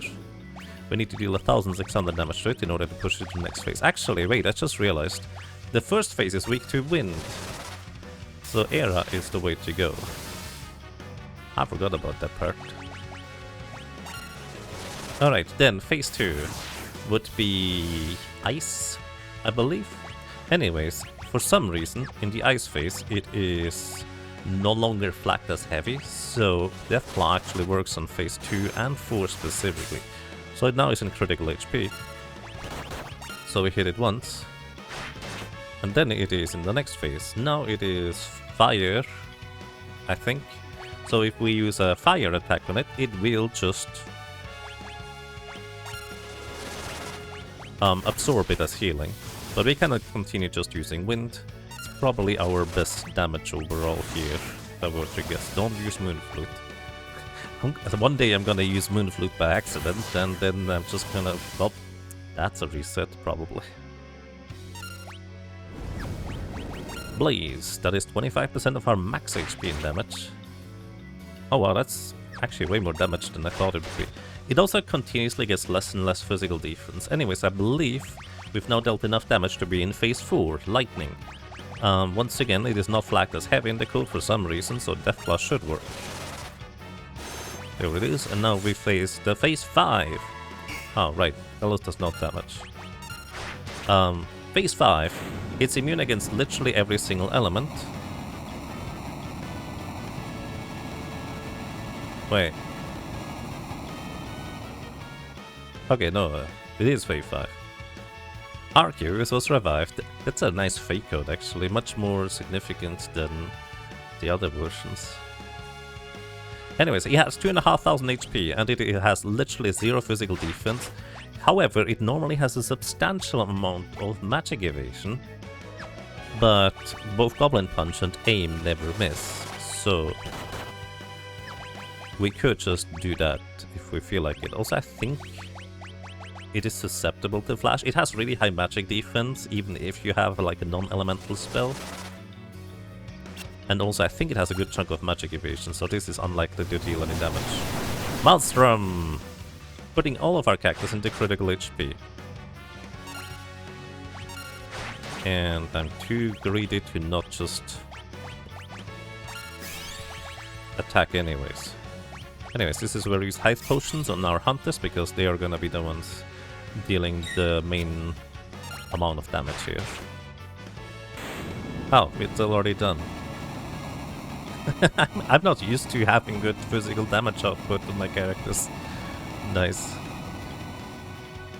Hunters having like guaranteed hit is so nice here, because this thing has just enough evasion to be annoying, but Hunter just completely circumvents that. Oh! I didn't even realize that, but each individual phase of Archeoaveis has its own drop, so we get 5 different item drops there. Normally, well, you're hard-pressed to see more than the very last drop in most of your playthroughs. That's not true for this one.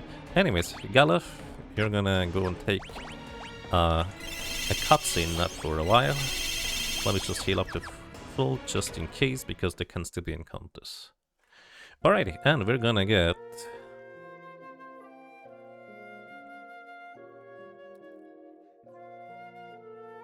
our last job here. Well, I say last job. It's technically second to last job. In nowadays Four Job Fiesta rules, you can pick whichever job you want to replace, rather than it being specifically Galuf's job that gets replaced. You could kind of think of it as whatever job Galuf has kind of gets taken in, with him into his grave kind of deal. But in today's rules, we're going back to the old legacy ones, where once Galuf is going to leave our party for good, we're gonna get a new job rolled for his instead. So whatever Earth job we're gonna have here is gonna be temporary. So even if I get a Chemist, which I don't like Chemist, we're not gonna have Chemist for that long, probably. I mean, technically we could just roll Chemist again. And if anybody's curious, I think SevenSins already rolled which jobs they're gonna get. So I don't know what it is, and I don't want to know, because it makes me play different if I already know beforehand. And they don't have the luxury of knowing beforehand either. Remember, Galuf, remember. Yeah, just kick those question marks out to the sidewalk, and that's how you remember things. Wouldn't it be nice to just remember like that? Just kick your question marks away?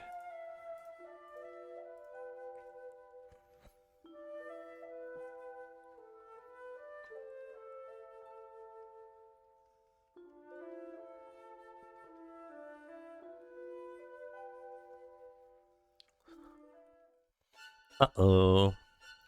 You know, we arrived at the Earth Crystal before it exploded. Just to see it explode anyways. How inconvenient. Or very convenient, if you actually like getting the jobs from the crystals, I guess.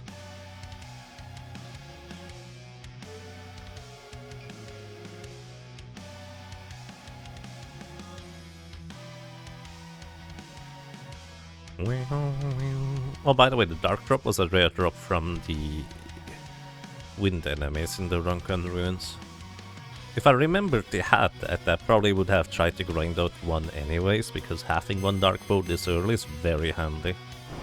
But why remember things and be good at the game when you can just get lucky? Just get lucky.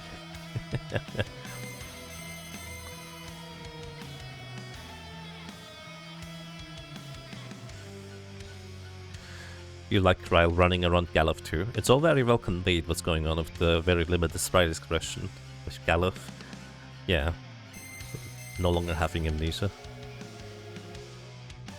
Yagaluk, always Yagaluk. Yes. To be fair, a large portion of Yagaluk is recognizing the portions where I'm lucky, rather than just always focusing on the bad parts. Overall, I don't think I'm getting more lucky on average than other people. I just like focusing on the good parts. Much easier for your brain.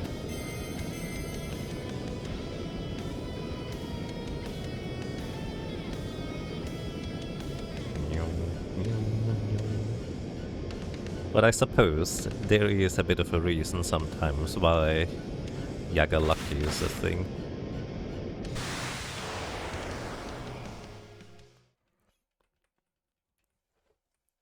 Hooray! It's raining crystals! Uh-oh. Unfortunately, in order to make a friendly crystal rain, this old guy has had to just kind of take a forever nap.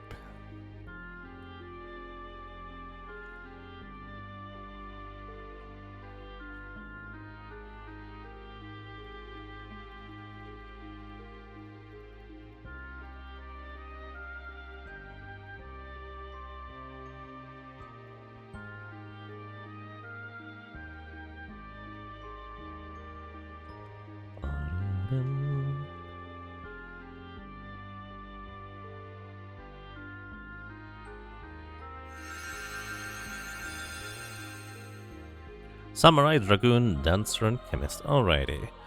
Going to Discord and clicking on the last one. Thank you again for my Discord members to give me the spoiler version of this. And our fourth job for today is...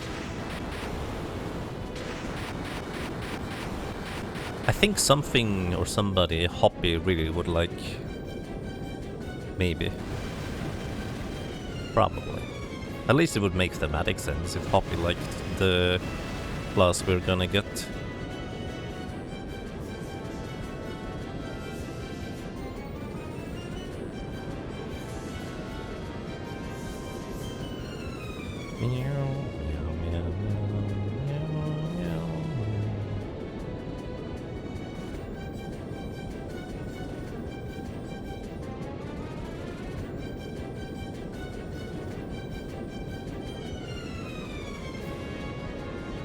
Is the cutscene actually continuing? No, it's not. Sorry. I was hoping the cutscene would just continue while I'm preparing the sprite.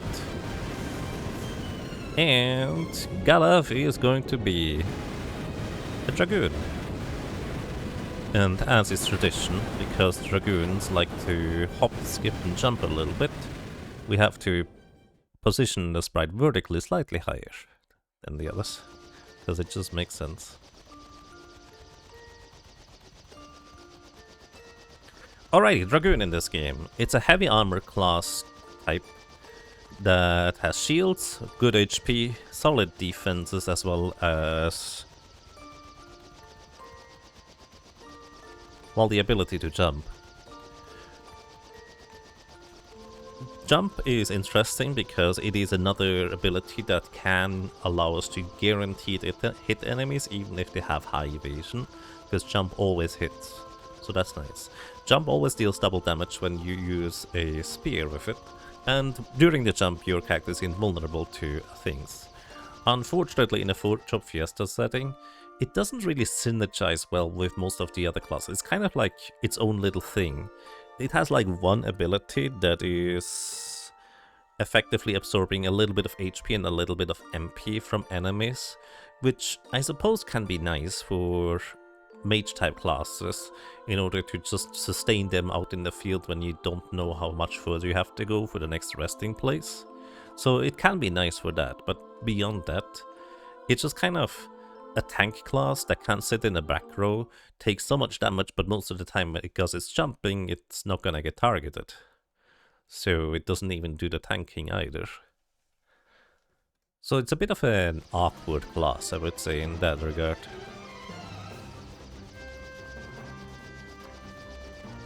But yeah, it actually, for a no running rule, it could be quite nice. Because this might allow us to not having to worry about running away from combat. Or not running out of MP as much, that way around. Alrighty, anyways. Roboros, we have an easy way to deal with them. Chimera, Dorm Chimera is easy. And Titan. Huh. I guess Titan might be the most tricky one to deal with.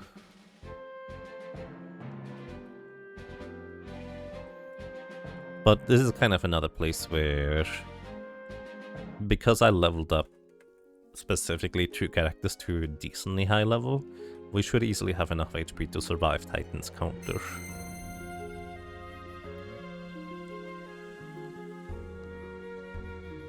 Also, in case you're curious, we can just say that Galuf, the character that is not in our party, is the Dragoon right now. You can assign whatever job you want to be the one that is not currently in your party when you switch stuff around. So I don't have to have a Dragoon right now in the party, because I could just say, okay, Galuf is a Dragoon right now. I actually haven't really thought ahead at all right now. Maybe I should.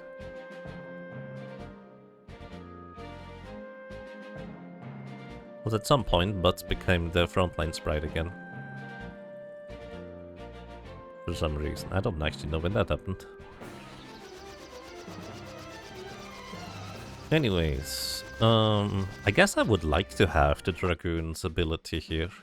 Like, in a run where I'm not allowed to run away, Dragoon feels like one of the more useful jobs in that regard, right? Fairy's really gonna keep as a ranger, she's the one that learns rapid fire, but Lena we can turn into a good Dragoon for now. I think that's fine. Dragoon Lena.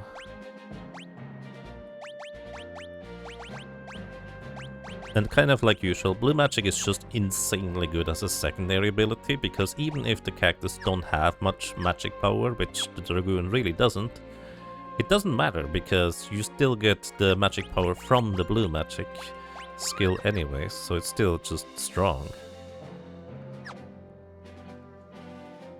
And speaking of strong Blue Magic,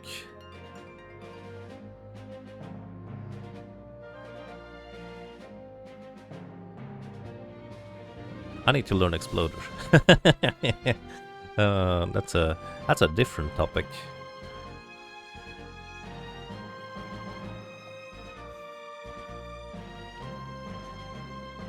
Anyways, now we have to deal with the mini-bosses of the Meteor variety.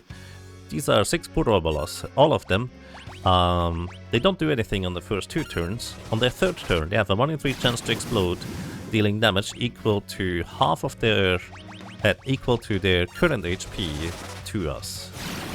So basically, what I'm looking for right now is I would like for them to... Oh, shoot. I don't have a blue mage that could learn... I don't have a blue mage in the party that could learn Exploder. Anyways, these guys cast Arise, reviving all of their fallen allies to maximum HP if you kill them one by one.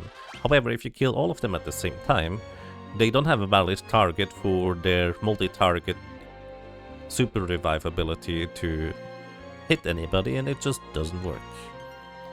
Also, unlike Final Fantasy Tactics, support spells in these games are guaranteed to land, which is still so weird that it's not necessarily the case in other games to me. Anyway, second one. We're gonna heal up to full because that can be relevant coming up. So, this is going to be Titan. Titan is level 1, which the only reason why that's relevant is because Goblin Punch is just not gonna work unless we decide to Dark Shock ourselves into oblivion. Anyways, the bonus of Titan being level 1 is that any chance to hit spells has an increased chance to hit because our level difference is in our favor in this scenario. So he has 2,500 HP. I actually don't remember how much HP he has, to be completely honest. First of all, I'm gonna slow him, so he gets his turns much more slowly along the way. That is 2 Aqua Breaths so far. 3, and the 4th one might kill him. So what we're gonna do here is we're gonna have Lena cast Aqua Breath. Wait. No, I needed to time magic first. Okay, we're fine anyways. Earthshaker. Alright, that's alright.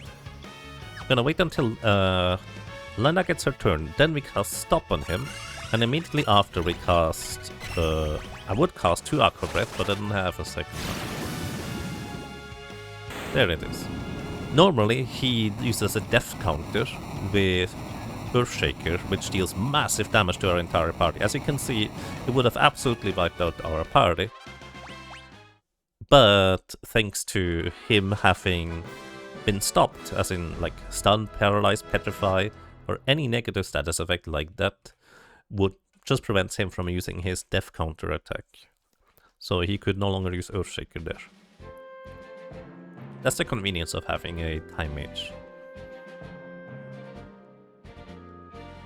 The alternative would have been to just heal up one character and then just have only one character survive. But using Stop is just much easier, I would say. But a good day to you, lone fellow. Hope you're doing well. Now, it's technically possible for us to get into encounter just before we step into the meteor, but I guess we'll see whether that's gonna be a thing or not. I do want to learn Explode before I do much else though. Anyways, this next boss here is Dorm Chimera. I believe it has 3300 HP, and usually the most dangerous part about it is that it has a bunch of abilities and attacks that deal just massive area of effect damage to your entire party. It has Blaze, it has 25% max HP damage things. Basically, it just does a lot of damage, this thing. However, it is, in fact, not flagged as heavy in the code, aka percentile-based attacks do work against it, such as Death Claw. And you can reduce his HP to basically nothing and then just bonk it once and you win. Oh, shoot. Hold on. Lena has a knife equipped. That doesn't help. Anyways. Thanks to blue magic, this is not a problem. Time Mage would even be good, like with Gravity, just half its HP 3 times and then just deal a bit of damage. It's so good in that case as well.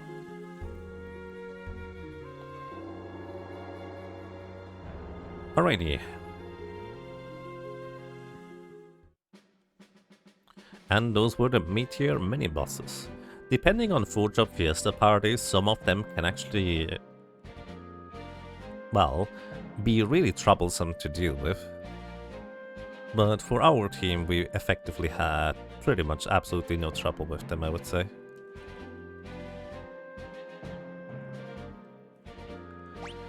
Then, before I go into World 2, I want to learn thing here, because I'm gonna forget about it if I don't do this right now. So, we're gonna give everybody a learn as their secondary, which also means we lose a lot of MP on the characters. But that's alright. I could also buy a spear for the Dragoon in the city over there. But it's really not all that necessary, we're just gonna rely on blue magic. Anyways, these bombs here are the reason why I want to learn stuff. But I would also prefer if this wasn't the back attack, to be completely honest with you. On the bright side, we just learn self-destruct. Which is exactly why I'm fighting here, by the way. Like, this is literally the exact reason. I want to learn self-destruct from these guys. I needed to give you a different weapon. These things have 440 HP, so Fairies apparently just one-shots them, which is very convenient. Oh, we don't have another weapon. Maybe I do want a spear for you. Just in case we run out of MP. Anyways, we learned Explode now. This is also self-destruct. This is also a blue magic ability. It's not usually a useful one because it deals damage equal to your current HP. But it does have a select few uses. Well, I literally can just think of one use it has.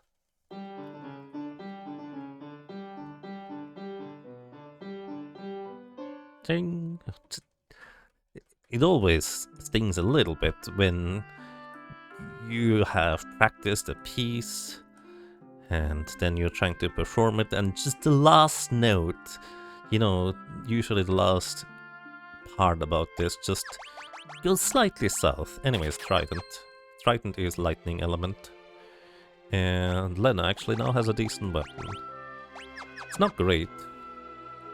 The Mangoes is actually still better in most cases, but at least Lena now has a weapon.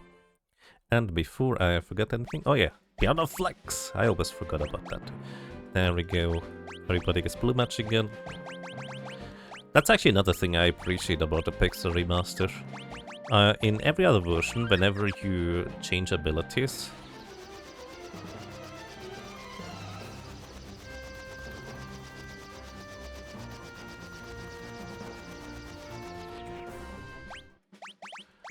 you have to re-equip your character like fully. It just unequips all your stuff, then you equip optimally, and stuff just... It's a little bit of a mess.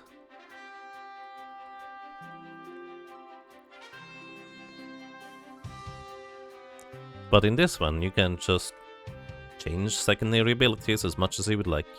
You do still lose your MP if you switch from a secondary magic ability to something else. But it's just so much more convenient when you don't have to always re-equip your character. At least in my opinion. Anyways, welcome to this little island.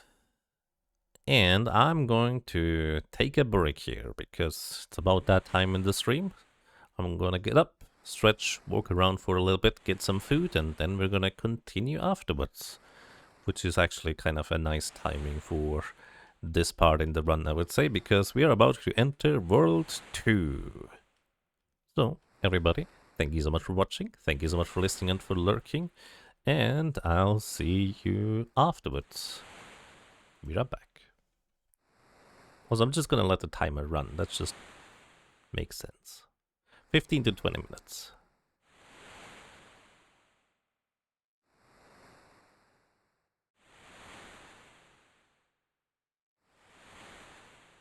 Alrighty, we're back. Good morning, good evening, and good afternoon.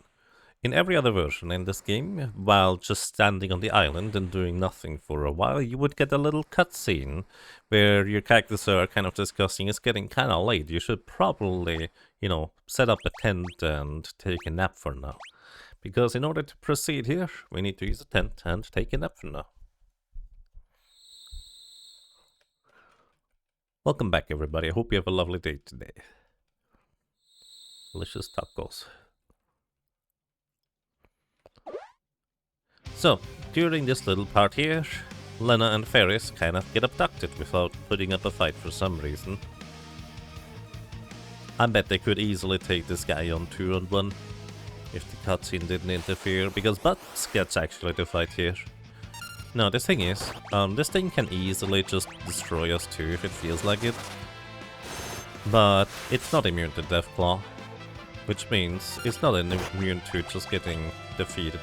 It can absolutely defeat me, because it has actually something similar to Deathclaw. It has Hurricane, putting us into critical HP. If you win the battle, you get an Ether. If you lose the battle, you get nothing, but the game actually just straight up continues. Like, you do not game over here. And in fact, it is faster for a speedrun to just lose. Probably. It's not a speedrun though. Well, I guess it kind of is. Just a little. Like 10% speedrun, I guess. With breaks and food, and I guess also shower in between, because I'm not gonna do this entire run today.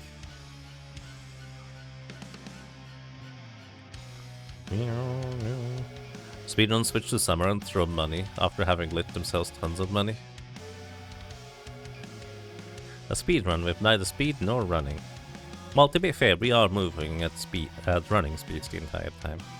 It's just not super running speed because we don't have thieves. Wait, does this version have the money glitch? I know Game Advance does that.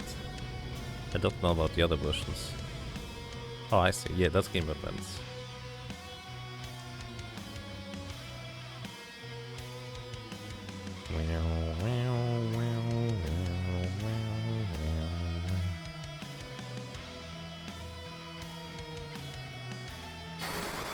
What is Gallo's current job? High mage? No, I think he has the blue mage right now. Blue mage is a fine choice here, actually. One could argue it's actually good even. You just noticed the Gallof Dragoon is jumping. Yeah, it just kind of feels appropriate for the Dragoon sprite to be just a little bit higher than the others.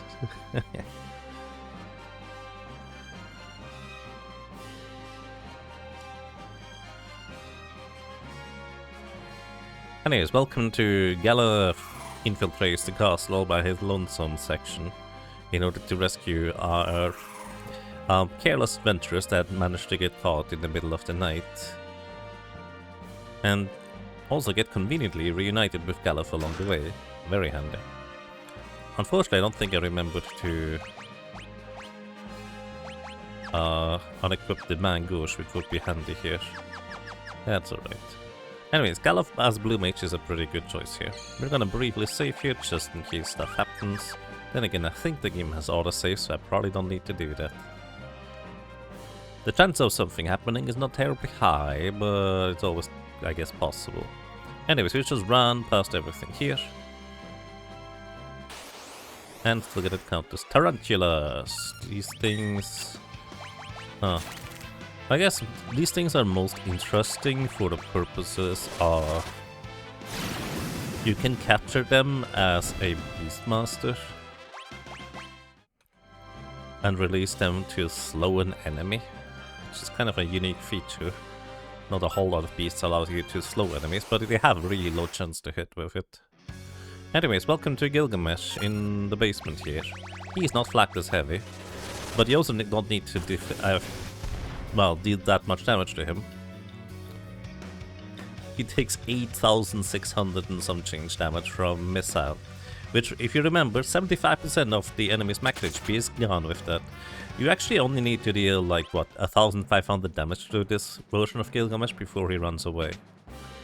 And that just makes it easy, because he's not flagged as heavy in the code, and he has literally 10 times the amount of HP than what you need to deal.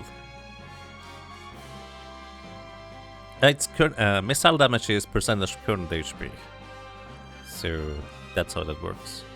Alrighty, and everybody is equipped. We don't have any duplicate jobs, let's go. Game... Just trying to think. I probably want to have Lena in the front row punching enemies, just to speed up things a little bit.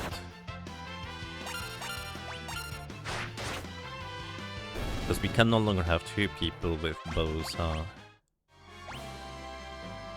Then again, Lena being the Dragoon is not that useful. Then again, what really is? Well, Lena's the secondary hunter, but we don't have to worry about that for a while. That's alright. Oh, also, let's have Ferris in the front this time. Although I think the game just forces butts here anyways. Yeah.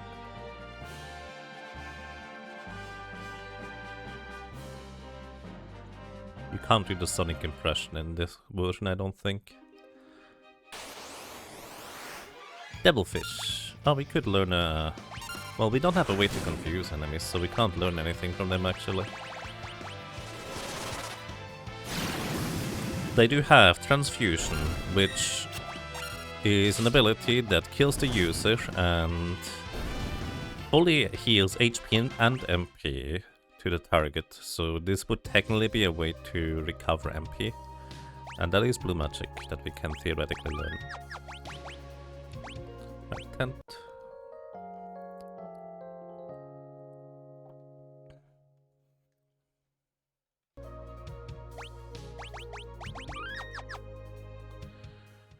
Alrighty, I don't actually know if we can avoid the encounters here. I bet you can do actually even more efficient than counter avoiding with diagonals in this version.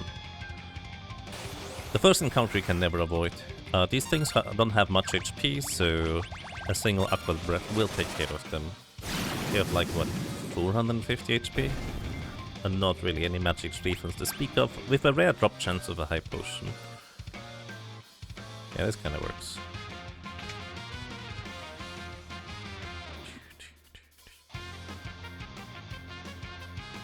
Easy is so good here. The longer I spend thinking and in the menu, the longer I get to hear the music, right? That's how it works. Anyways, you actually have the Ancient Sword already equipped. How convenient.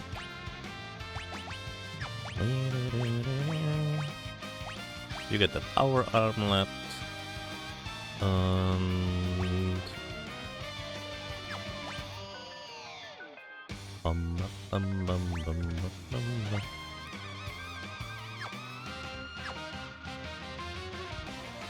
Mage Rage? Okay, we're gonna do Rage strats in that case. Actually, can we do Mage strats if we silence the battlefield? Maybe. Anyways, welcome to Gilgamesh on the Bridge. This is a pretty tough encounter, all things considered. He has, I think, 6,500 HP, and once he drops below 3,000 HP remaining, he will enter his secondary phase, where he buffs himself with haste, speed, my goodness, brain. With haste, protect, and shell, effectively taking half damage and being twice as fast. It's really dangerous, actually. He is also heavy in this battle, so we can't easily just deal with him. I don't remember if we can blind him or not. Actually, if we can blind him, we have a darkness bow right now, so he didn't get blinded, probably. The NES version, the SNES version doesn't actually show whether it's blinded or not. Anyways, Time Magic. We're gonna slow you. And we're gonna haste everybody in our team, because actually the speed advantage is absolutely enormous. Let's see if this works. And it didn't work. Haste number 2. Varys, you keep attacking. And you haste.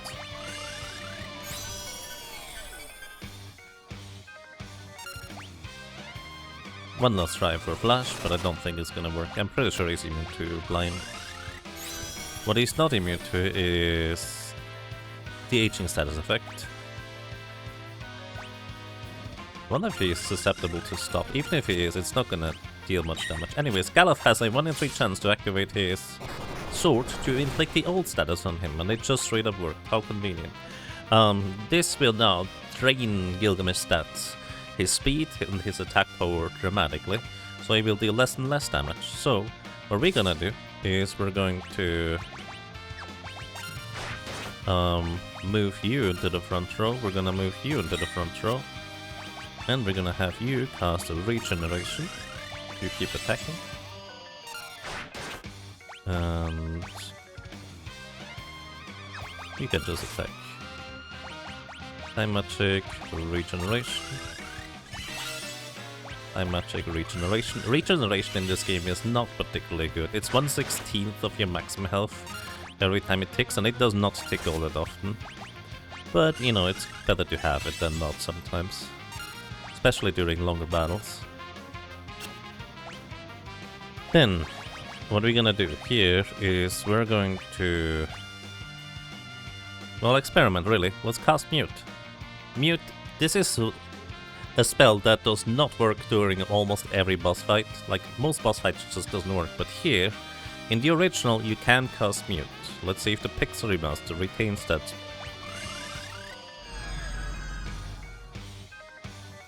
Oh, it does. Alrighty, now, you can no longer cast any magic spells. White magic, black magic, red magic, time magic, summon magic, all of these gone. However, for some reason, blue magic can still work. Which is very convenient for what I'm about to do here. Because we're going to move Galaf to the front, and then Mage Rage. This is not the optimal way to do this. Let's actually see if Gilgamesh is gonna cheat and still cast his buffs anyways. Also, by the way, Fairies has only a 70% chance to hit. That is before Gilgamesh evasion. Alright, now you're gonna cheat. No! They fixed it! That's amazing! Thank you! Because previously, he would still just cast his buffs on himself anyways, even if he was silenced. Mute is a very unique kind of silence, because it doesn't mute specifically a character, it mutes the entire battlefield instead. So, we now have Gilgamesh muted. So he couldn't buff himself, he is still slowed, we are hasted and enraged and just attack him like crazy. Blue mages follow their own rules, yep. It's probably an oversight that blue magic doesn't get silenced, but I guess it also simultaneously makes sense. It's more like monster abilities that, like, the monsters that use them that's just innate to them, right? Anyways, it was a bit, entirely unnecessary for me to enrage my entire party. We could have cast the spells and been faster. Also, I didn't dodge the encounters. Good job, Jaeger. Flash. Blue magic, aqua breath. Alright, the front two are now blinded, so their physical attacks are not gonna deal much damage. Never mind, they're not gonna do much damage anyways. I think this guy absorbs lightning for some reason.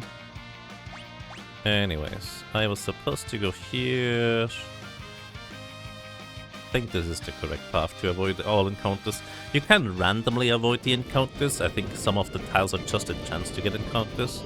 But I think the path I took is guaranteed to not get any. Probably.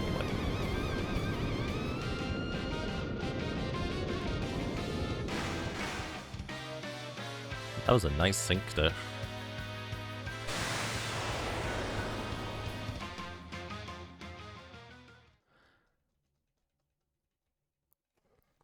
Nice sync to the music.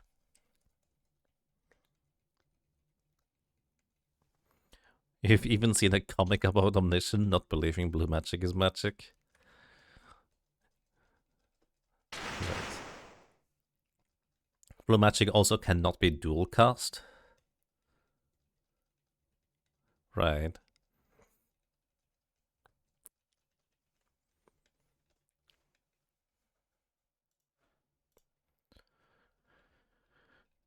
Ready. Welcome to World 3. Excuse me. We're not that far yet. Welcome to World 2. This is where random enemy encounters are kind of spiking up in difficulty a bit. You know, Ronkan Ruins were a bit of a step up, but this is even one step further than this. It's not deadly yet, but right after the first town it can get deadly, if you get unlucky, depending on how it works out for you, or who you encounter.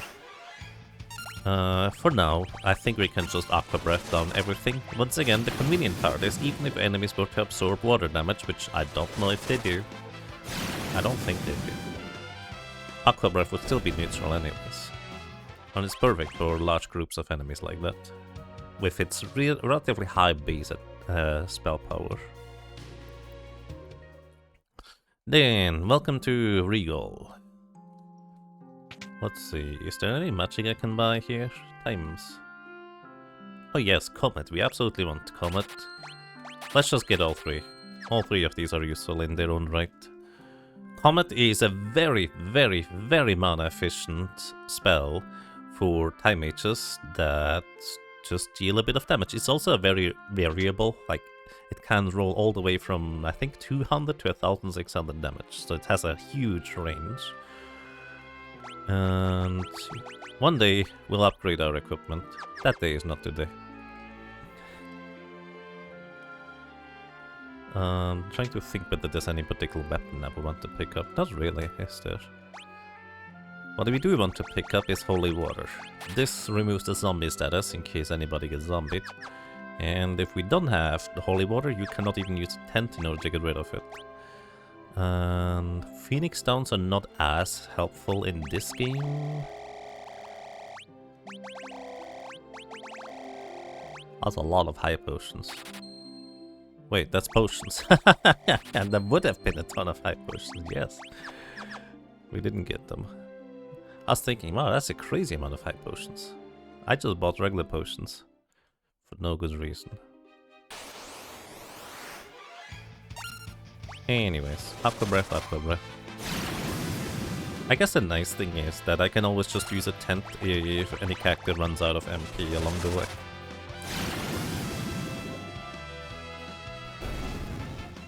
Kind of trying to think a little bit ahead. How am I going to deal with shield dragons if I run into them? 1,000 needles? Where do I pick up 1,000 needles?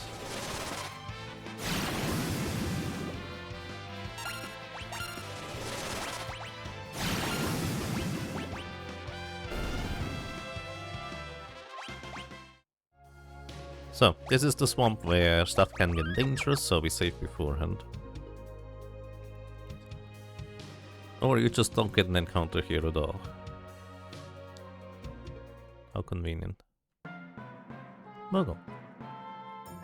Hoopa.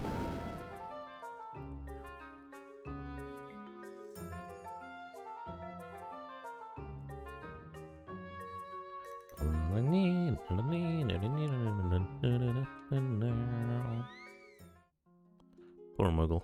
We need to go and find it and rescue it.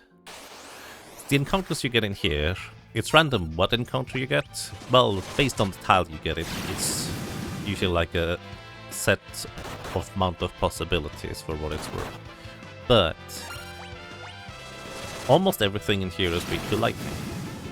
We could have bought a lightning bowl if I remembered to grab it. I didn't.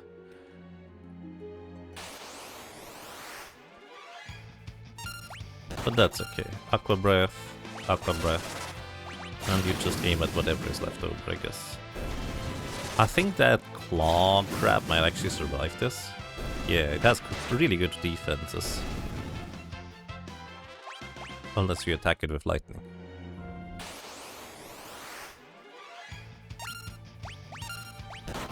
Oh, you don't have Aqua Breath anymore.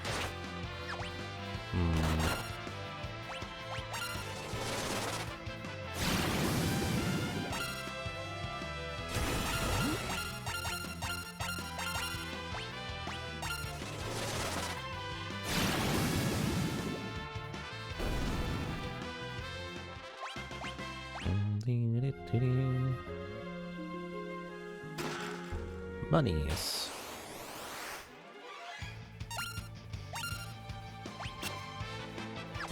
You're out of MP. Actually, only Galuf has MP remaining. And I argue that's not a coincidence. It's because he's the slowest character, so he doesn't get as many opportunity to, you know, actually cast spells, I suppose. Also, by the way, Lena will one-shot enemies with her jump. Just purely due to the nature of it being lightning element.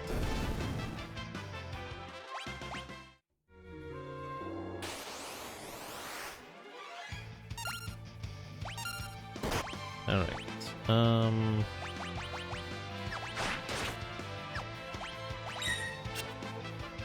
Oh, inconvenient. Flash.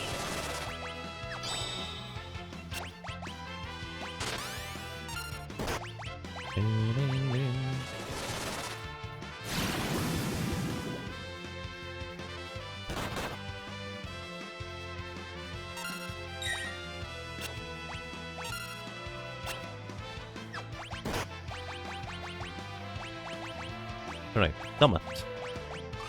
7 MP probably knocks this guy out. Did. Even Galuf doesn't have enough MP anymore to cast a thing, but we have... You know what we can do with Galuf? We can equip a Flame Rod and Blue Magic Flamethrower. Hey Buds, no napping! Come on, buddy. I probably should have just attacked with Lena. Nice dodge.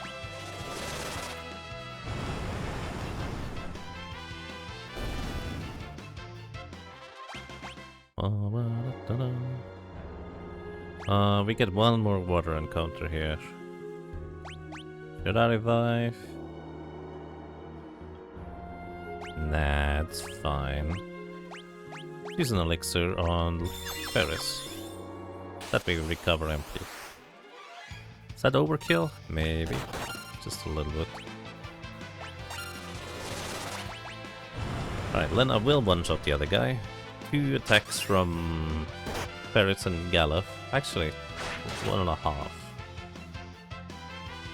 Will knock out the other guy.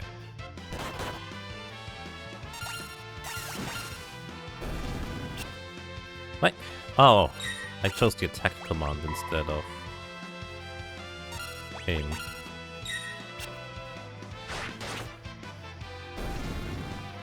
Good evening, Stelazio. How's the Fiesta run going? Quite alright, I would say.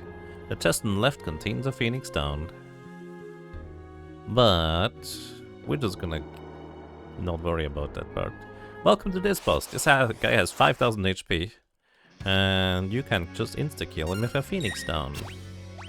Or alternatively, if you're stingy like me, you can Deathclaw him. If you have enough MP remaining. Did you just counter that with Poison Breath? Oh, that's so inconvenient. Oh no. Oh, he's still alive. Okay, I guess we are using a Phoenix down. I think in the Pixel remaster, Phoenix downs are guaranteed to hit. In the Super Nintendo version, I think it's like a 1 in 4 chance to hit. A 3 in 4 chance to hit. Good ball. So, it is possible for us to get into an encounter before we leave the room. It's not 100%? Oh no. I got lucky. Anyways, I should absolutely at least heal up my alive characters before trying to go out of the dungeon here. So this area here is what I was kept referring to, that the Pixel remaster just doesn't care that there's not supposed to be any encounters, specifically in the grass. The encounters are, in fact, in the desert. If you get into an encounter in the desert, you cannot run away, and they are pretty deadly encounters. Well, I mean, I can't run away anyways, but basically, I was so confused when I got, like, bees and goblins and super weak other encounters in that area. Because that's just strange when I first played through the Pixel remaster. Elixir is guaranteed to hit that boss, takes it to single digit HP. That's true. I think he's... Well, he is definitely not flagged as heavy, otherwise Phoenix Down wouldn't work. Wait, where are the encounters? Did they fix that too? Hey, they fixed that too. Why did they not adjust the encounter rate in the other areas though? Hey, but look, there were no bees and no goblins. How nice. They did fix a lot of things, I believe. So that's very pleasant. What they didn't fix, however, is in this Moogle village, in every other version, once you befriend the Moogles, they, you know, they don't entirely randomly run around like they do in the Pixel Remaster. They actually run around semi-randomly with about a 75% chance to step in the direction of the player character or something like that. I actually don't know how it exactly works. But in short, they use the same pathing AI as like the robots in the Pyramid Layer, where they just have like that random-ish chance to walk towards you. And unfortunately, the Pixel Remaster kind of missed that little detail. Sadness. Anyways, we pretend to be Moogle, so we can fit in with them just as well as other characters can. And this Moogle really enjoys us trying to fit in with the other Moogle friends. And gives us a little reward for an Elven Mantle. Another accessory that blocks things 1 in 3 times. Anyways, as you can see, the Moogles walk around just randomly, which is not nearly as fun as when... Well, is it random? Because randomly one of them probably would have walked away by now. Maybe they do kind of have not entirely random behavior. Could also just be confirmation bias. Anyways, moving on.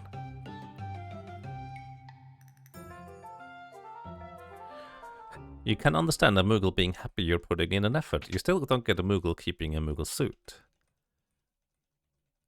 I mean, it's for visitors. So they can try and fit in if they would like to.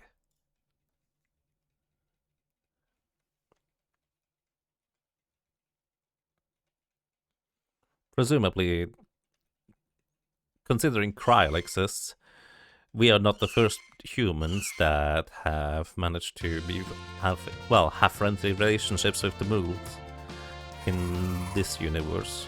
So it's not too far-fetched, I would say, that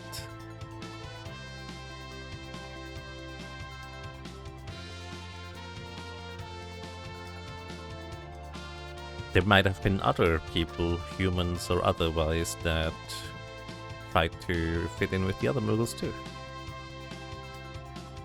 The Moogle village, actually a furry colony. Maybe. You don't have a human suit in your closet? I have to admit I don't.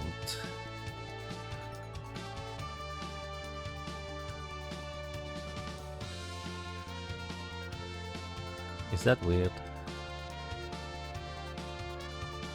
The secret is they're all in suits.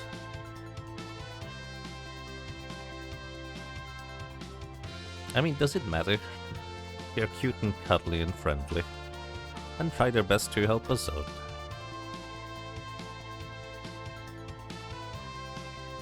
Clearly, each Moogle is 15 frogs in a Moogle suit. Well, I think they're doing a fantastic job of just waddling around the way they do, considering the restrictions of their movements.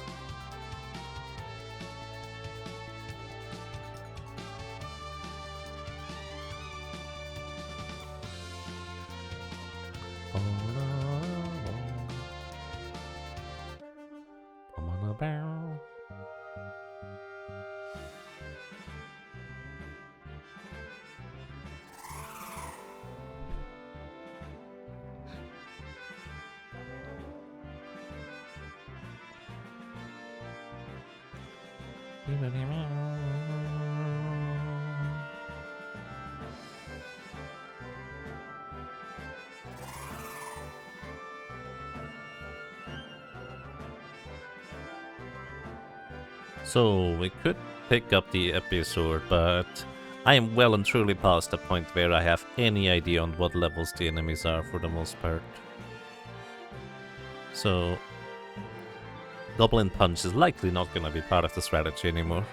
Unless we just happen to get really close to level 33 by the time we reach X-Death at the end of World 2, because he's level 66.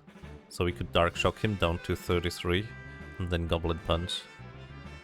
Although I kinda doubt this version here allows you to Goblin Punch at full power with the fake Excalibur. Which other games do have that, which is probably an oversight. But it's a fun one.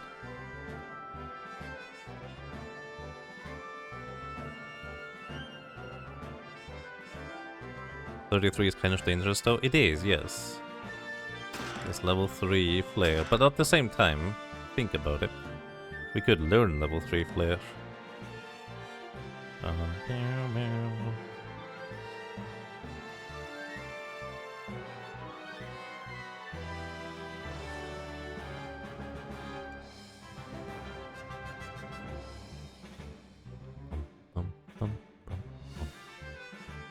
Which kind of reminds me of something else. I think you need a Beastmaster and a Reflect Caster in order to learn level 3 Flare in World 2, if I'm not mistaken.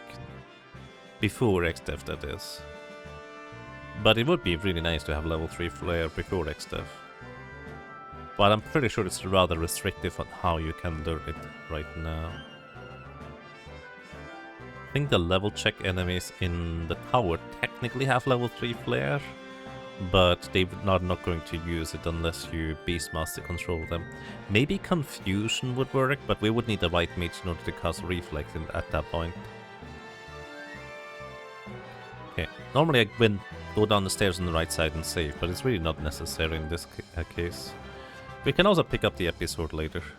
I don't think we're gonna really use the episode on our blue mage here. At least I guess it would be a decent amount of money if we sell it instead.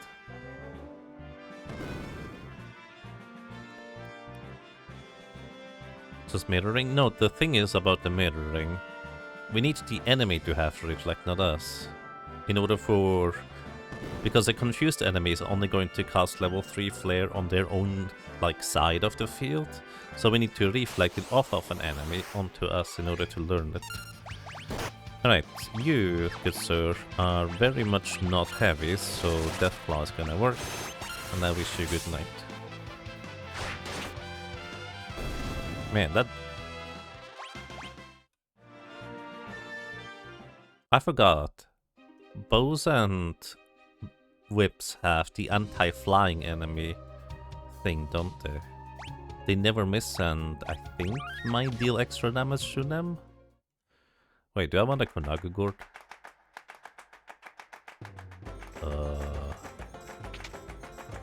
It would be convenient. Wait, no. We don't have a Beastmaster. That's a Ranger Jäger, it's not a Beastmaster. We don't need a Konaga Gourd. Plus, we have a Blue Mage anyways. So we don't really need anything else aside for that for Mighty Guard. Speaking of Mighty Guard.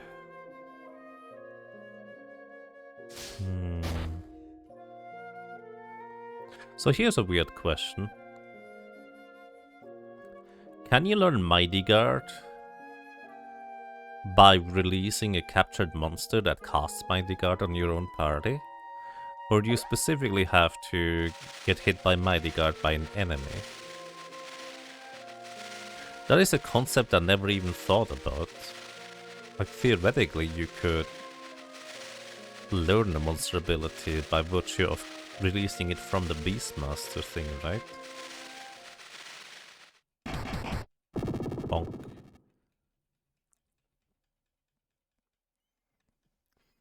Good thing there's a bed in that over the room, because Butts hit him hard enough that he's just gonna take a nap for a while.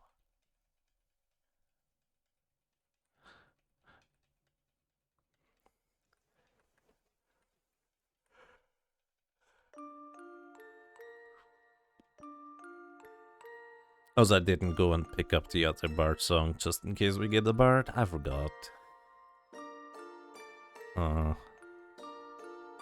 What did I miss out on? The Confusion and the Stop songs. These would be pretty good. At least we can still get the Agility song. Wait, no, I did pick up the other song.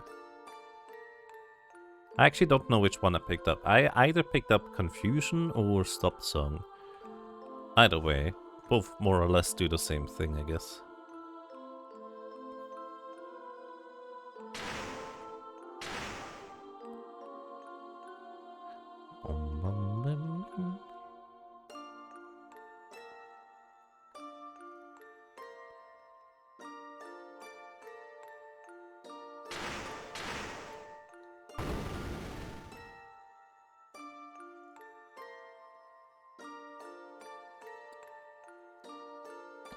Let's see. Now that we have the dancing deck, we could theoretically pick up Transfusion as a blue magic ability. I'm mostly just thinking whether that's useful in any capacity. It would be a potentially emergency way to recover MP, I guess. But we do have Dragoon stuff for that. Which reminds me, I need to check on what level Lena has on that side for now. Then again, why is Lena using that? She's the secondary hunter. I guess we're not gonna even have a secondary hunter until Ferris finishes learning. And that's not gonna be for a while. Although arguably more frequently than would otherwise be. Anyways. I think our High Mage needs to equip the Flame Rod, and you need the Flame Rod. Good. Also, which one of you guys is it? Not you. No, it's the middle guy. Learn the Requiem. If you have a bard in your party, it absolutely wrecks undead. You know, it wrecks them. Sorry, not sorry. Alrighty. Let's go and pick up some weapons. Weapons? I guess the killer bow would be handy, potentially. We're gonna pick up one killer bow. Which has, I think, a 8% chance to instantly kill an enemy.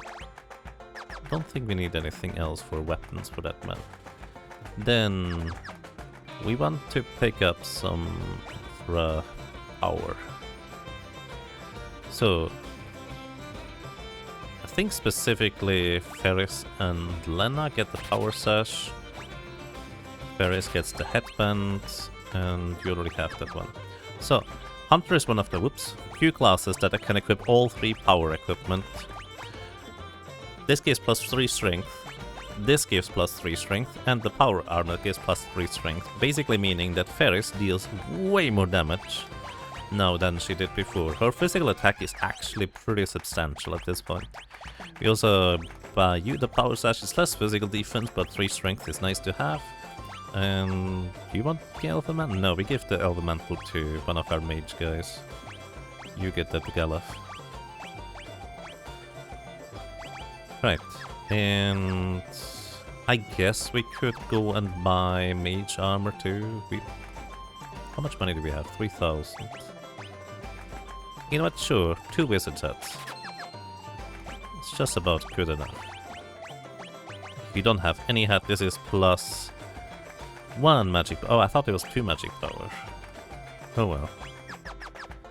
I guess we finally upgrade from leather. Yeah. Alright, we're gonna get a bunch more money up here, so we're gonna be fine, probably. We do want to recover all of our MP before entering the mountain. Aqua Breath. So Ferris is going to be really good at destroying single target enemies that don't have a particular weakness we can exploit.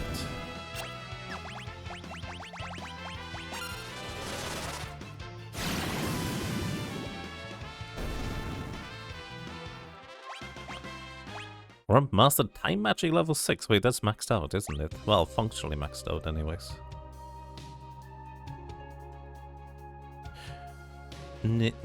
Maybe? I don't remember. I think Time Magic level 6 is the baseline.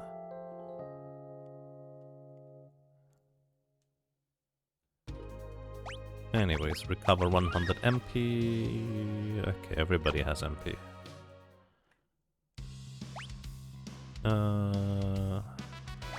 Lena, let's see real quick.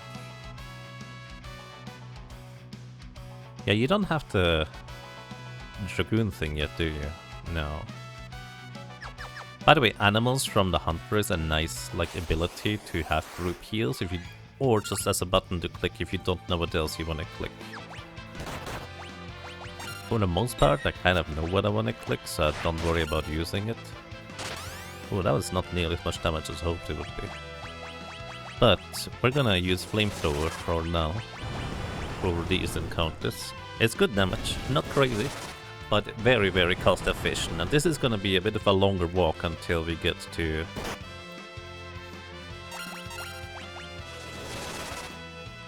the next save point, if you will. So I'm just gonna save a little bit and not just willy-nilly spam Aqua Breath.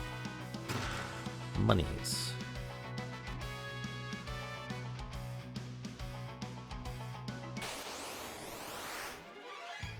Right, Flamethrower. Aim at that guy, Flamethrower this one. Lena, you jump on this guy. So, this zombie dragon, like most zombies, are weak to fire. This is convenient for us. These poison eagles only have like... Oh, you could just do attack, you don't even need to aim for them. These zombie eagles do have very, very low HP. They have like, I don't know, 50 or something like that. The big difficulty usually is trying to hit them. But because we have aim from the hunter, it's not really a big deal for us. The dragons also guarantee drop dragon fangs, a very high quality ingredient for mixing. But we don't have a chemist, so it's basically just worth 2,500 gold for us. Also, unless they fixed it... Oh, this is an encounter where we Aqua Breath. Anyways, unless they fixed it...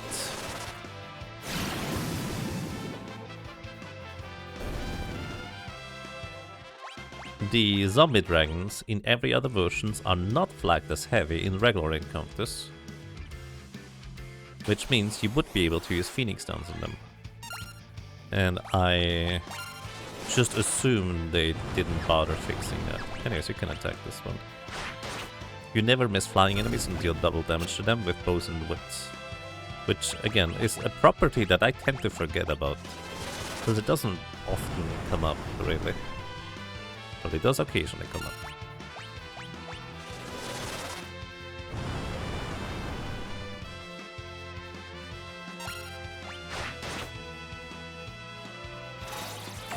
Magic Hammer, you know, the downside is now our MP is halved. The upside is that we have learned Magic Hammer now. And Magic Hammer halves MP, which you might think, ooh, big deal. Why would you want to halve the enemy's MP? Well, if you know anything a little bit about maths, that it is that if you keep halving an enemy's MP, even if they have like 50,000 MP, if you just keep halving it like 10, 15 times, they are basically out of magic afterwards. So, what I'm saying is, it is actually kind of a big deal to halve an enemy's MP over and over again. Also, this big guy can throw a bone which puts you to critical HP, which is kind of rude if you ask me. He can also give you the tail, which paralyzes your character. So they can actually be a huge problem to deal with in solo character challenge runs. But this is not a solo character challenge run, as you might be able to tell.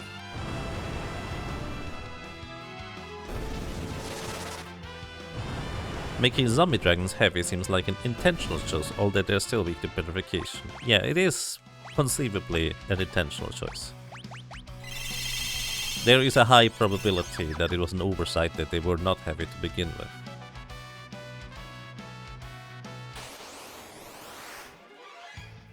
I mostly just wish I could ask whether it's intentional or not, to be honest. So, the killer mode does have an 8% chance to instantly kill enemies. I'm pretty sure it does not work on zombies, but I'm also sure it does not actually heal the zombies. But I do actually wonder whether they might have implemented it healing zombies here. Then again, it's not usually like a situation you encounter.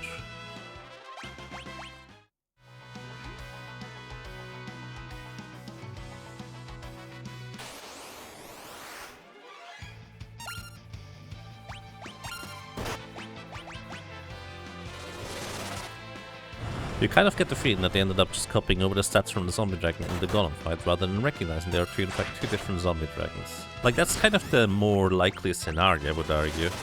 But at the same time, they did pay attention to a lot of other details in the game, right?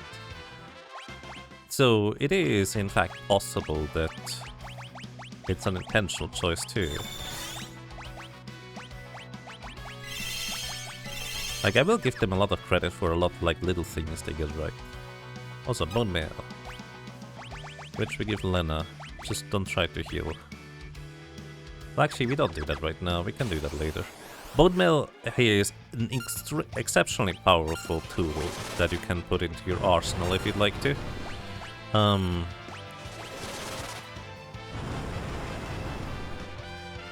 mail makes you undead, which means you take half damage from cold, you take double damage from fire and holy, and you absorb poison damage as healing. You're immune to poison, blind, aging, and instant death status effects. I think that guy's dead. Yeah. And there's probably some other status effects you're immune to that I'm not remembering right now. Anyways, the bone mail is insanely good for its defensive capabilities. On top of that, it has absurdly high defensive stat. Like, at this point in the game, if you have like current armor, enemies deal still a good chunk of damage to you, unless you have the bone mail equipped. With the bone mail, enemies deal basically no more damage to you, for the most part. Also, don't kill the golem, please. It would be rock if I could roll along with you. So, if you defeat the two dragons before they kill golem, you actually get golem as a summon. We actually haven't seen it, but also another change I like is this little spot marking there. Because I have seen people in casual playthroughs just not know how to proceed at this point in the game, because they just happen to not step onto that one tile where you need to fall through. It is not marked in other versions. So I really like this change here too.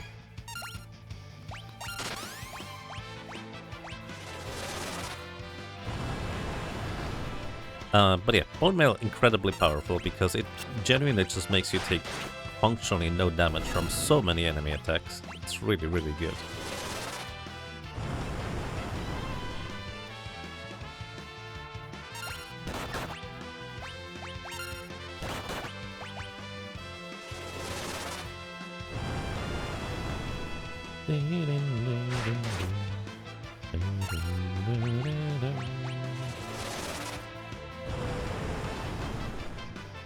Also, by the way, the zombie dragon in the golem fight in every other version is in fact flagged as heavy, aka instant death such with so Phoenix Downs do not work on it in that particular encounter.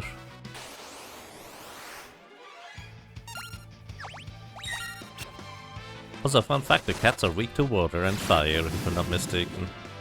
But again, Aqua Breath is not actually water, but they take enough damage that it really doesn't matter anyways.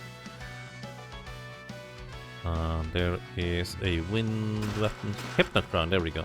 The Hypnocrown sells for a tremendous amount of money. It's also very heavy. Oh, right, I think another thing they fixed, which is nice.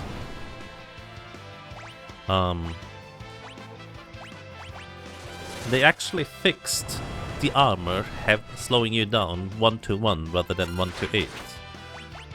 At least I'm pretty sure they fixed that. Because when it was originally released, each point of equipment weight would actually slow you down by the equivalent amount of like 1 point of agility, instead of every 8 equipment weight would slow you down. But I think they fixed that too. Yes, that's the bunny head. You can attack, can force to get poisoned before that. That's alright.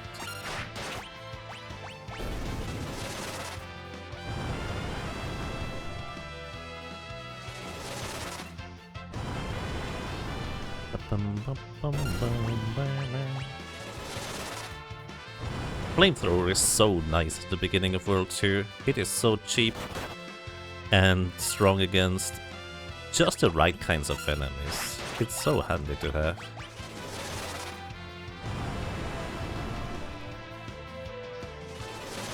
Like, these zombie dragons have pretty notable physical defense if you try to just punch them normally. Also, Galuf is out of MP.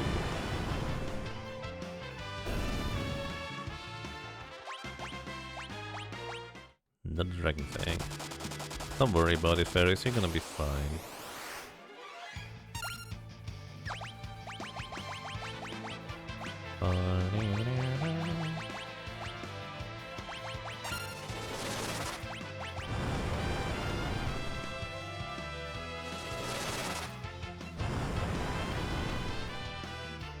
You saw the Pixel Remaster weight factor somewhere recently. You don't remember the ratio being... you don't remember the ratio, but it's not 1:8 or 1:1. It seems to be something you don't really have to worry about. Curious. Don't win flute. Okay, we are not coincidentally the same level as the zombie dragons. Actually, doesn't the blue magic thingy have it level checked? We might be able to use the level check to see what blue mage has. Also, I just realized, hey, we can turn you into a time mage and switch the jobs around. So you can get blue magic here, because you can become the blue mage. The reason why that's relevant is because I'm pretty sure Butts has learned all the time magic stuff that he needs. So he has now basically full access to time mage and blue magic. And importantly, time mage has slightly more maximum, or well, slightly more magic power than the time mage. And with this being Butts... Also, by the way, the Hypnocron is super heavy, so you don't necessarily want to equip this. My gosh. Good. Anyways.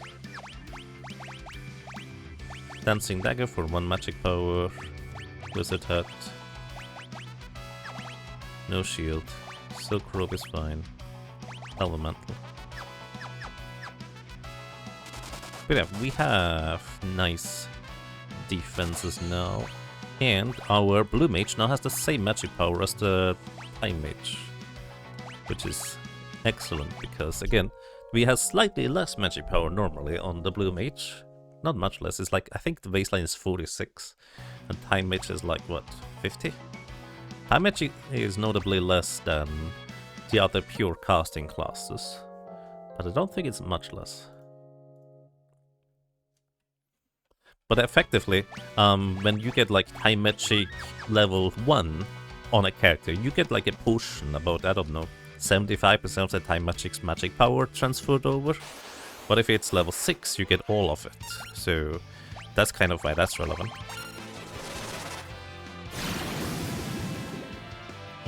Just jump, it's fine. Oh, right, I should equip the flame thingies again. Galuf, stop being paralyzed, that's very inconvenient. I need to equip the...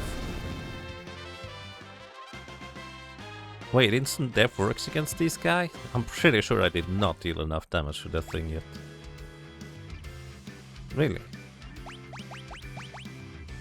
I guess it's not a thing whether the enemies are heavy or not for the killer bow. Anyways, I forgot the flame rods were kind of important right now.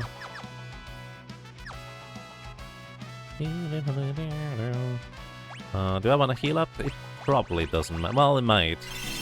Because Pixel Remaster ATB. Welcome to the Hiryuu plant. This thing I think has 12,000 HP. And it is not flagged as heavy in the code, aka any percentile damage works. So normally missile would be great, but we have Deathclaw, so it's even better. So we blue magic, Deathclaw the thing.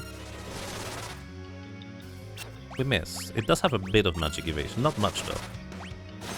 There we go. And the funny thing is, normally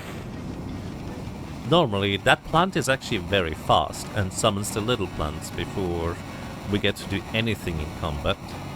But I guess Pixel Remaster ATB sometimes can also go in your favor, and we get to go before it can summon anything.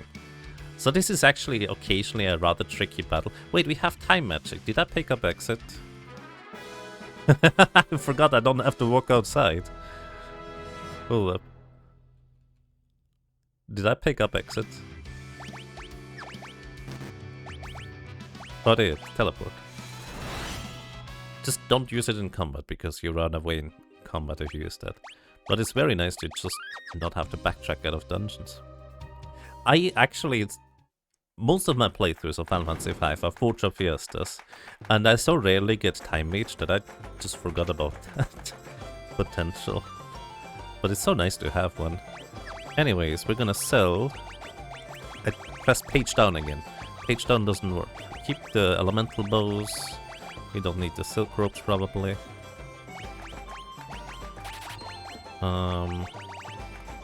Definitely don't need the old leather armor anymore. The leather shoes. Keep the dark bow. We don't need a moonring blade. Silver armlet is old. Gold armor is old. I could sell the dragon fangs, but just in case we get a chemist, I guess I'm gonna keep it. Same with the wind slash weapon. Anyways, I'm just gonna stock up on as many high potions as I can, because these are gonna be basically my default healing item at this point.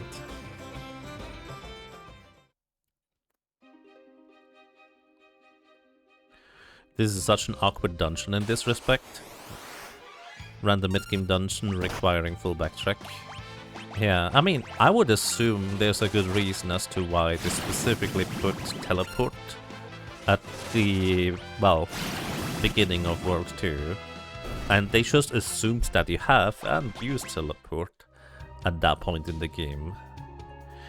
Then again, usually, I don't actually mind backtracking out of down the mountain again, because getting more dragon fangs along the way, and depending on your job class compositions, usually this can also be a good place to just gain a few levels along the way, especially if you didn't bother grinding out anything beforehand. Come on, but jump down.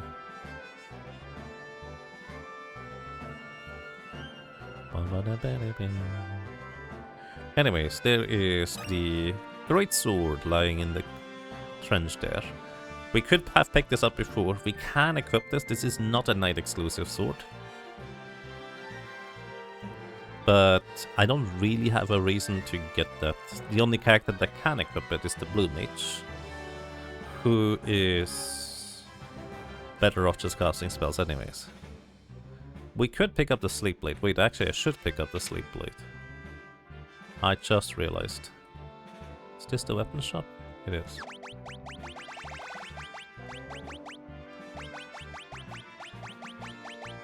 You know what, we just sell the thing we just got. Great sword, 4,200 in exchange for... Oh wow, that's not enough. 5,600, huh?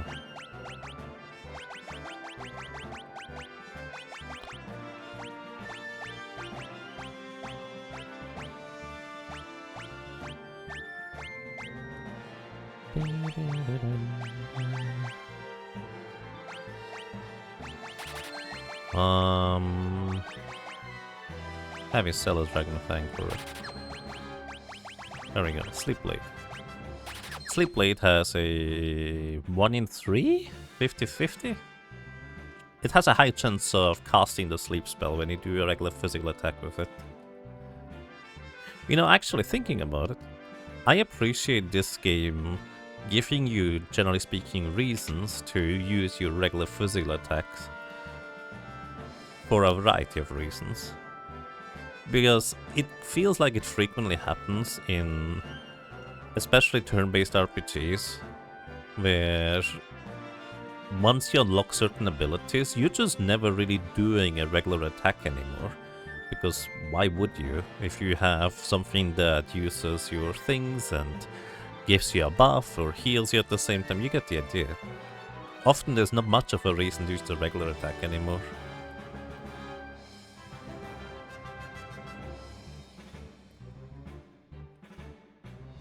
PSA, monsters will never come through your toilet. Well, if you pay them well enough anyways. I assume that's because of the drain back entrance into the castle. Which if you think about it, getting sucked down through the water into an underground tunnel that leads into a courtyard must actually be kind of terrifying if you think about it. They make a big deal out of bots having like trouble jumping down the bridge. But if you think about the concept of going through like the underwater area there, that's very scary. At least if you are fully submerged anyways. Maybe it's more of a sewer kind of situation, I guess.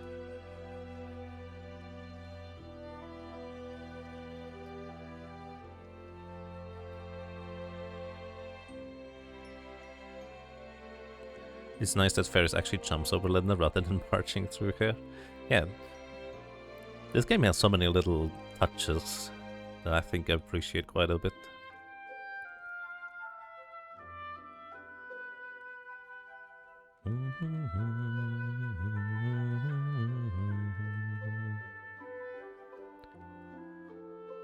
I think with Time Mage as well, it's gonna be relatively easy to get through the end game.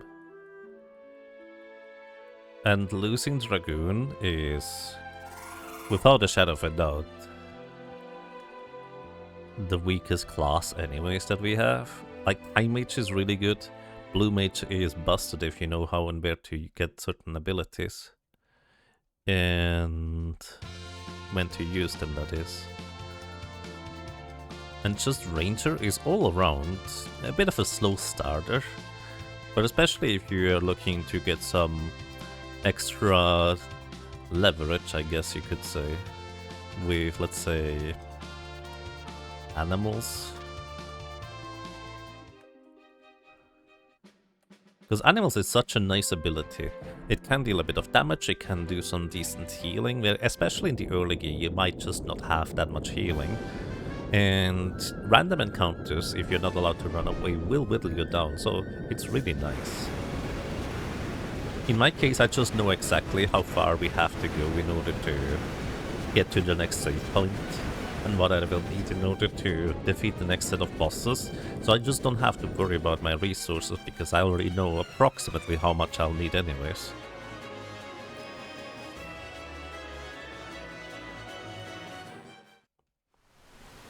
Anyways, this water here always looked really strange to me.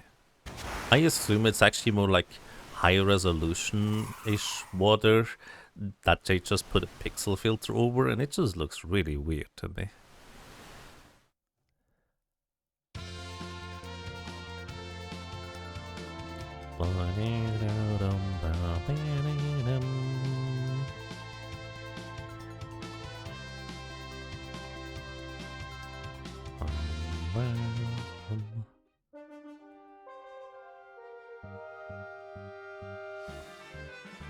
Anyways, we're gonna get into an encounter with Gilgabot.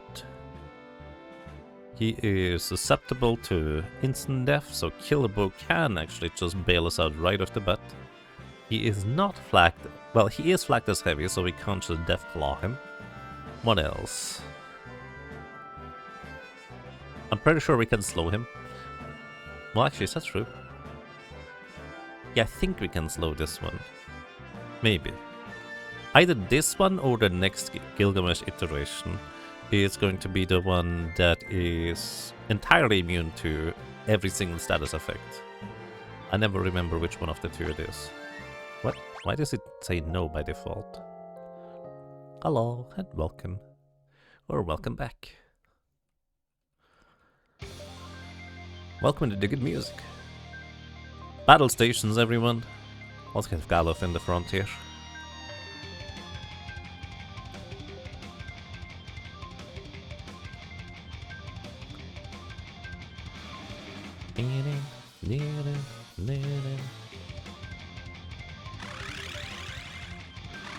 Welcome to the chat room. Thanks, Twitch chat. By the way, for how little HP these guys have, they can give actually pretty nice experience. So if you're looking to do just a tiny bit of extra grinding, these goblins, or gobbledygooks, are actually quite solid. But also very limited. Then again, you only need to defeat this guy. Bonk. We could theoretically just knock him out right there, if we get the instant death drop. We didn't. That's alright.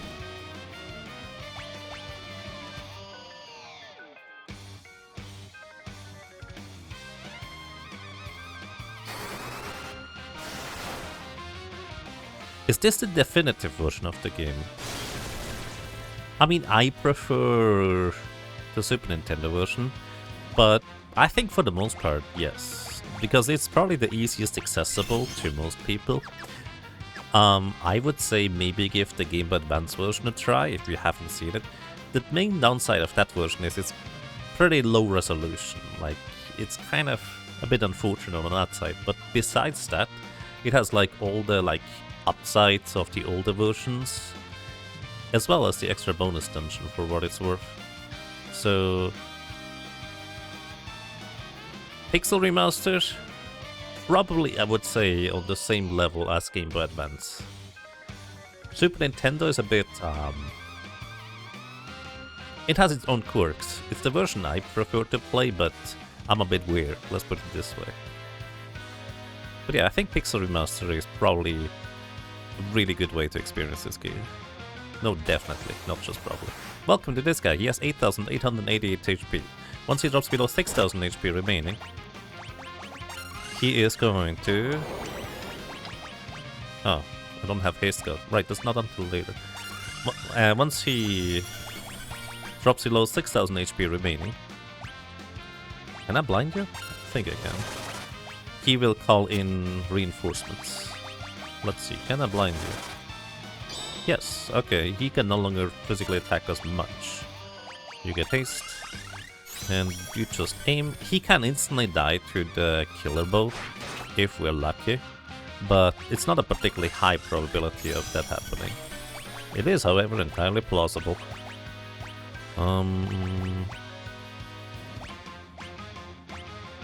Hey, just go front row and attack Lena. Missile. Missile is 75% of her HP gone currently, but that's okay. You go and... High potion.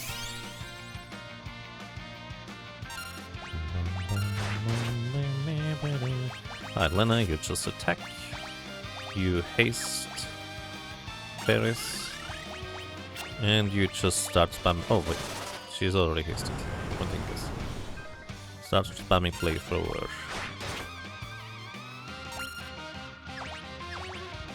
You just attack, you spam Flamethrower,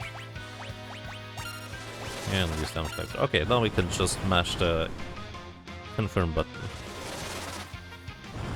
So, once he drops below 6,000 HP remaining, he is gonna summon in Enkidu, who is going to help him by healing him for 4,000 HP, basically getting him back to full. But Enkidu also... Oh, that was not it yet. Enkidu also is not flagged as heavy, so that means he is susceptible to Deathclaw. Notably, he is actually kind of dangerous in that he can use Vampire as a blue magic attack, which, if you remember, deals damage equivalent to half your missing HP. So if we deal 4,000 damage to Enkidu and he vampires us,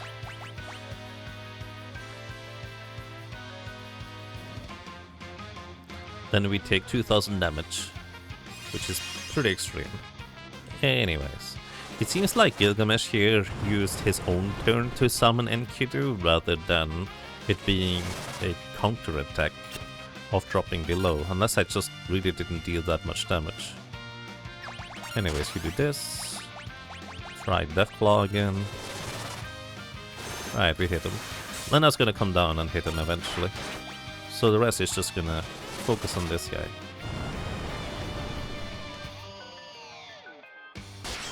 Actually, he could have used Vampire there. Maybe I should have just hit him.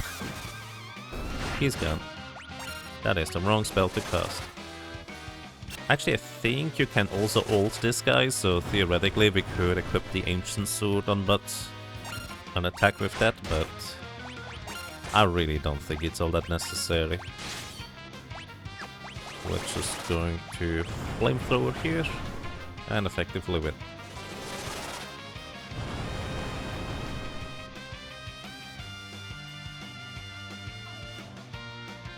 You like how you can confuse Enkidu, and when he attacks Gilgamesh, Gilgamesh yells at him for it. Really? I actually didn't know that.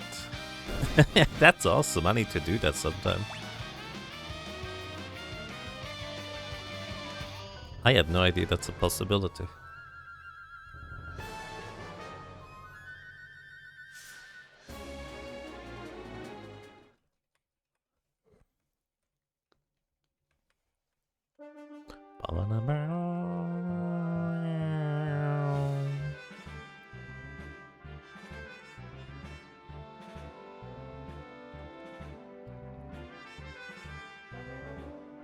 Oh no.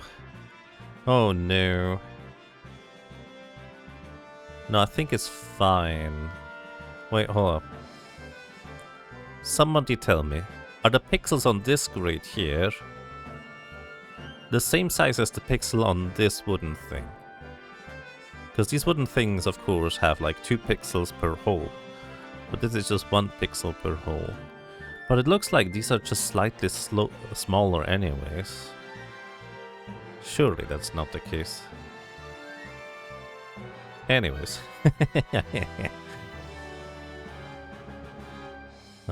We did use a good chunk of MP, but we can briefly go and rest here.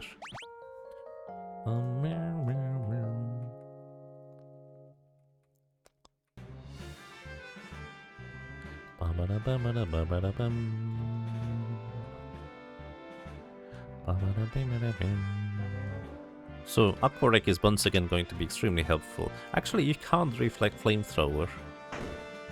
Huh. It's still gonna be helpful.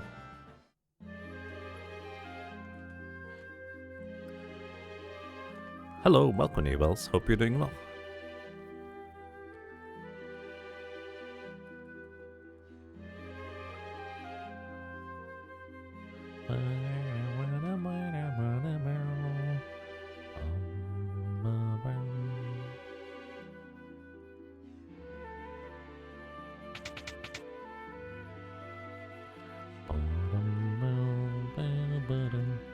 You know, I was just thinking, what would be the ideal class to get in order to defeat Omega? And I think it's literally just Mystic Knight. Mystic Knight would be the absolute best to get to defeat Omega with. With this team anyways, assuming we're, well, replaced Dragoon.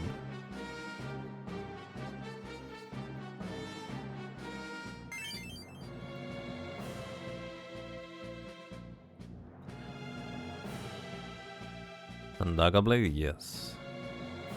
400% damage. With Rapid Fire is pretty nuts.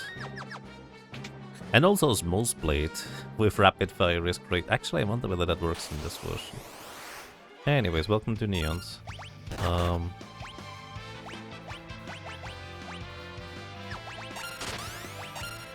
I think these counterattack blind? Yeah. They counterattack blind. Actually, I think you cannot select aim while you're blinded, if I'm not mistaken. Like, funnily enough, if you were already aiming, you still don't miss your attack, even if you're blinded. But you cannot counterattack aim. You cannot aim while you're blinded. or at least you cannot select the command. The chest on the left contains a blood sword. It's a weapon that heals you for the same amount of damage you deal. However, its damage is based on your strength and magic power, and it's not that high of a base attack. So it's not great for knights purely, but it also has a 75% chance to miss. It's not a good weapon in this game.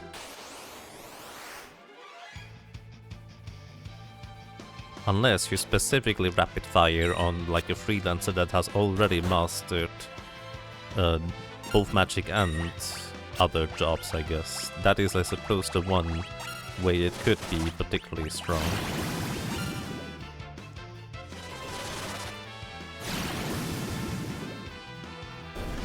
Does the order 9,999 weakness?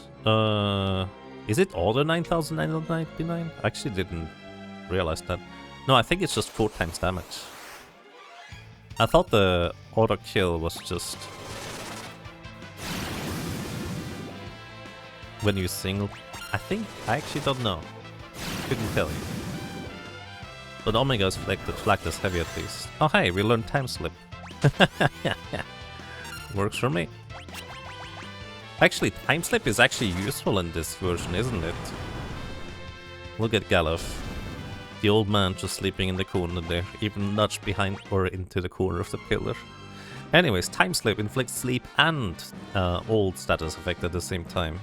In other versions that are not the Pixel Remaster, it is extremely rare that time slip ever becomes useful, because the enemy needs to be specifically weak to both sleep and old status effects, which there are very few enemies, or well, specifically bosses at least, that have both of these properties that you really care about. Should I get a reflex ring? I probably should get a reflex ring, right? I think that's a smart thing to do.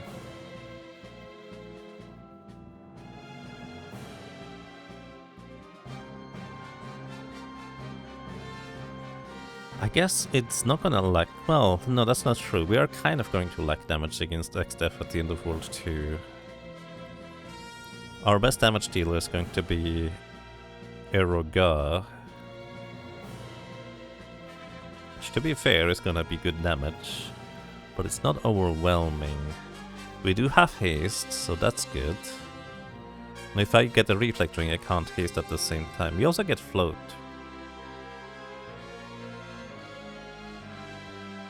Reflect ring I think would make this a bit nicer, but it's not necessary. I will take one if I get one along the way, I guess. So I don't feel the need to grind out the reflect ring. Then again, reflect ring might be the strategy against Omega. I haven't quite fully finalized my plan yet.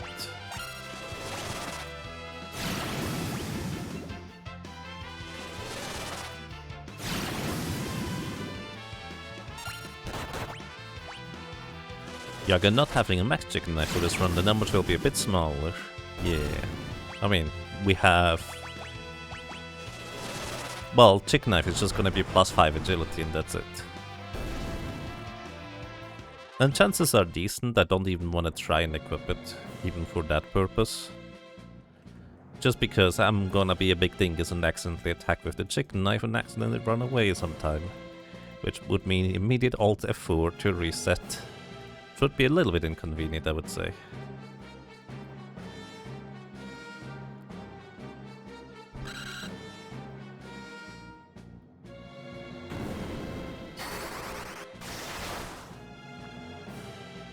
You thought max level Elemental Blade auto 9,000. I don't think it automatically does now. It's 4 times damage on enemies that are not susceptible to instant death. Specifically. Oh, you're out of Aqua Breath.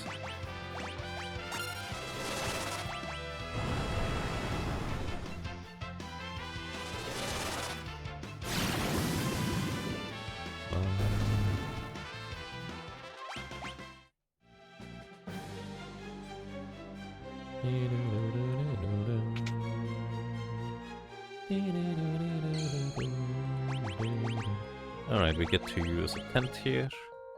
You forgot.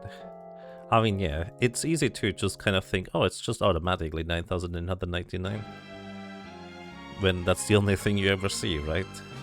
Because for the most part, if an enemy is weak to it and doesn't instantly die to it, that's just the number you get.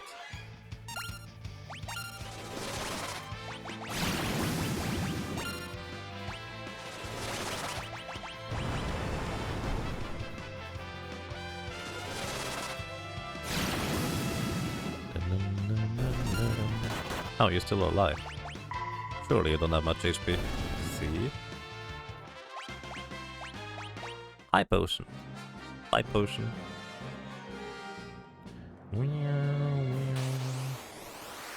Ziggurat Gaigas. We can learn... Oh, let's try to blind this guy. I think you can blind him. Maybe you can't blind him.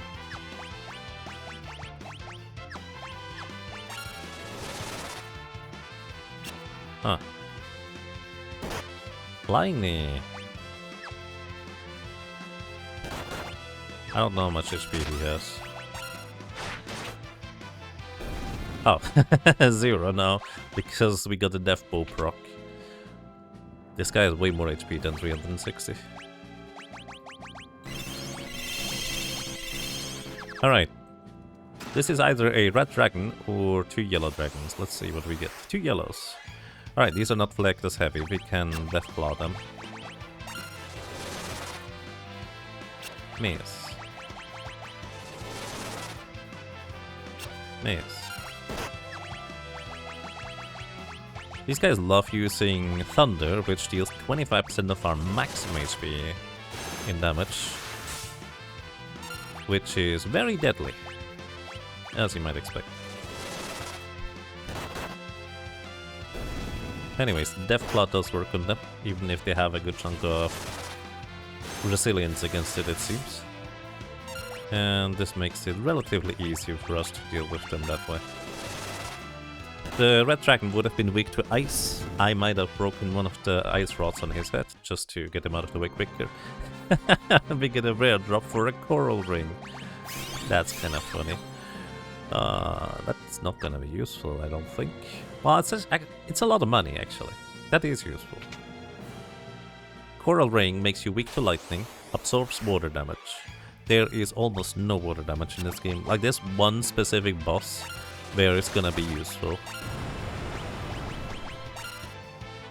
That's kind of the short version of the coral ring. That's not true. There's 2 bosses where it's useful. You can also use it against Leviathan. Anyways, we just got the gold hairpin. So far we've had a lot of trouble with MP, just kind of poofing away as soon as we just Akko rake a little bit here and there. But now, we're gonna give the gold hairpin to Butts. This is going to reduce all MP cost by half for him, which is extremely handy. Preemptus Frank.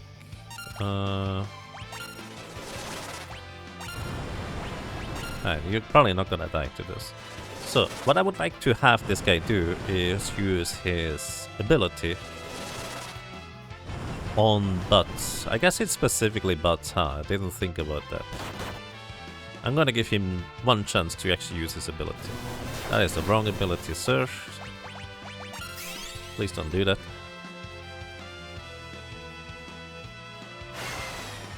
Wrong person. Off guard reduces enemies' defenses by half. Which... You know, enemies need to have a really high defense in order for that to be worthwhile. But there are some of those coming up. So it would be nice to get that ability right there.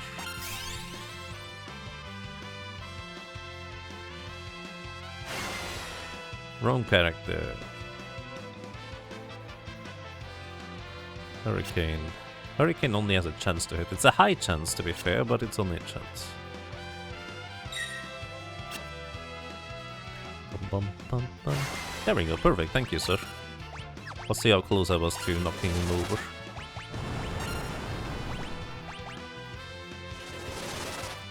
Good afternoon, Sky Dragon Knight. Hope you're having a lovely day. And yes, the same jobs. We learned off guard. Then we need to... Well, I should have killed off one of my characters. Well, let's hope Bud survives. Sleep Blade. I probably should have Fairies taken that car. Hey, it'll be fine. Just don't knock out Buds, please. That would be very inconvenient.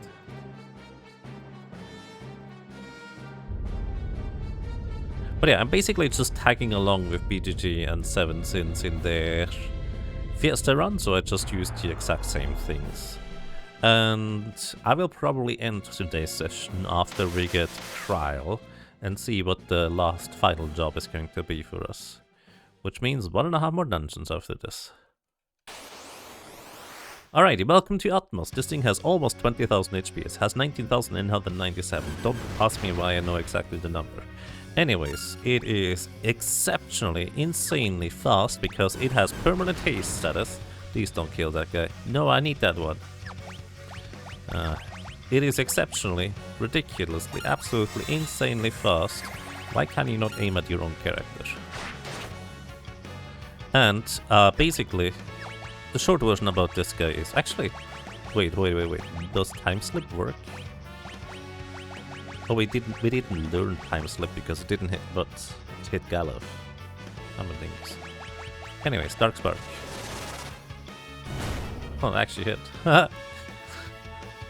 He's level 20 now. Sloga. Rude. Time Magic. Haste the guy. Anyways, he has one glaring weakness, and that is being put to sleep. Gravity, half damage. And there you go. He's asleep now. You cast Off Guard. Wonder what the chance for Off Guard landing is. I actually have absolutely no idea. But apparently it's pretty good. Then again, we also landed the Dark Shock immediately, which reduced his level from 41 to 20. It's always half rounded down. And I guess that's all we need to do. So, sleeping characters in Final Fantasy V never ever wake up if you don't do a regular physical attack on them. And as you might guess, I'm not gonna use a regular physical attack on them. I'm gonna haste... Wait. Did haste just remove the slow? I think haste only removed the slow. It didn't actually...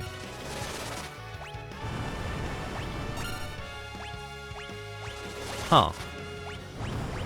I think haste only removed the slow. It didn't actually... haste up, but that's interesting. Because in other versions, haste just straight up overrides slow. So you go from half speed to double speed, a 4 times increase. Which is a ridiculous difference. Anyways, everybody's just gonna flamethrower him now. Don't use aim. And we're gonna eventually defeat this guy. You heard that Crystal Project 2 is in the works? Yes, it is actually. I'm in the Crystal Project Discord and there's basically just like little things here and there that the developer is working on. It's really neat. I'm looking forward to whatever that is going to be about.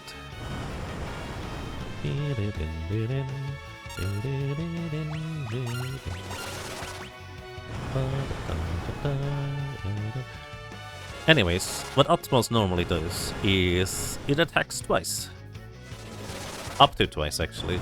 Technically, it's a 2 in 3 chance to cast Comet on each of its turns, and it gets double turns every time it gets something to do. Occasionally, it also has like other turns where it gets to cast Sloga on your entire party, Gravity. It can just kind of throw some nasty speed slowing down debuffs into you.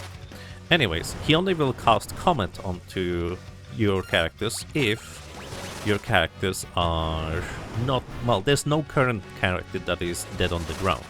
If there's a character dead on the ground, he will just slowly grab that character and drag it towards its big open mouth. Once the character is too close, that character is gonna disappear and get absorbed and removed from combat. But effectively, there's kind of two main ways of taking this guy down. One, you either deal enough damage that you knock him out before your characters get absorbed. You can also juggle which character is dead, by the way. So you knock out a different character in order to...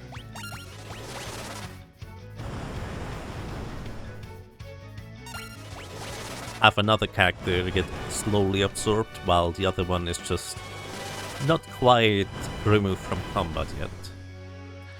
The other way is just put him to sleep and use spells. You can also use dance moves. Dance moves do not wake this guy up either. I believe the Samurai's Shield or Sword Slap in most versions don't wake him up either, although don't quote me on that one.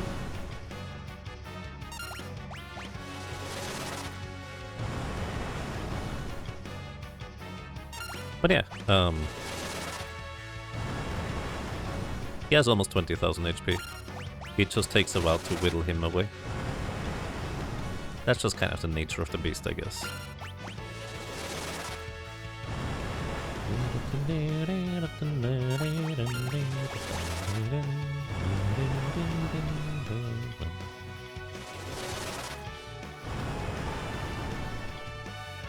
Galuf and Rump are definitely faster than Ferris, which would only be the case if they're hasted. Oh yeah, I hasted them afterwards. I hasted Rump a second time after removing the seemingly the slow with the first haste.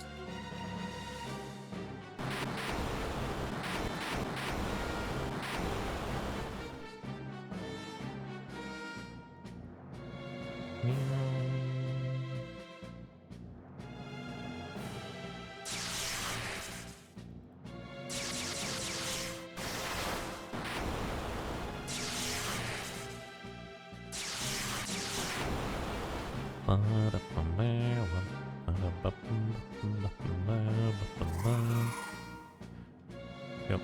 Which nowadays you can actually very easily just briefly go back in the stream and look what was before, which I believe is probably inspired by YouTube's stream.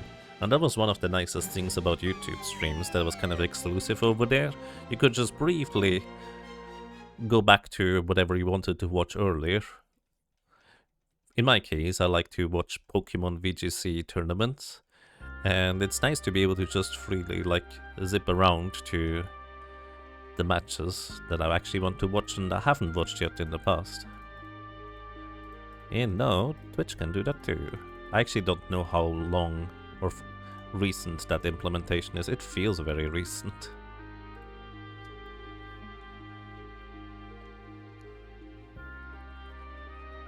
Galuf, I'm sorry. And then he picks him up and only hesitates slightly before jumping down. Character growth. He's no longer afraid of heights. Well, that's probably not true, but he had a more important mission of getting Galuf to safety.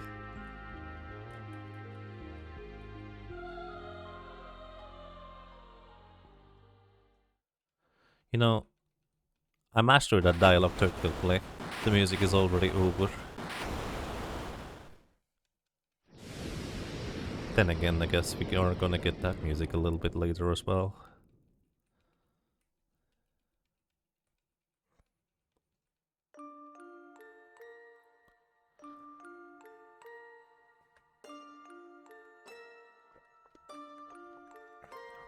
And then there was just one Dawn Warrior remaining.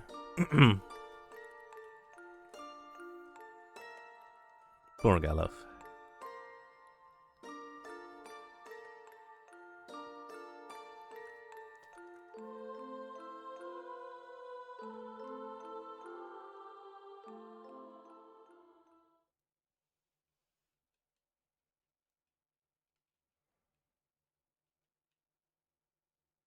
I wonder if we get a free heal here or not. We don't. Right. So next up, we can... Well, we're not allowed to run away from combat, so it makes the most sense to take a brief detour and go to Mua. Or more.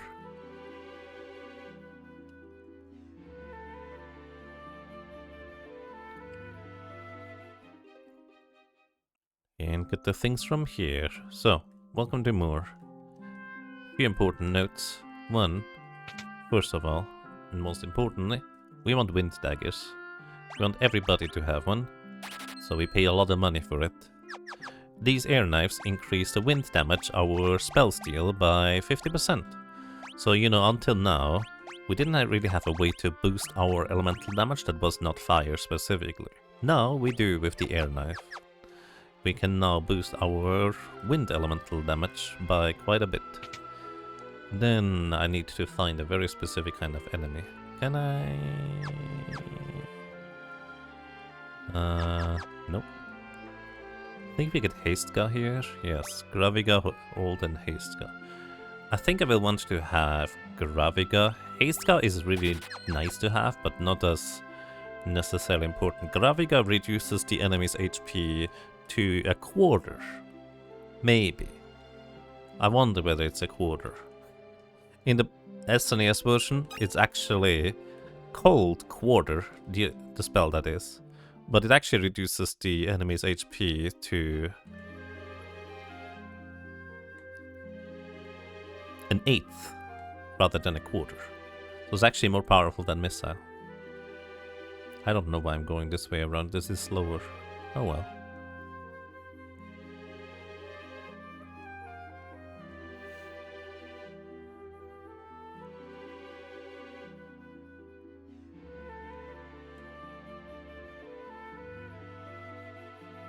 Did I miss it?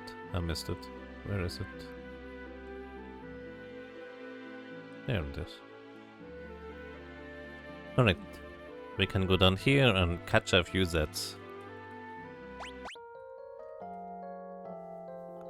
It's kinda weird that you have to interact with the chair in order to sleep on the chairs. Good thing these chairs are giant-sized, so we can easily sleep on one. Welcome to Guido's Cave. This is a bit of an annoying one to run through if you cannot run away from combat. So, these guys are weak to fire, so we can take advantage of that.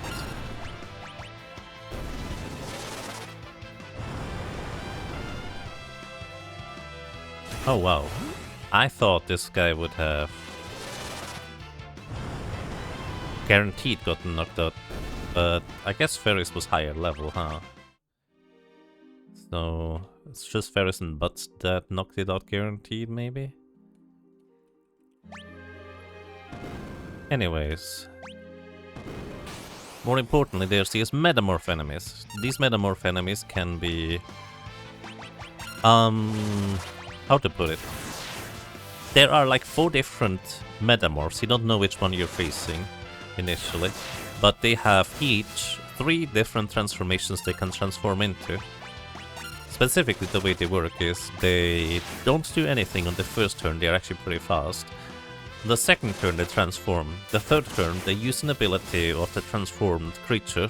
They are also weak to wind, by the way, which is why I went to grab the wind dagger thingy. Transform. And it's a Gaelic cat, that's fine. I think this one is just not doing a whole lot. Actually, you know, we're gonna wait here. Oh, it's dead already. That's inconvenient. Basically, we actually want to defeat the Metamorpha in its base form in order to have a chance for it to drop the Staff of Light. Staff of Light is a... well, staff. And normally white mages would be the ones to use that. But we don't have a white mage. Blue mage cannot use staves. Oops, wrong box. But we also have, conveniently,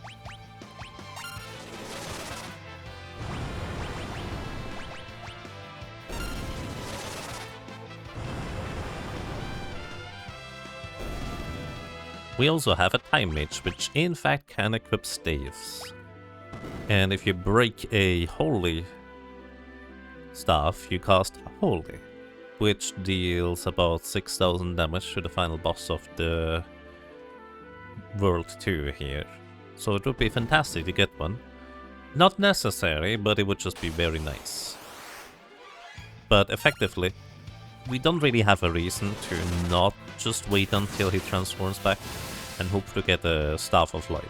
Because it also is going to make the boss of World 2 a lot easier to deal with. By the way, they have 7,000 HP. They are weak to air and water for some reason. And because you can buy the air knives before going down here, even melee characters deal really good damage against him. In fact, it actually might be more efficient for Lena and Ferris to sit in the front row and attack. Wyvern. I don't think that's the correct one.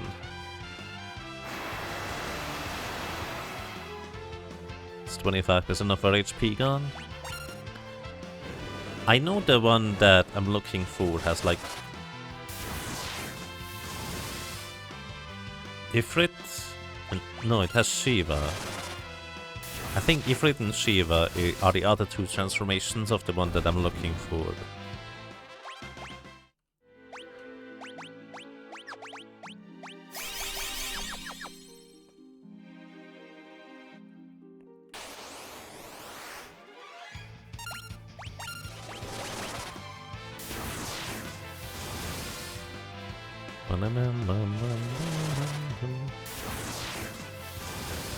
So, I'm looking for one specific Metamorph enemy, and that one is the one that will transform into an enchanted fan and hit us with Arrow 3, or well, Arrow Ga. Transform... Nope, that's the wrong guy.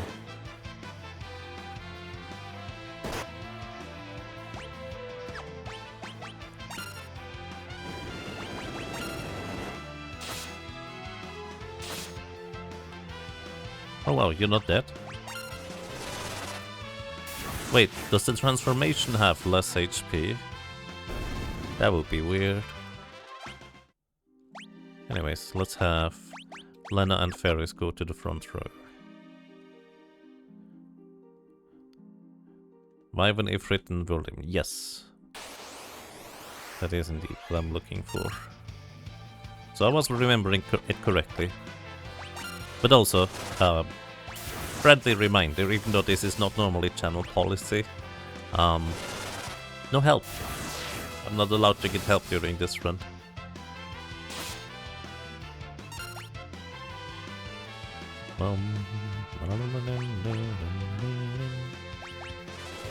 You also feel like it's not worth getting Erica until the crystals fight. Too much hassle down there unless you get really lucky.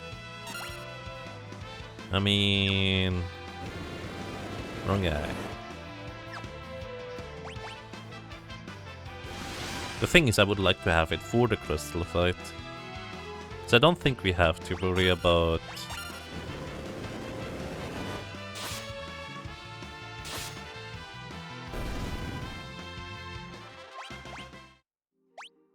Yeah, I appreciate that, by the way. It just happens to be the rules of the run.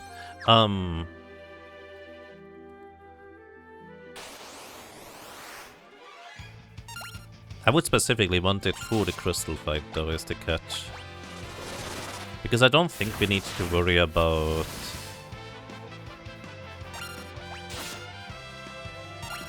using Deathclaw on the crystals, because that might take a while and use up a lot of elixirs in terms of MP.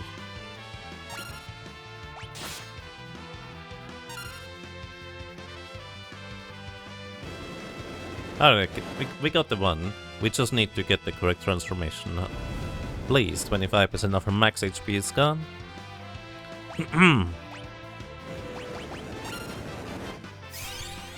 Righty, 1 in 3 chance for him to transform into the correct thing. Transform! Wrong guy.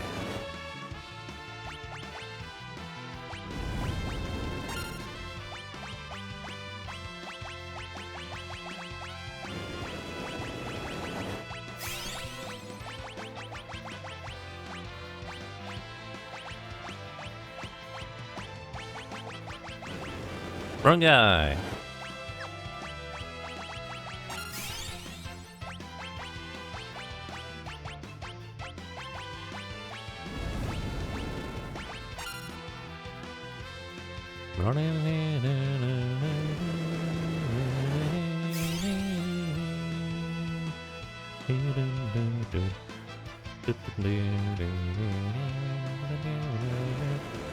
Oh, it's Ramu? Uh-oh. I wouldn't have remembered Ramiro.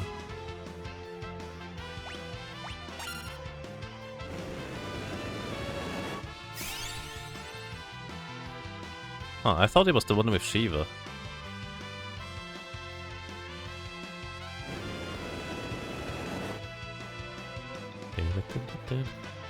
Lightning is also 25%.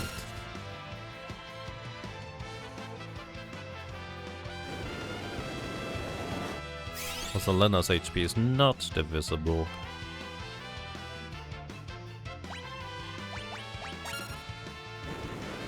Ah, come on.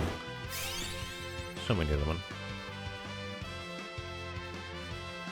Maybe at multiple transformations? I mean, yes. 3, exactly. There's like 4 different metamorph enemies. They each technically have distinct transformations. The game doesn't tell you that these are different metamorphs. But there are 3 different guys. Uh-oh. Looks like I'm barking up the wrong tree.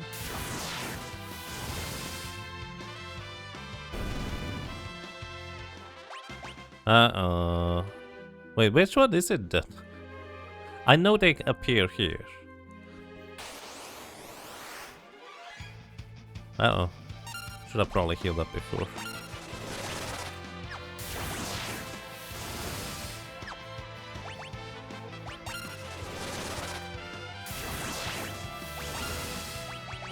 Yeah, it was if it's Ramu and Shiva, I thought it was in that set. But evidently I am mistaken.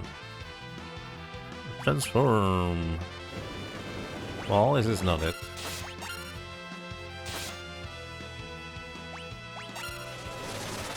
Ah. Well, let's find the other one. Wonder if I'm gonna remember as soon as I see the first transformation of the correct guy. Or I might have already passed it up in the previous section. To preempt this.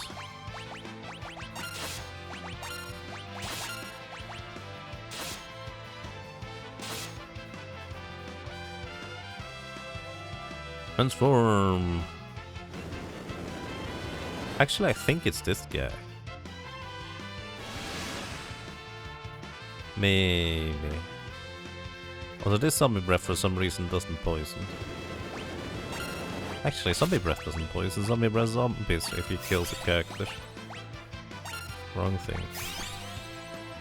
Let's see.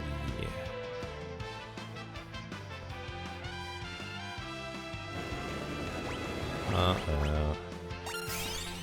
Zombie breath has a huge variance of how much damage it can deal.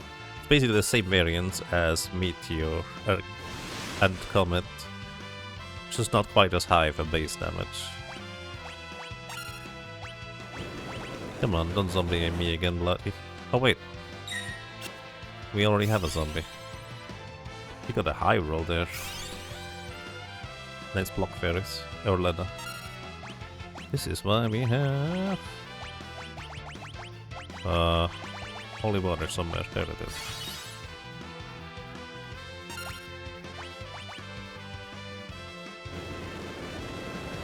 Maybe?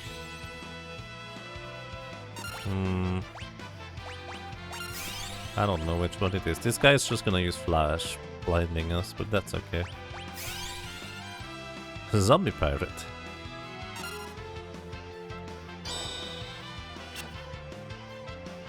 No skeleton keys from this one though. Alright, let's see what the last transformation is. No, not this one. The other one. Ow. Wow. Holy crap, dude.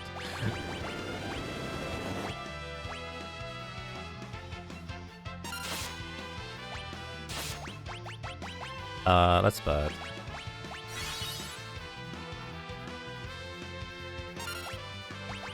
Another last survivor.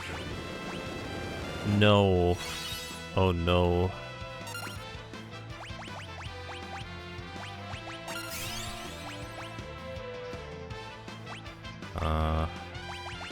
He's not heavy. Well, maybe this guy is heavy in this version. None of the transformations are normally flagged as heavy.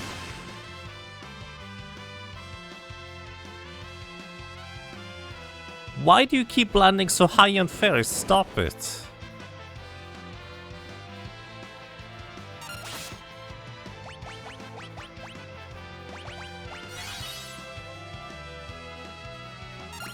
That is so rude, dude.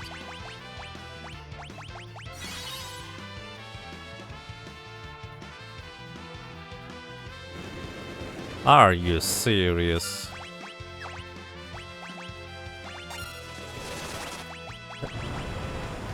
Let's knock him out here. Or try. This is not even weak to fire.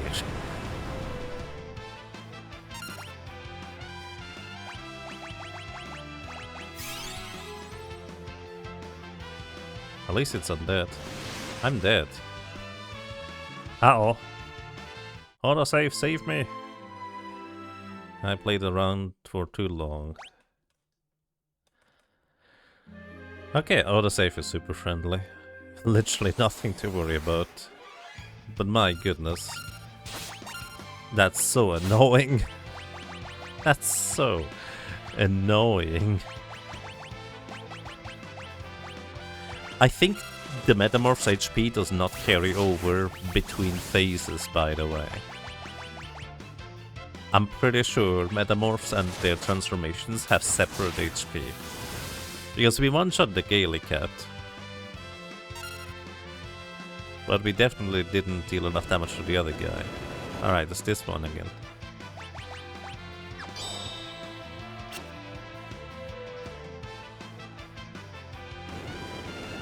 Come on, buddy. I'd like to see what your third transformation is. Please.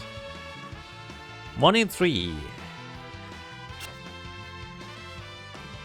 Come on, buddy. I don't think it's this set, by the way. I'm just curious at this point what the last one is. 1 in 3, buddy. Come on, 1 in 3. After the third attempt, we had a 63% chance of success already. And the probability of you not transforming into that one is only climbing higher. For the whole set, that is. Ramu? What? There's 2 sets with Ramu?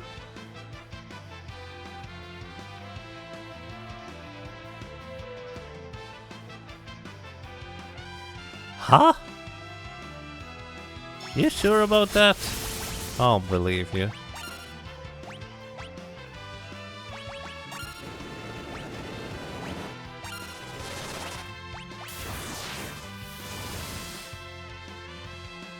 Game, you're wrong. Clearly, game, you just don't know what you're talking about.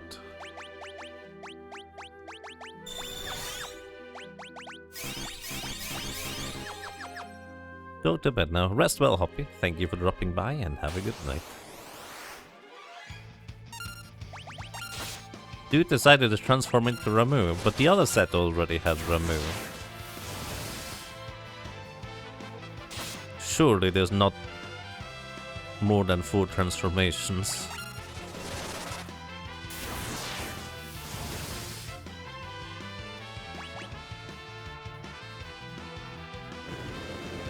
It's the Ifrit guy again.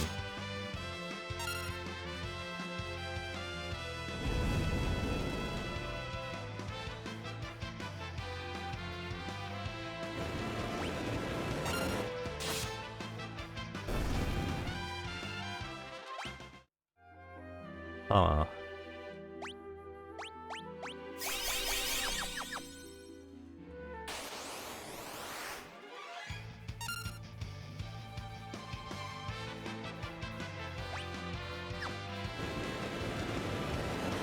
Alright, which Ramu guy are you?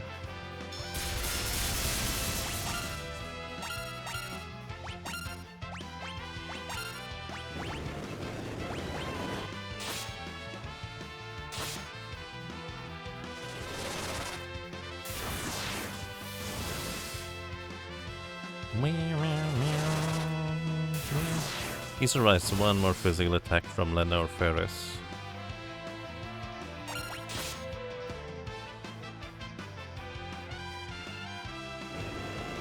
Ramu again. I'm just curious which other one you are. Sir. I probably should heal up though.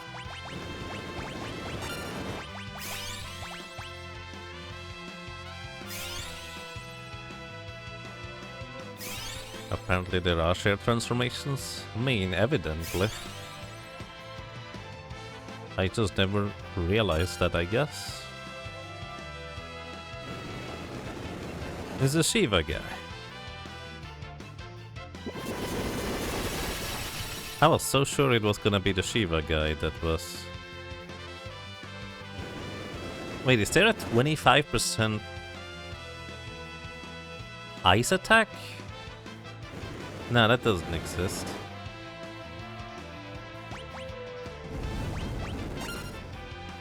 I disagree. That one doesn't exist.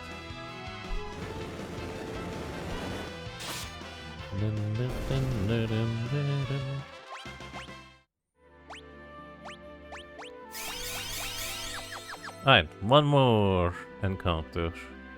We can do the crystal without. It's just very inconvenient. Speaking of inconvenient.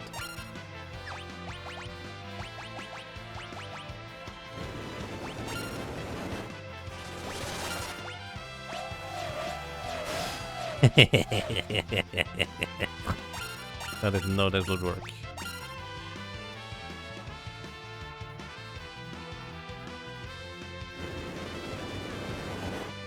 Uh-oh.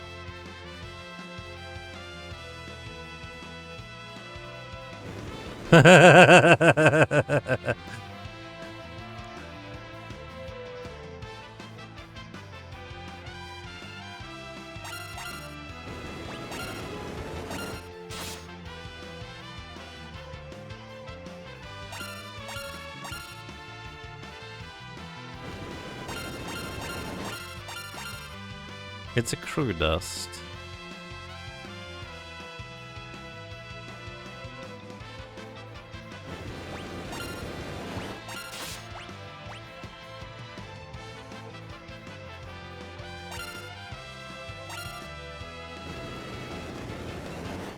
It's a Ramu again. To think Ramu's weakness is getting transformed. Apparently, yeah, it is. That's amazing.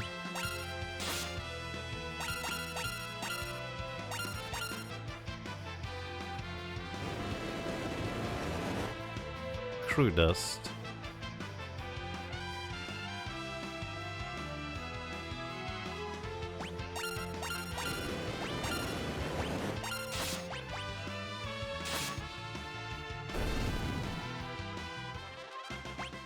We're looking for Magic Dragon. I thought it was an Enchanted Fan. No, Enchanted Fan is what we're looking for. Okay, wrong guy. I'm not allowed to run though, so...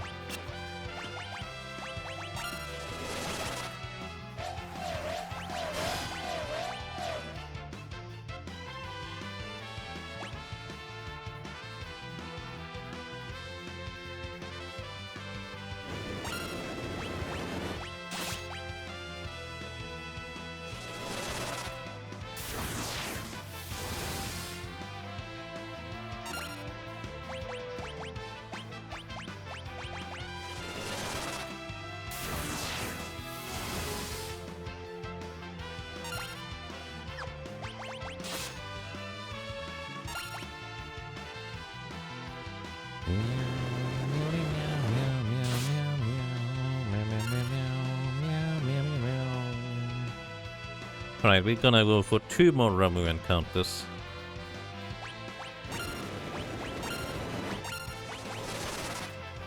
2 more. And then we're out of here.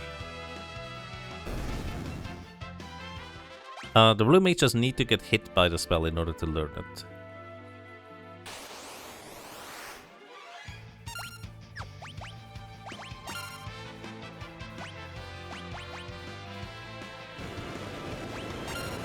Wrong runner.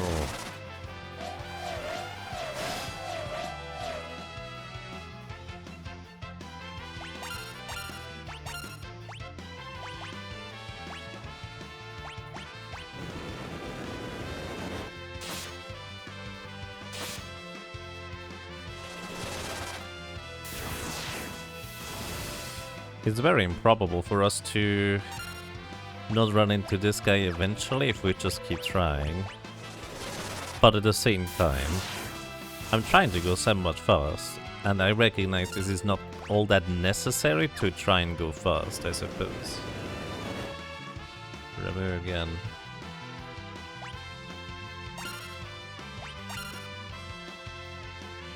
I've never tried to toad the transformed creatures, to be honest. I would be very surprised if this is exactly how it works in the other version. Also, Lena learned how to lance. Okay, Lena, you're gonna become our blue mage now. Yes, blue mage Lena, you can have lance. That's fine. Optimal is alright, silver specs. No Hypno Crown because it's too heavy. But you're gonna become the Dragoon for now. With blue magic, as usual. And elemental. You don't have another helmet. You lose 1 speed, that's probably fine.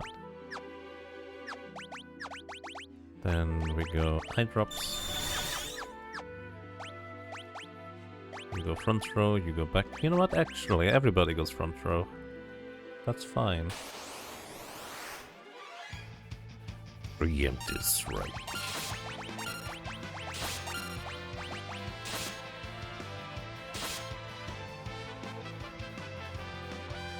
That's his first turn. Transform.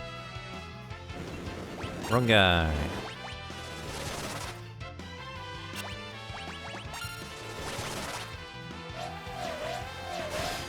Haha.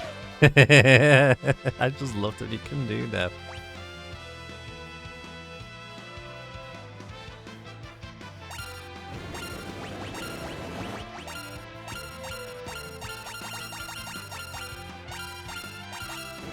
What's the last thing in the place? Zombie dragon again. I forget what the other thing was. Did we see that? No, I think I died to it before it showed me the third transformation. I actually need to be reasonably fast in order to unfrog it if it ends up being the fan. No, zombie dragon. Wrong guy. Come on, buddy. Look at this adorable little critter. Very friendly.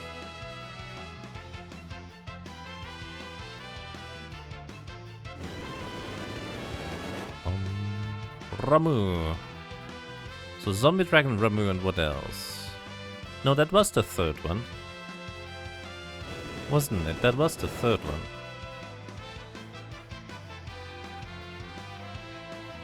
Come on, show me. Zombie dragon, Ramu. Zombie dragon, Ramu. Zombie dragon, Ramu. Come on, what was the last one?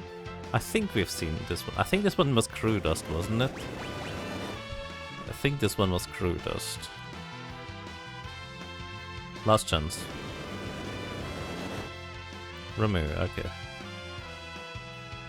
I kind of want to just stick around to find the guy at this point. Like, I'm so fascinated by this. My best guess is that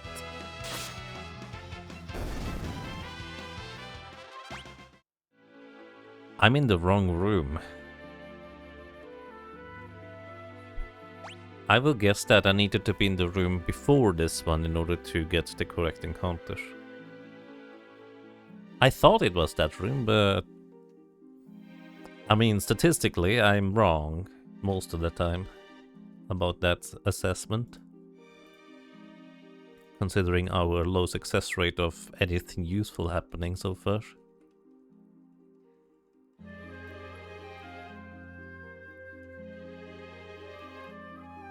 Was the butt to pokes the turtle.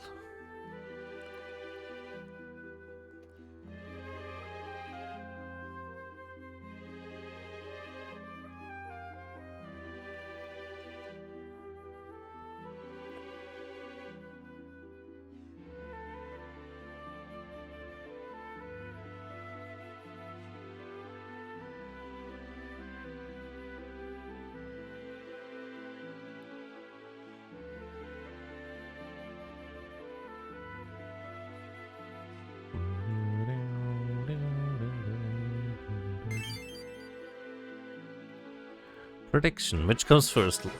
Light Staff or Airship? I mean, it's more probable for the Light Staff.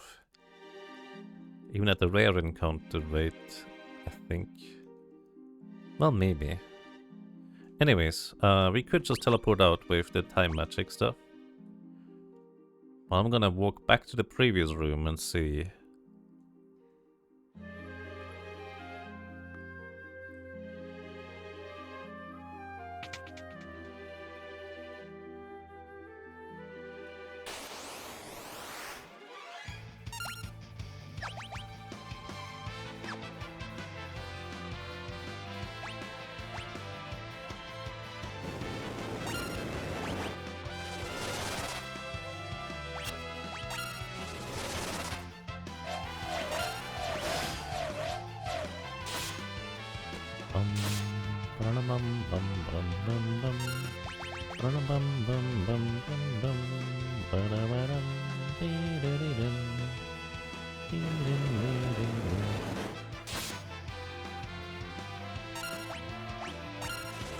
Why did I use pawn scorers on him? Good thing it missed. The magic evasion coming in handy.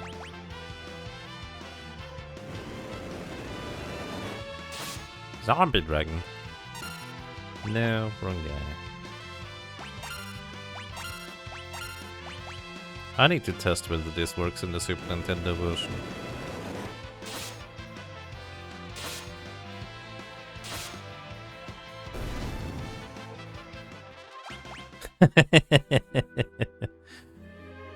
We got a Staff of Light. I guess one good thing came out of this, huh?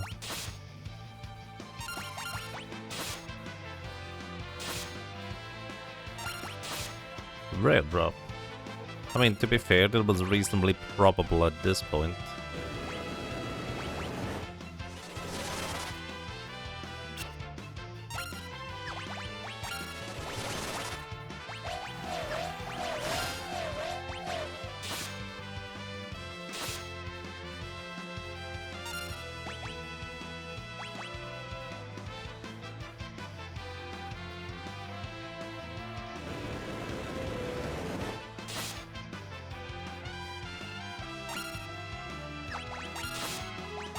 Oh yeah, another thing I'm kinda missing from the Super Nintendo and Game Boy Advance version is the quick... Really? Alright, we have 2 staves of light now. X-Def is absolutely going to be no problem anymore. Alright, let's try this room. That is not a fun encounter to have. Wait, hold up, I just realized something. What we can do is we can... time magic, reset, or well, return, and reset the encounter, which I believe also rerolls. Whether it's a front or back attack, it does indeed. Alright. Blue magic. Flamethrower. Blue magic.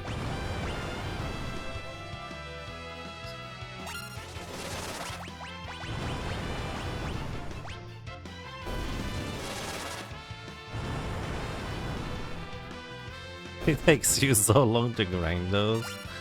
Yes. It doesn't really help that normally when you grind for those you probably have a white mage. And conversely, not a particularly strong attacker into these metamorphs, since it's one of the few classes that can't equip a dagger. Transform. You know what? Gaily Cat? What do you think? It's kind of a flying thing, right? Maybe it goes with the theme of all the flying things are like one thing, right? Surely that's how it works.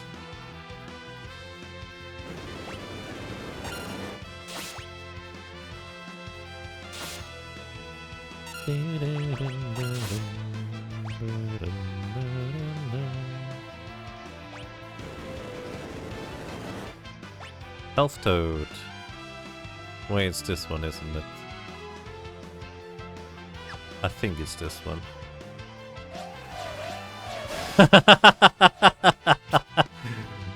Oh, I forgot you could do that still as a frog. That does make a lot of sense though. The irony. Right. It's another elf toad.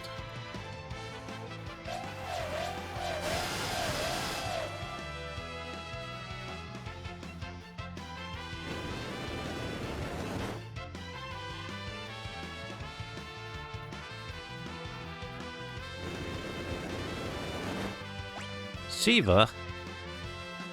So it's not the one. Huh.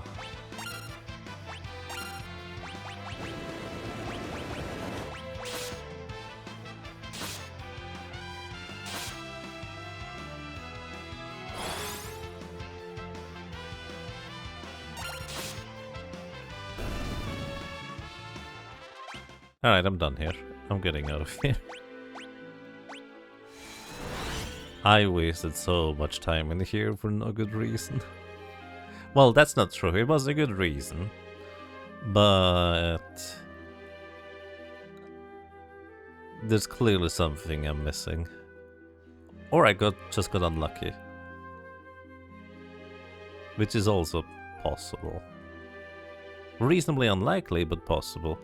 Well, you say I get unlucky, Jäger, but you got 2 days of light, so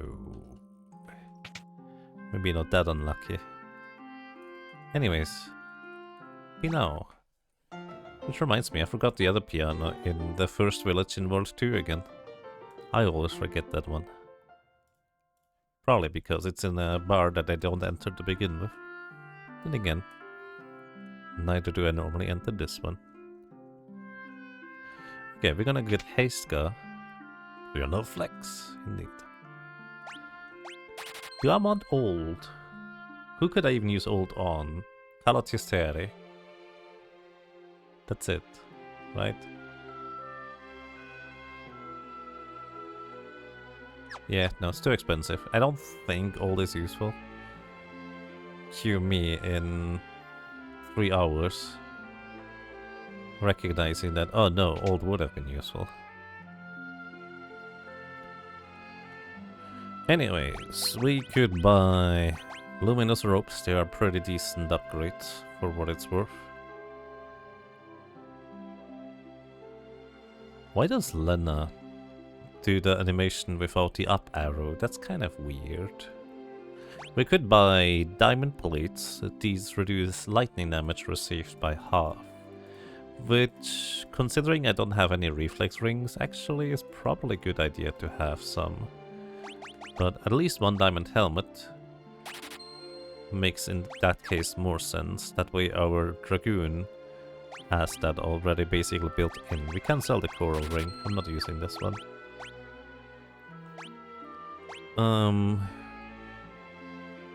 Yeah, let's buy 2 diamond plates. We're not gonna equip those right now. And 2 luminous ropes. They give pretty decent magic power boost. Let's also buy, in this case, a Sage's Miter for 2. For extra magic power. Wait, I just realized I don't want a second one. I'm supposed to equip the gold hairpin. I forgot about that part. Not on you, though. Actually, no. My 2 high-level characters can't equip the hairpin anyway, so I guess you get it. Gold hairpin. Because you have higher magic power anyways. Than Galef. Not much higher, better. Diamond helm for you. I guess we could also buy diamond armor for you. Wait, why do you not have a power sash? Who has the power sash? Oh, you have one. You're not supposed to have one. There you go, luminous robe.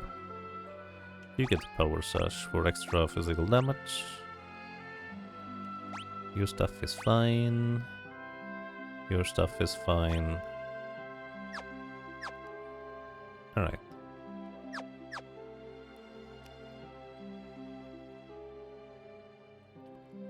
Buy some feeding stones probably. I feel like I'll need a bunch.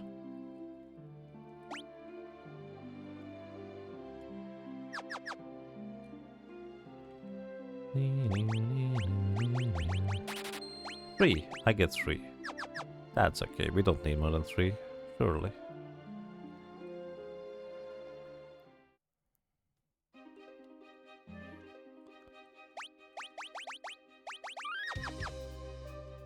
Incredibly unlucky.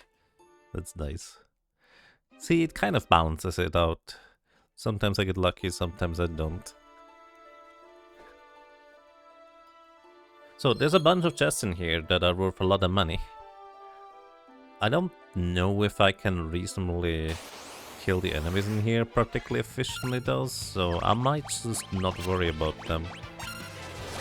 So we're gonna... Oh, I do not have your MP back. How inconvenient.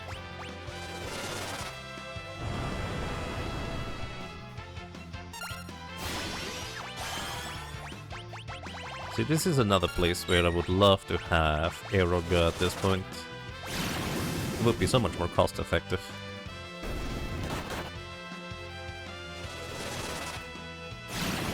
Anyways, we go outside real quick and sleep in a tent so we recover MP.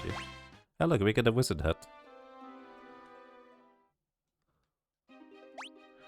Items. And 2 of them.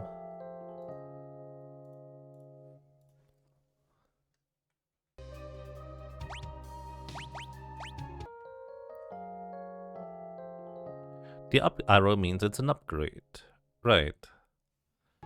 I guess the diamond plate and the power sash coincidentally have the same defense then?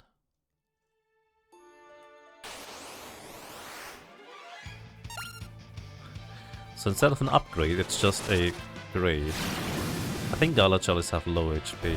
Yep, they're just down.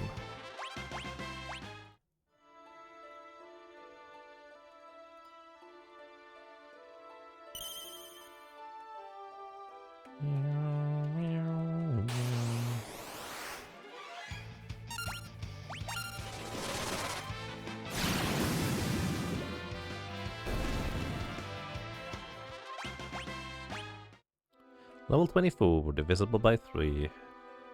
But I don't think we need to worry about that yet. Wait. No, it's fine. I was thinking the Reflect mages cast high level spells whenever they are confused. So I was wondering if they had level 3 flare, but I don't think they do. I think it's just level 3 ice, fire, and lightning spells, if I'm not mistaken. These guys are sturdier than I thought they would be. Imps. Sturdy imps.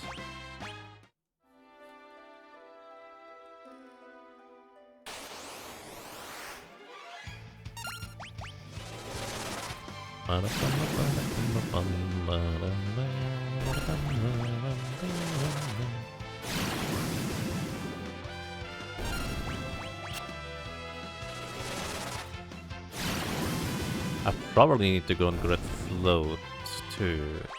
I need to not forget about that. Monies.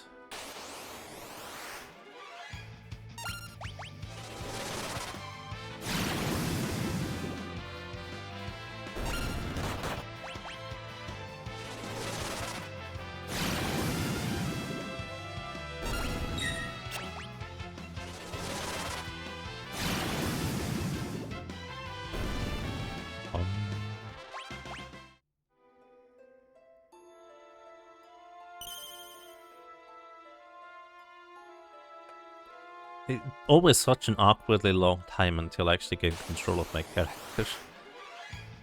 In that situation. Alright, last Aqua Breath from Ferris. Okay, this. Many magicians in a circle. It's fun.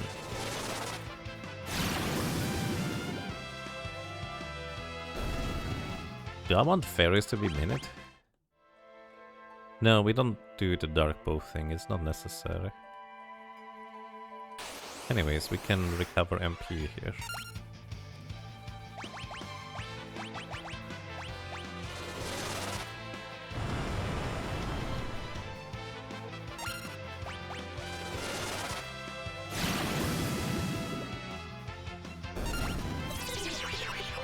Oh, that's so inconvenient, dude.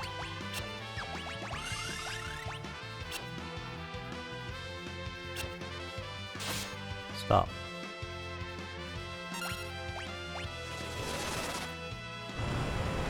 Confuse got a major buff as a status effect compared to the original. Oh, Berserk, that's really nice of you.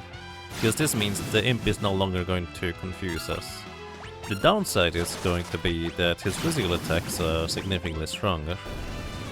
But I really don't think I'm gonna worry about that hard about it, to be honest. I would just prefer if that guy didn't confuse me. That's all.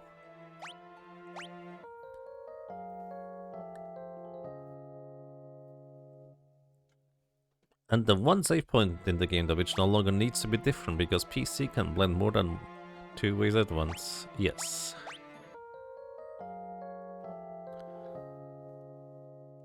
It's also kind of interesting that there's a save point right here. Not even the closest to the next boss. And it's also before a cutscene, so I don't think you can even backtrack here.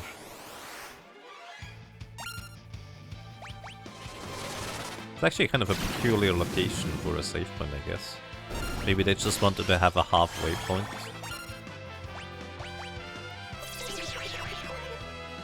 No, Gala. Continues casting Aqua Breath on them, please. That is not Aqua Breath on them.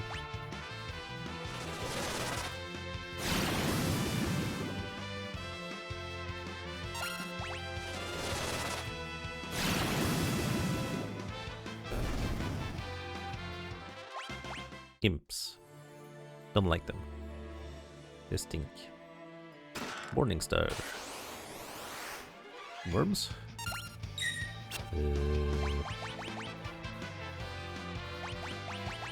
Bet you're not heavy. Ah, I'm correct. I didn't know that.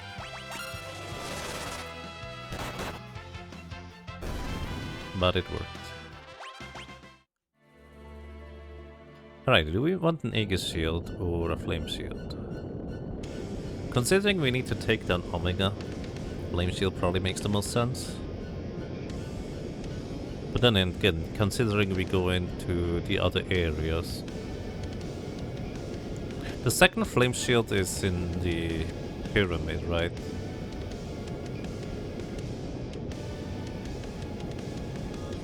Don't answer that. Just trying to think whether I should go Aegis Shield or Flame Shield. Flame Shield is more convenient in the short term. I guess there's nothing really I want to get from the Aegis Shield. I'm gonna grab a Flame Shield.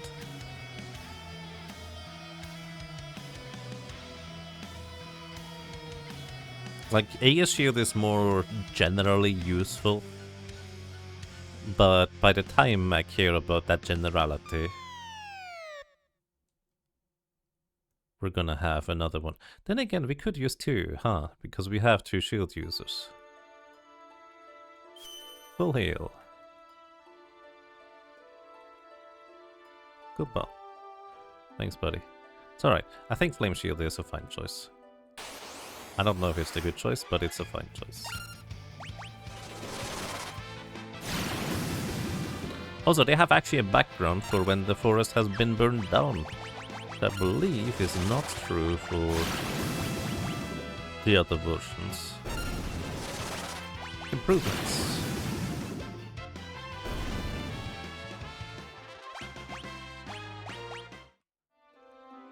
Anyways, Flame Shield, 40% chance to block physical attacks and absorbs fire damage as healing. We're gonna give this to Lena. Also, I just realized everybody's in the front row. Whoops. Oh well, didn't matter apparently.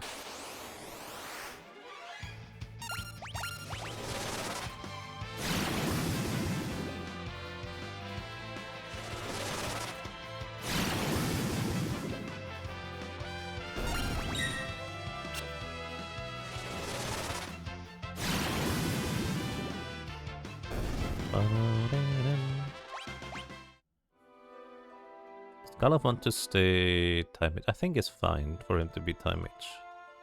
Alright, I don't actually have to worry about going outside and saving because this is a friendly game. Then again, I guess the tent is appreciated for slightly better MP recovery before we go in for the tricky battle.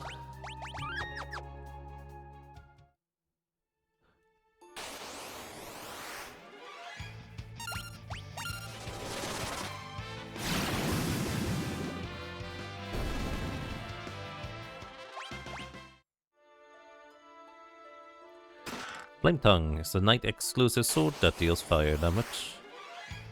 And well, it's night exclusive, so we can't equip it anyways.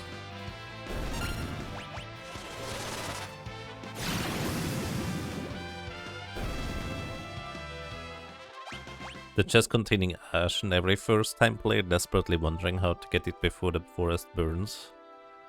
You see, me as a first time player, I was just thinking, what can I use ash for? Yeah. You can't throw it as an item as a ninja and it deals minimal damage. That's the one thing you can do it. The flame sword is free money? It is.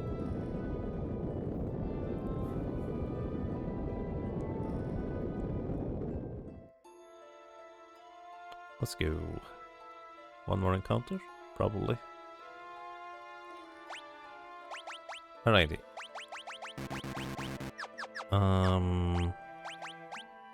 Let's see. Ferris, you get the dark bow equipped here. You get Mangosh for extra protection, and you get the Mangosh for extra protection as well against physical attacks. Alright, let's see how this is gonna go for us. Quick save. Wait, how does quick save work?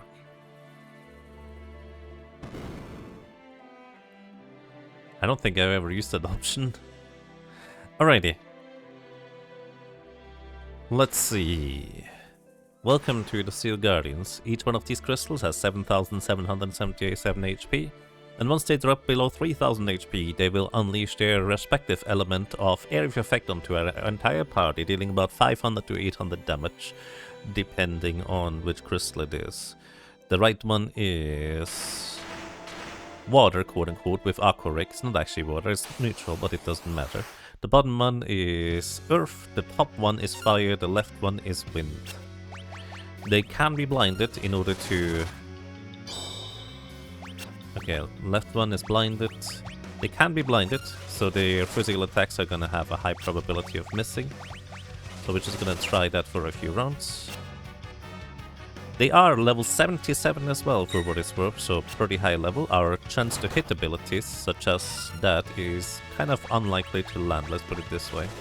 They are, however, not flagged as heavy. Okay, the top one is blinded. Now, this is where we're gonna use Ferris's bow. No, that's the wrong. I pressed down and it selected the top guy. Basically, her bow has a high probability of blinding without having to worry about chance to hit stuff. Then... let me think about this. 7,777 times 0.25 is not a good number.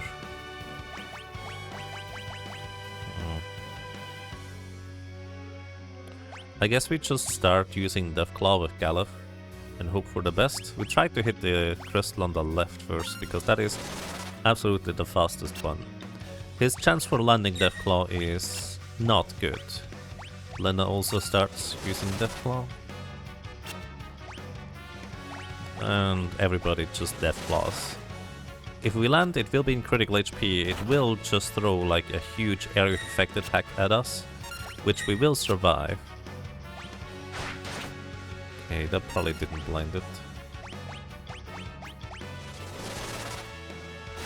Oh, wow, we already hit?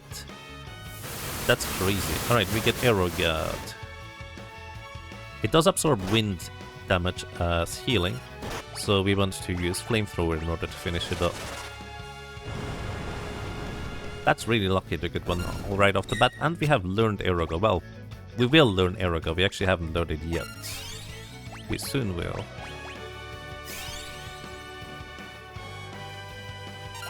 Alrighty. No, come on, Galaf, you still need you awake for now. You can't just take a nap right now. That is thematically inappropriate. I guess I healed the wrong guys. Anyways, blue magic. Now we try Deathclaw for the bottom guys. Miss.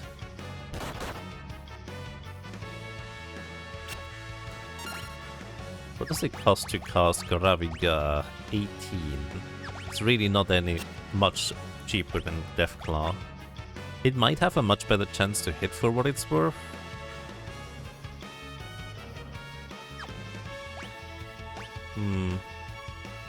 Maybe.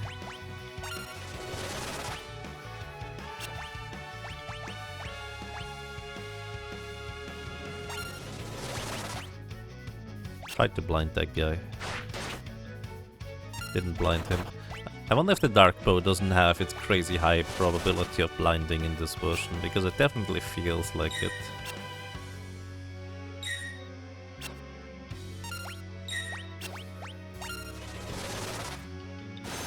Oh wow.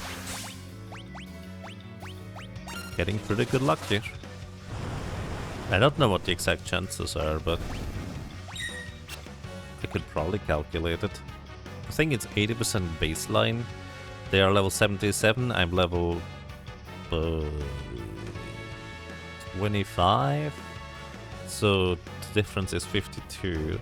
33% chance to land with their about, I think about 20%, 30% magic evasion. So it's like 10 to 15% chance to hit with Deathclaw, which actually is much better than I thought it was gonna be. I thought the chance to land Deathclaw was gonna be much lower than this. Also, if Lena hit there, that actually might have been a problem. So I need to have at least one character survive the attack. Good thing Lena didn't land that. Alright, we hit that guy again. That one would throw Aqua Breath at us, but we're gonna be able to interrupt it before.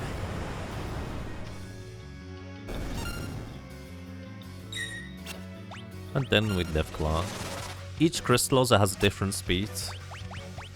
The top one that is fire aligned is the slowest one by a good amount. Let me actually just try to use Graviga.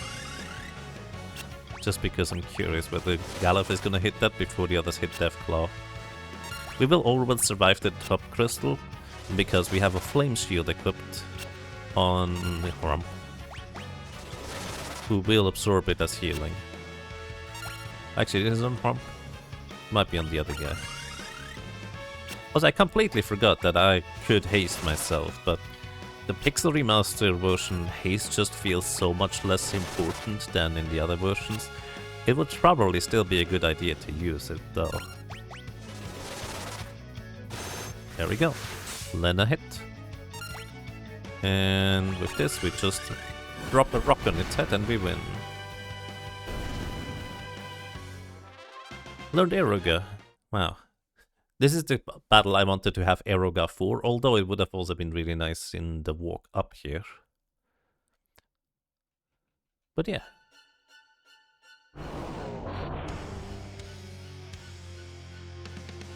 Look at this guy. Being all happy that we defeated the Guardians of the Seal for him. Now so he can now use the power of the crystals against us. He's a smarty. And we're not.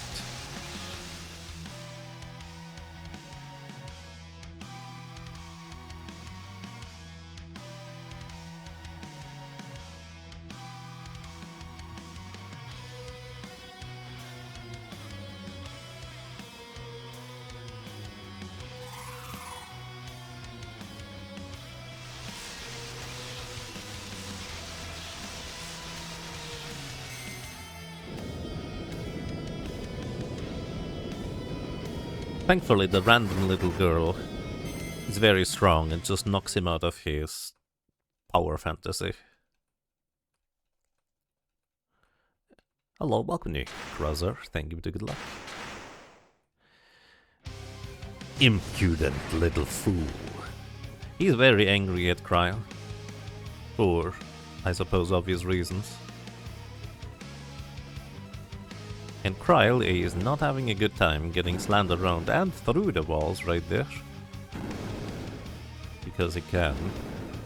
Which is pretty rude if you ask me. Then Galuf.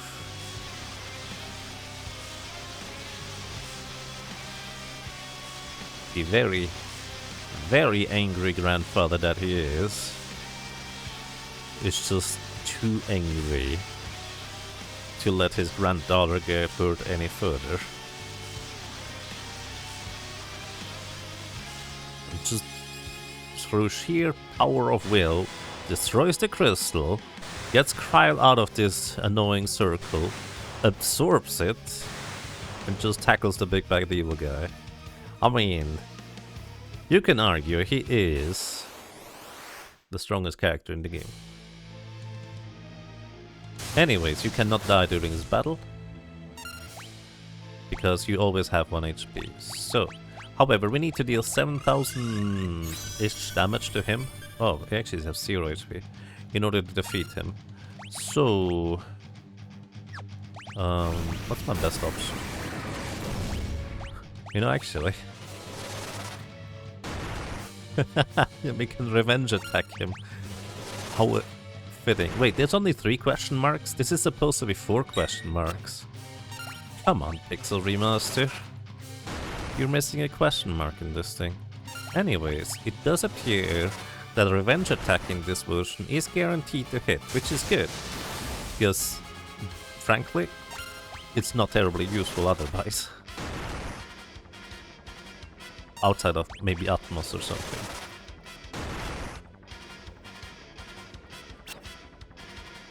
Old man powers activate. Over 30 and thus basically dead already. Yeah, I guess in RPGs old men are people 30 plus. Which means I'm about to enter ancient territory in the next 2 years.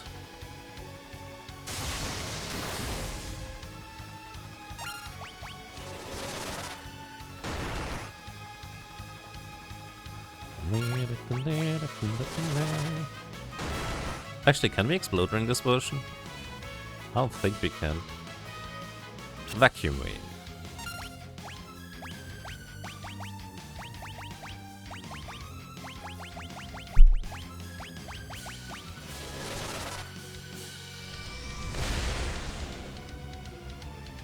No, it just doesn't do anything. Normally, Exploder kills the user, and in other versions, this would absolutely mean that the battle ends. The game doesn't account for you to end it in such an unconventional way, and will just proceed with the cutscene as if Galuf, in fact, just straight up spanked at X-Dev's ass. But, excuse me. Listen, my brain still does not accept that ass is supposed to be a swear word. I apologize.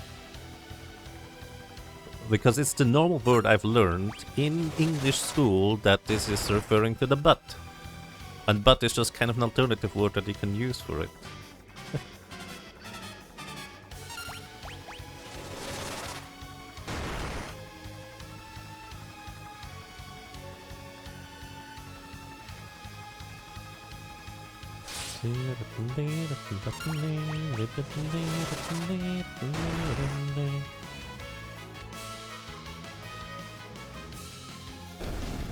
Haha!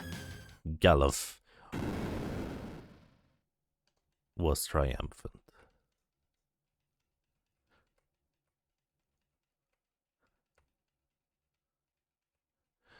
Honestly, the first time through, this battle is a very cinematic, unless you just happen to have Galuf to be the white mage and he has to slowly blink away X-Dev's health over the course of 10 minutes. But besides that, as I've mentioned before, Final Fantasy V story is overall not amazing. It's good, serviceable at minimum, but it does have its moments.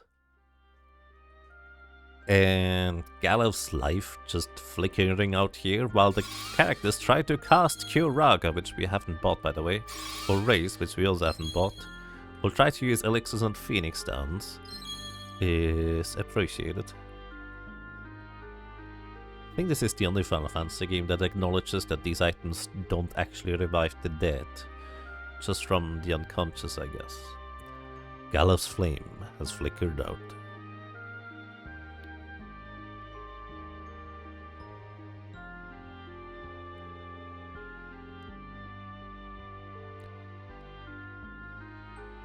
So, the Pixel Remaster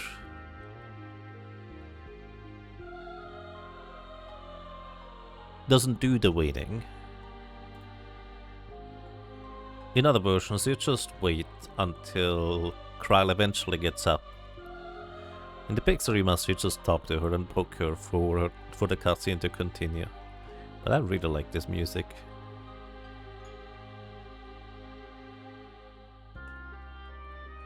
Technically, your death status is just knocked out. You're dead with the game over, yes.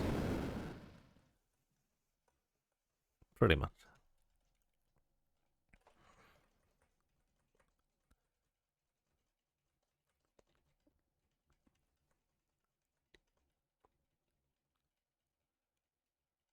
Swoon. Swoon is a fun word to use for that. Alrighty, and with this, Galuf leaves the party permanently. If you don't know the story, the game actually just straight up killing of one of your party members is kind of... what's the word? Unexpected. Like the game taking away a party member and replacing it with somebody else? That doesn't happen all that often. Functionally, Kryl inherits all of her grandfather's abilities, job points, etc. She does have her own stat line though. Galuf had the highest vitality, Kryl has the lowest. Also, Galuf had the lowest speed, Kryl has the highest. And she also has really high magic power with +3, if I'm not mistaken. She's a good spellcaster. Anyways, this is it from me for today. But before that, I just realized I need to actually reveal the final job. Hold up, I forgot I'm on that part. Give me a second. What is the final job? The final job is... White Mage? White Mage. We have a White Mage in our team instead of a Dragoon. I haven't bought any white magic, but we have 2 Staffs of Light, I guess. White Mage is probably the second best job to get for Omega, I guess. That isn't the damaging class. Because its supportive abilities are crazy good. White Mage is really, really strong just for general support. Like, it's very, very competent. White Mage cries a great sprite. Let me... yes, actually, let's add that to the layout before I'm done. Trial, sprite sheet.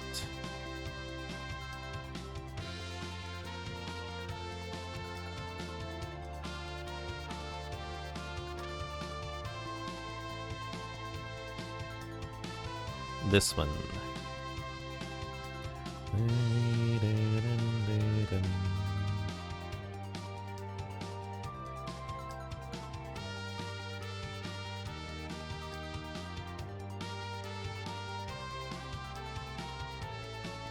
Image resize to 400%. Save F5 Kryl. There it is. Switch it over into Galuf's position. And here we go. Kryle. I picked the angry Kryle white mage sprite because I feel like that is kind of the most appropriate right now. Then again, maybe sad would be at least right now. But I like to think that she's more determined. Anyways. 7 hours. For now. I'm done for today, everybody. So I will say, thank you so much for watching. Thank you so much for listening and for lurking. I hope you enjoyed your stay. Hope you enjoyed being around and maybe even learned a thing or two. And thank you so much. Also, I apologize for the gigantic donation bar at the bottom. I hope it's not too distracting. If you'd like to know what's going on, it's like one of these annoying things. Anyways, I'm not gonna ride on that around for too long. But if you'd like to watch somebody else who is currently probably still playing Final Fantasy V, I think BGG is also on his way through Final Fantasy V. Yes, he is, and he's actually just a little bit ahead of me. More or less, at least progress-wise. So, if you'd like to watch more Final Fantasy V, make sure to check in for BGG02. And until next time, thank you so much everybody, and have a good night. Bye bye.